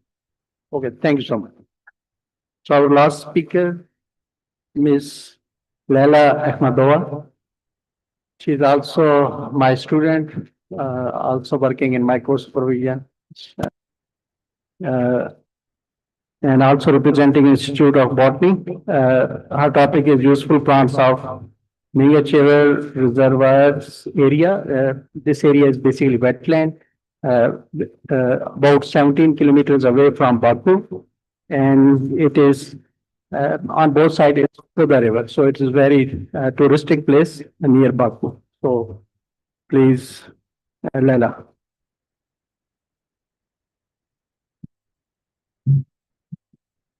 Salam, ladies and gentlemen. My topic is useful plants of the Medicinal reservoir area, and I will keep my speech short. The Medicinal reservoir is the largest artificial lake in the South Caucasus, hosts a diverse flora with over 600 species of vascular plants. Many of these species are valuable both ecologically and economically, serving as sources of food, medicine, and raw materials. Among these medicinal plants can be given as examples. Plantago major accelerates wound healing, has anti-inflammatory properties, and is used in respiratory diseases. Achillea minifolium has antiseptic and hemostatic effects, widely applied in both medicinal practice and folk medicine. Hypercium perforatum used for nervous system disorders, gastrointestinal problems, and skin diseases. Artemisia absinthium improves digestive functions, and its essential oil are used as raw material in the pharmaceutical industry. Edible and food plants, allium, vinyl, and other wild onion garlic species, rich in vitamins, consumed fresh or as a spice. Rubex acetosa, recognized as a source of vitamin C, included in the human diet, has been particularly important in preventing spring hypervitaminaceous. Urtica diosa, used as both food supplement and medicinal plant, rich in protein, therefore of high nutritional value. Forage plants, Piscopa arundinata, and Poa pratensis form the forage base for livestock, dominating pastures due to high adaptability. Mediaco sativa, rich in protein, one of the main forage plants for animal husbandry. Industrial and economic plants, tamarisk dishes play an important role in soil salinity control. The creation of windbreak belts and the stabilization of landscapes. Populis alga, a fast-growing tree species valued as a source of timber and fuel. Artemisia species, industrially important for essential oils and biologically active compounds. Ecological and household use plants. Pamicus australis acts as a natural filter in water purification and prevents soil erosion. Also used in roofing, basket, bearing, and household crafts. Pupa angustifolia serves as a bioforming species with seeds that can be used as thermal insulation material. Among the list plants, only some species of the genus Allium are included in the Red Book of the Republic of Azerbaijan. The useful plants of the Mingechiri Reservoir area are important resources from both ecologically and economic perspectives. Their use in medicine, food, forage, and industry is invaluable for human health, agriculture, and daily life. The conservation and sustainable use of these plants are essential for maintaining regional biodiversity and ensuring ecosystem stability. I am glad to be here. Thank you so much. Thank you, Leila, for an overview of flora of wetlands. Any question from Leila? Okay, thank you so much, Leila. So the forum is open for any kind of question or suggestion regarding medicinal, aromatic, and cosmetic plants.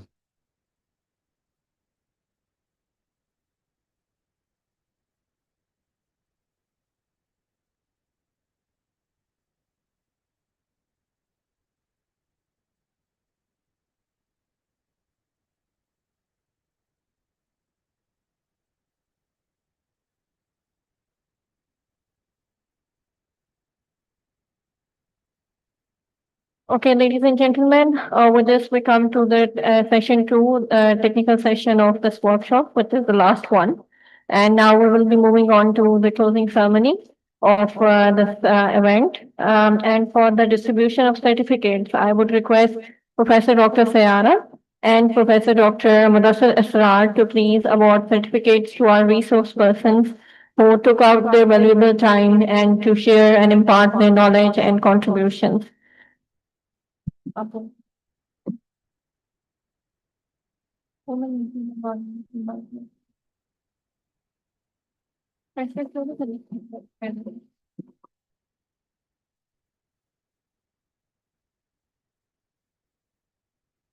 यहीं पे madam note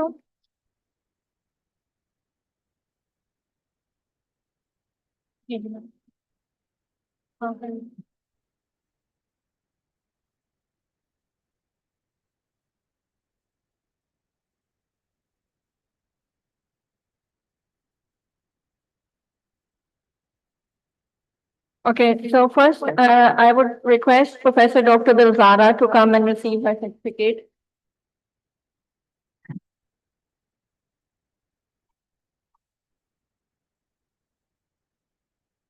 Professor Dr. Raza Shah. Sir, thank you very much for coming.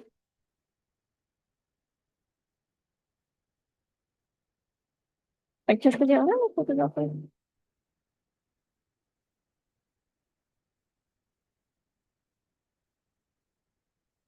बोलो कब. Professor Dr. Atiyatul Mahab.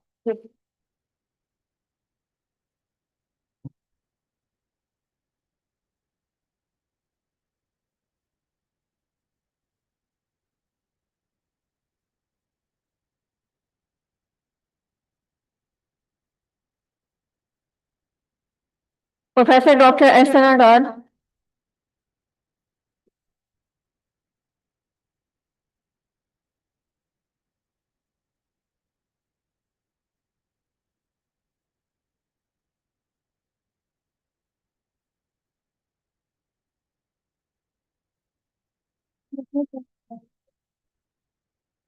Dr. Jamshed Iqbal.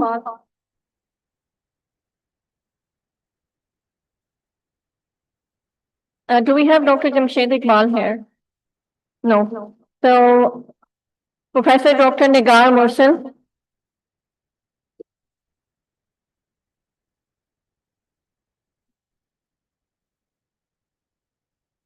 Dr. Hilal.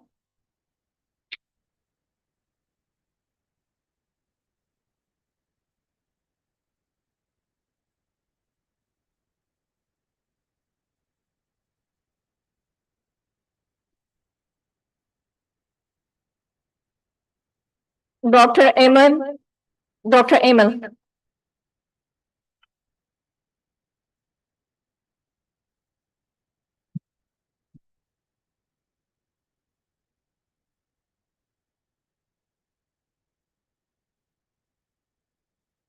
Dr. Ulkar.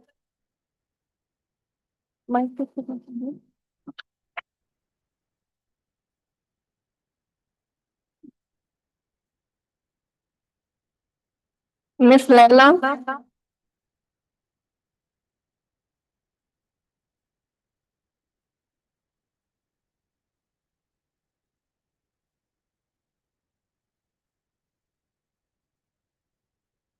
Mr. Ibrahim Jafar. Okay.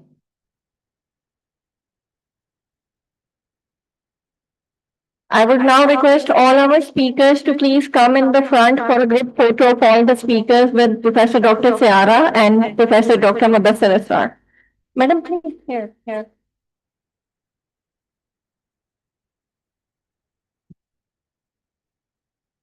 Dr. Hilal, Dr. Laila, Ibrahim, please come. Dr. Raza, Dr. Asana is here, Dr. Atiya. Please give them a big round of applause for their effort and for their contribution.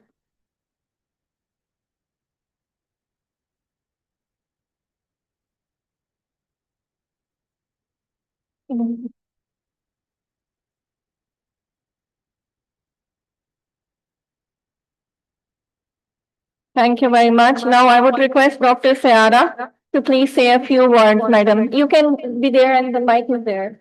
Yes. Emil, you can come here.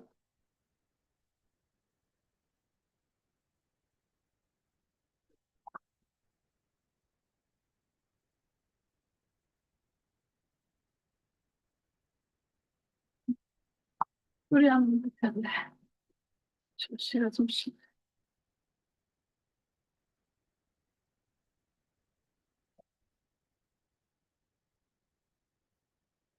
Hörmətli təşkilatçılar, değerli həmkarlar, əziz dostlar, Dear esteemed researchers, colleagues, and friends, seminarın bugünkü müzakirələri və təqdimatları mənə dərindən təəssürat bağışladı. I have been influenced, extremely influenced by today's presentations. Xüsusilə Karachi Universitetinin həmkarları Professor Atiya və Professor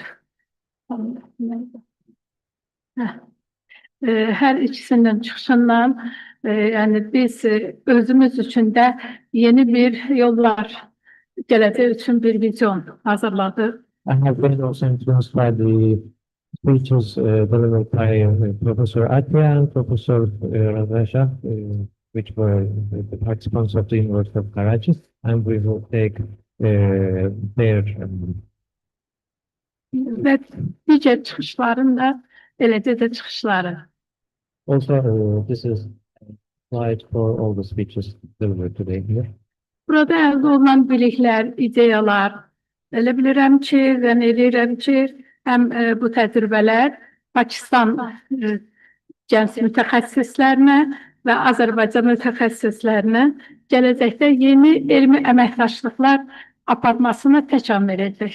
Ideas and experiments, experiences that have been we have been witnessed today, they will be a foundation and inspiration for the future Pakistani and Azerbaijani youth development.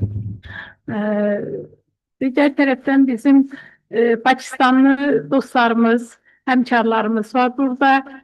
Onlara da təşəkkür edirəm. İclasın gedişində dəstək olduğu üçün Məhəmməd Zəfərə və xanım Asiya xanıma. On the other hand, I would also like to especially thank to Professor Atya and Professor Muhammad Zafar for their help and support. Və ümid edirəm ki, bundan sonra qarşılıqlı əməkdaşlığımız daha da geniş olacaqdır. I hope that our collaborative cooperation will widen from now on. Və bugün burada bir çox universitetlərin gənc xanımları mənə yaxınlaşdı, gələcəkdə tədqiqatlar aparmağa, müştərək tədqiqatlar. For future joint experiments, today I have been questioned by some of the young female students of other countries. Yəqin ki, yaxın gələcəkdə mən onlara dönəcəyəm və onlara fikirlərimi yazacağam və Azərbaycana dəvət edəcəyəm. In the near future, probably I will get back to them. I will give them my feedback and I will also invite them to Azerbaijan. Və buradan xüsusi təşəkkür eləmək istəyirəm Professor Məhəmməd İqbal Çövdariyə. Çünki o bu workshopun təşkilində çox isti yanaşdı və bizi dəvət etdi. Ona görə ona çox təşəkkür edirəm. My very special thanks go to, of course, General Coordinator of the Comstech, Professor Dr. Muhammad Iqbal Chowdhury, because he has very warm welcomed us and hosted us here. Və deyərdim ki, bu workshopun keçirilməsində ən çox xidmətləri olan xanım Xazimaya çox təşəkkürümü bildirirəm.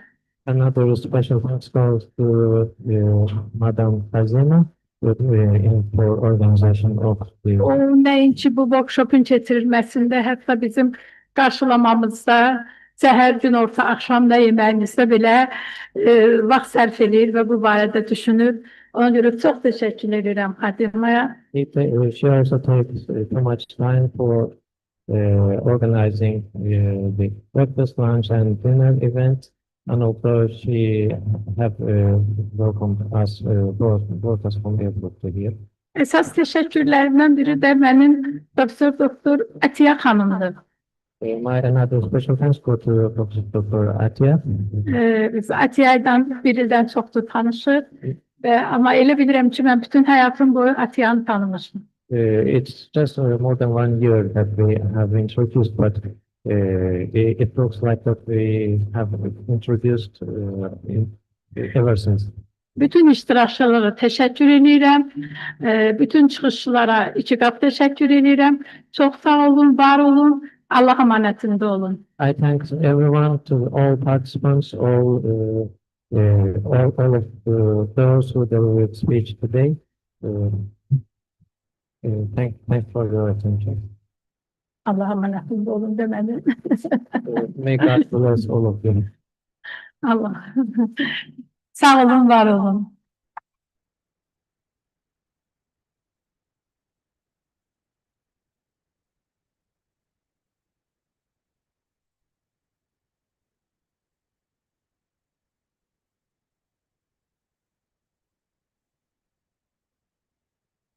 Okay, ladies and gentlemen, thank you very much. We come to end of our workshop. All the participants, they have been provided their certificate of attendance. Thank you very much for joining. And for the online participants that we have, we will be providing them any certificate soon, inshallah. And also there is an announcement that the AI certificate course that we did run for more than 20 days almost. The certificates will be given to you on the e-certificates soon. So thank you very much and thank you for your patience and for your valuable time here. The tea is outside. Please join us.